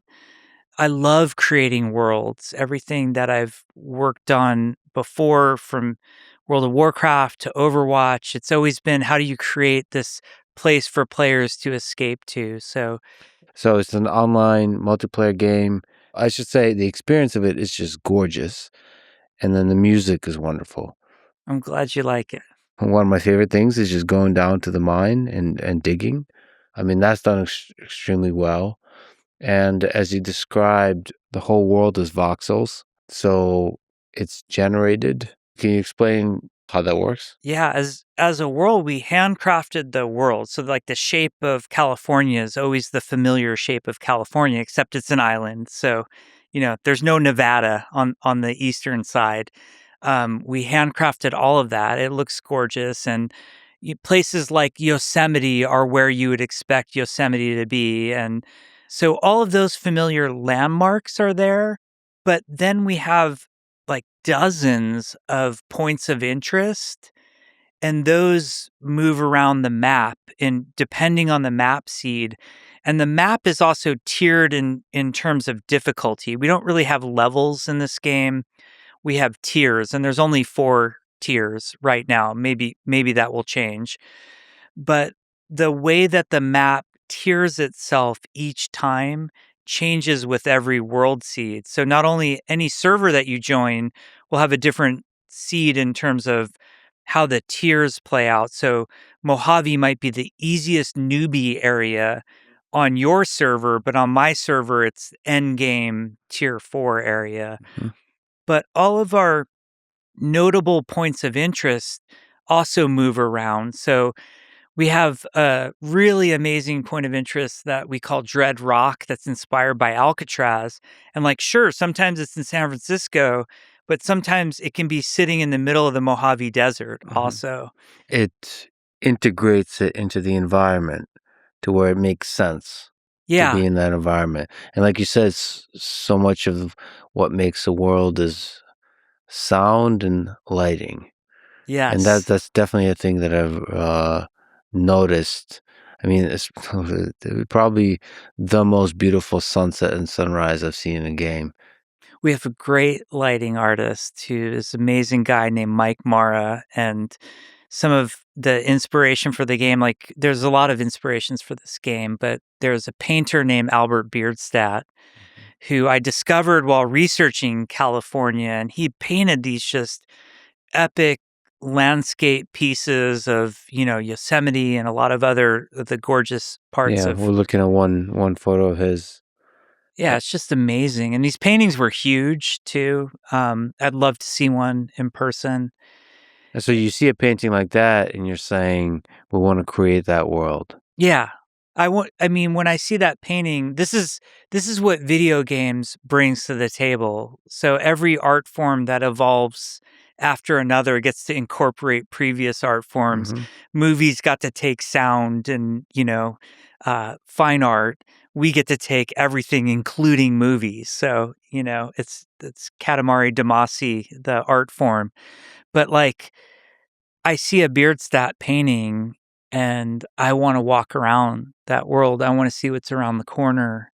And our lighting artist, Mike, he sees these pictures and he's like, okay, yeah, hold my beer. I'll make it look like that.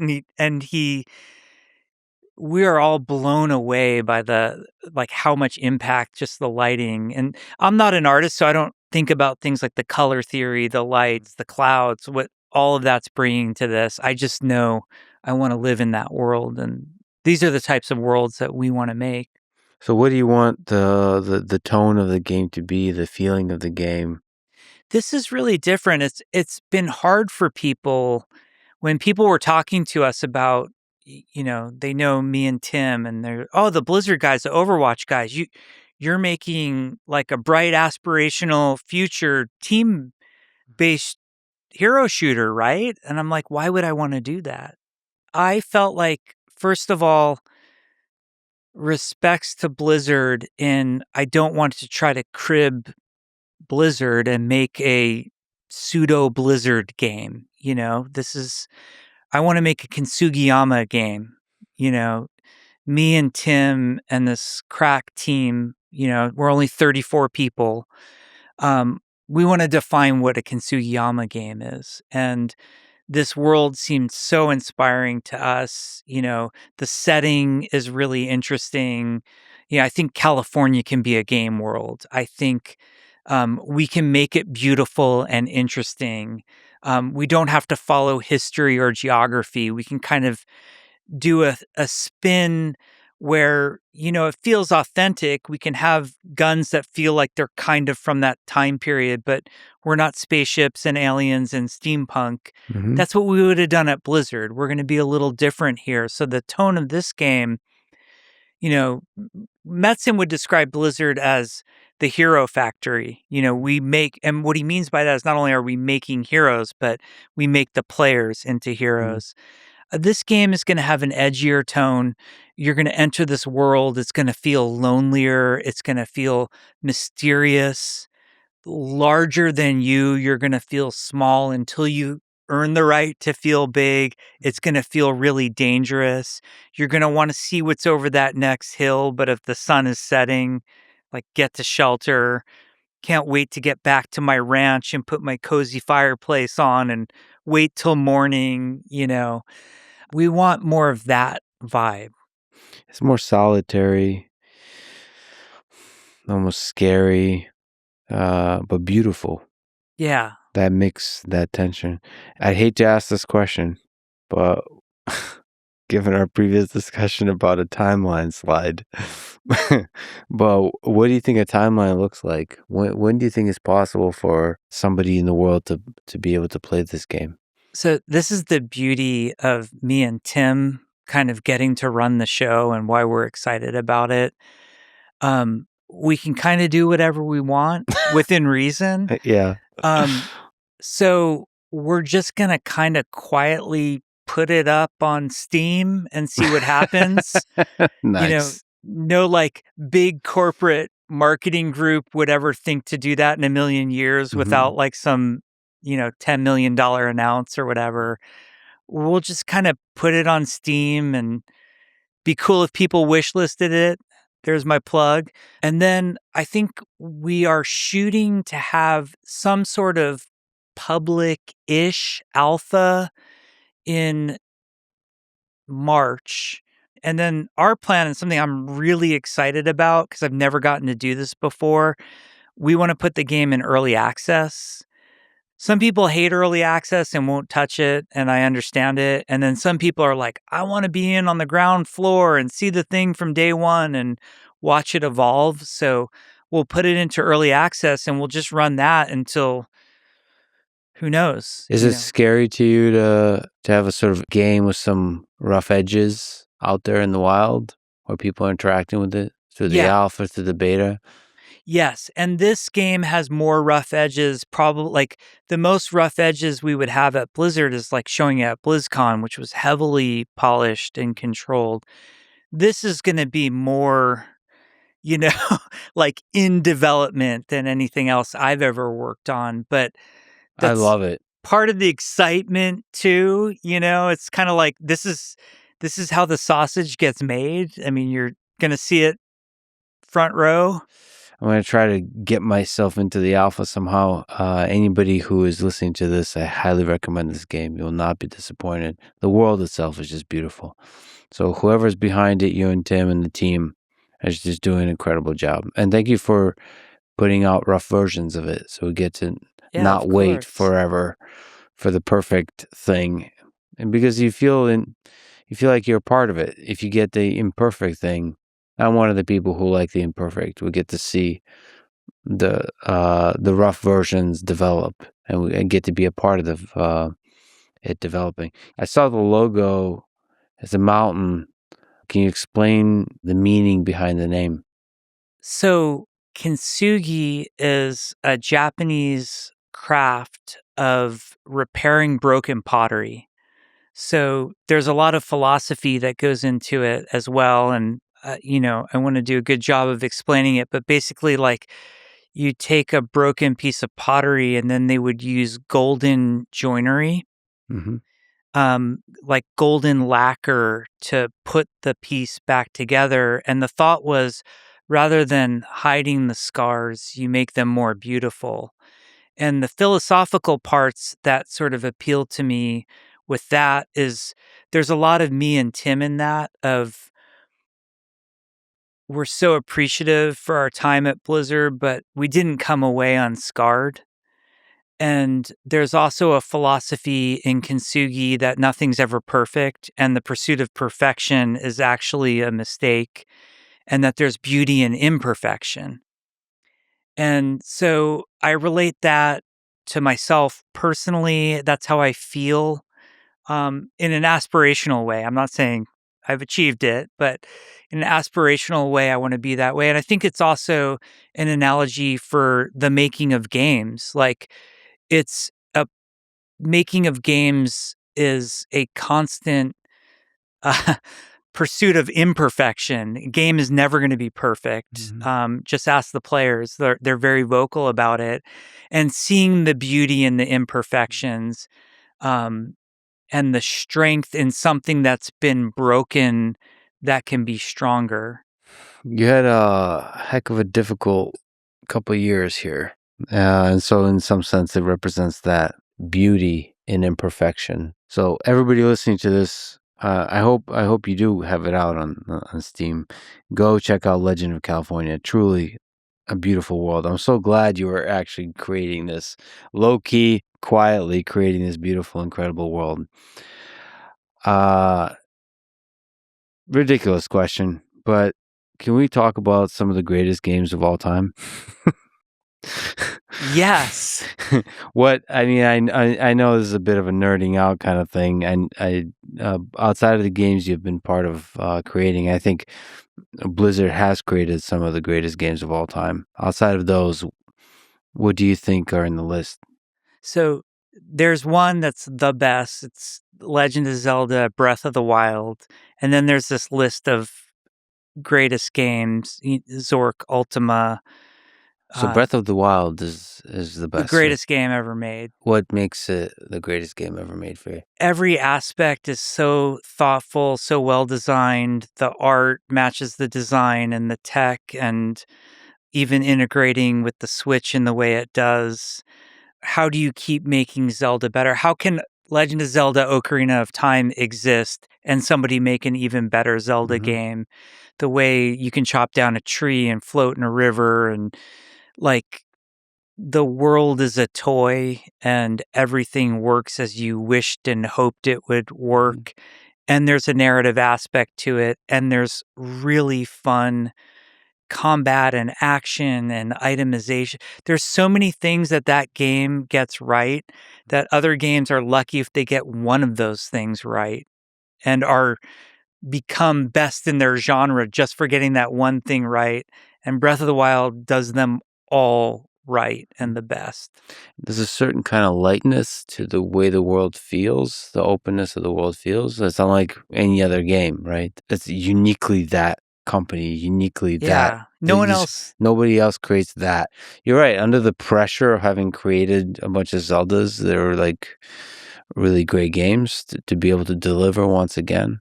Nintendo is like the mecca, like they're the best, that's all there is to it. Do you understand how that company works? No. Like they're not. I don't at all. Like, because I mean, they've been around for a long time and still to be able to deliver. I kind of rationally or irrationally just worship.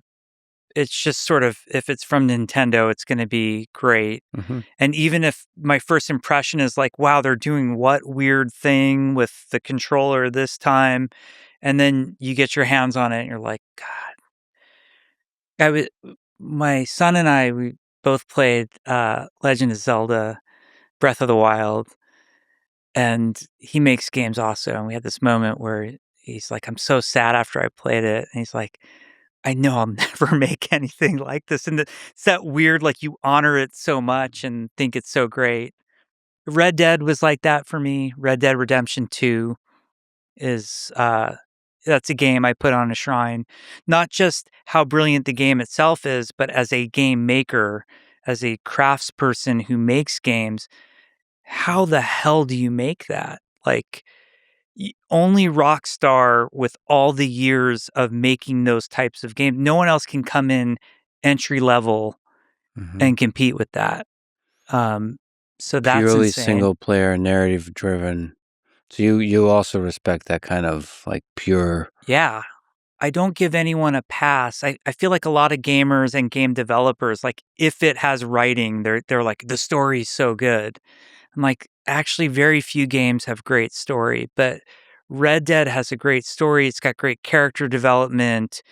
It's got a good plot, and the dialogue is like, it's like Tarantino level high quality dialogue. So Red Dead's up there. I have my other games that make the list for me, and these are both these games are I would never tell you to play them.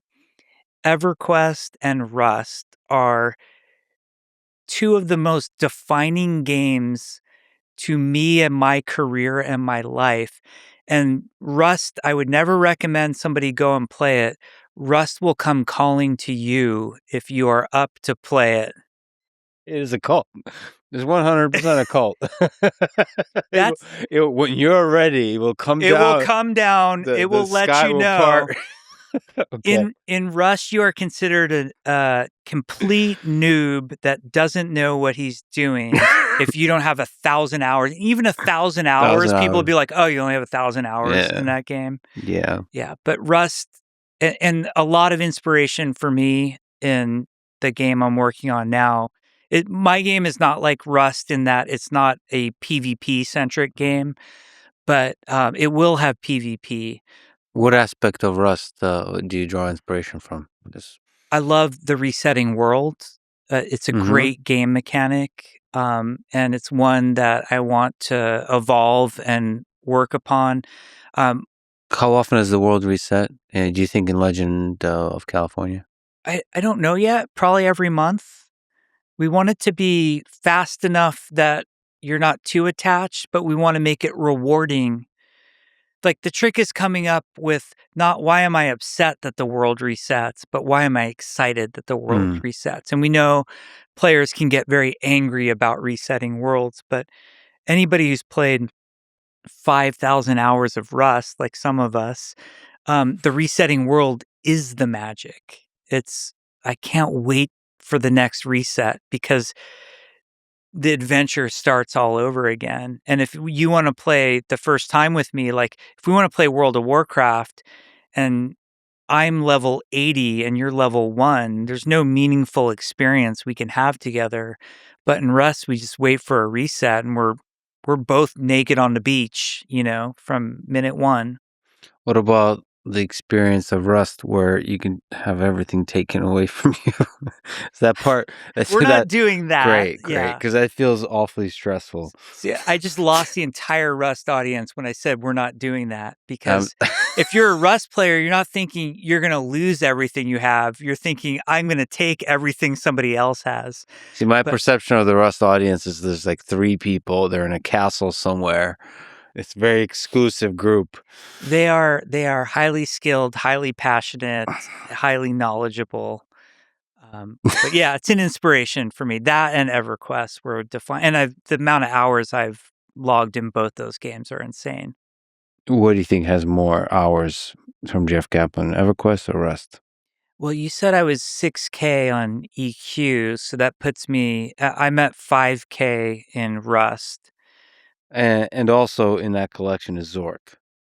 Zork, it just brings me back to that old IBM PC with my mom and my brother trying to figure out, like how to keep the lights on or else the Gru's going to eat us, Yeah, so certain games just capture your heart and they stay with you forever. What do you think is the future of video games? So there's a lot of conversations about AI helping expand maybe the storytelling aspects, the world creation aspects, becoming a tool that people can use more so, maybe creating more believable NPCs, that kind of thing. But also there's, as we've talked about, the video game industry is changing and evolving and trying to figure out whether it's the indie game makers that will have more power, or these larger game makers will have more power. So, what do you think the future of games looks like? I think with AI in mind in particular, I think the current state of AI trying to integrate it into development is mostly a hot mess. Yeah. But um, I do think that, games are a technology driven art form. And somebody much smarter than me once described it, and I'm paraphrasing, making a game is like making a movie if you had to invent the camera every time, because you're kind of inventing the technology of your specific game. And I think AI can play a role in that, and we'd be silly not to look at it as an option.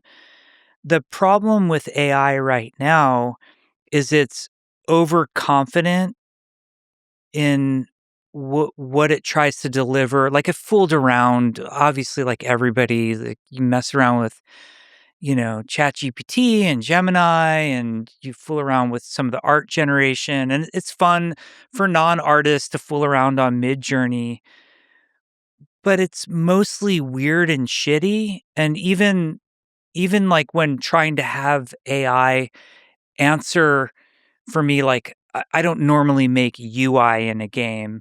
And so I'm trying to figure out like UMG and the Unreal Engine. And I'm asking ChatGPT to how to fix like a simple problem. Like, how do I make the chat rap, And it like overconfidently gives me the wrong answer. And it's like right 1 in 10 times. So its hit rate has to be a lot better. I think there's a lot of moral concerns around AI when it comes to creative pursuits as well. Like, no one's creative work should ever be used by AI without their permission. Hmm. Voice actors and artists, it can't be lifting from them without their permission. That's just immoral. It's no different than just sort of stealing. So that's wrong. I think how I'm curious, like, especially as somebody who runs a small studio with 34 people, it's like, what are the points of tedium that maybe AI could help out with that I don't want to do? And I'm not going to hire someone to do. So I had like a really dumb example. I'm making a bunch of images. I sized them all incorrectly because I'm dumb and I'm not an artist. And I did it all in Photoshop. And I have like 2,000 images that are the wrong size. I can have ChatGPT resize those and zip it in a file for me. And it literally takes it like a minute to do that. Hmm. I wasn't going to hire an intern to do it. I was just going to work an hour later or 2 hours later that night to do it. Like, it made my life easier. It didn't take a job. That seems okay. Um, as long as that ethical line stays in place. What I don't worry about is no matter how good AI gets, never going to draw a picture like Arnold's saying. It's never going to tell a story like Chris Metzen. The human spirit is irreplaceable. Yeah, it's hard to put into words what is that magic that humans produce, but they do. Truly great creative minds, truly great creative teams. They create something special.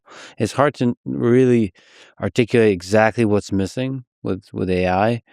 What people call AI slop, because it creates really beautiful imagery and beautiful stories and very believable text, but it's not quite. It doesn't have that. I don't know what it is. The edge that's human. Maybe it's the imperfections. Yeah, I think so. Like AI to me right now, currently, it's like a interesting fever dream. Yeah, yeah, That's that's yeah. at the point I'm at with it. And a useful tool for the mundane tasks, like you said. But Yeah. do you think the small studios have a hope in the future of gaming? Small studios are the future of gaming. The big studios basically acquire the small studios for new IP and ideas, and the small studios grow in. The really compelling, new, innovative ideas are going to come out of small studios. What advice would you give to video game creators, small teams, if they want to create a truly special game? Well, they know how to do it. I mean, if they're doing it, they know how to do it. It's more to video game developers in general. Own the craft, own our art form, stop giving it to these fucking corporate jackholes. You are the golden goose. Yeah. Keep your eggs. Jeff, formerly from the Overwatch team, I have to say from the bottom of my heart, and I think I speak for millions of people, thank you for everything you've created in this world. Now that I've gotten a chance to see the new game, I can't tell you how excited I am to try it. Thank you for everything you've created. Thank you for everything you represent. Thank you for remaining and fighting for us as one of us. So, thank you. And thank you for talking today. Thank you, Lex. Thanks for listening to this conversation with Jeff Kaplan. To support this podcast, please check out our sponsors in the description, where you can also find links to contact me, ask questions, give feedback, and so on. And now, let me leave you with some words from Franz Kafka. Don't bend. Don't water it down. Don't try to make it logical. Don't edit your own soul according to the fashion. Rather, follow your most intense obsessions mercilessly.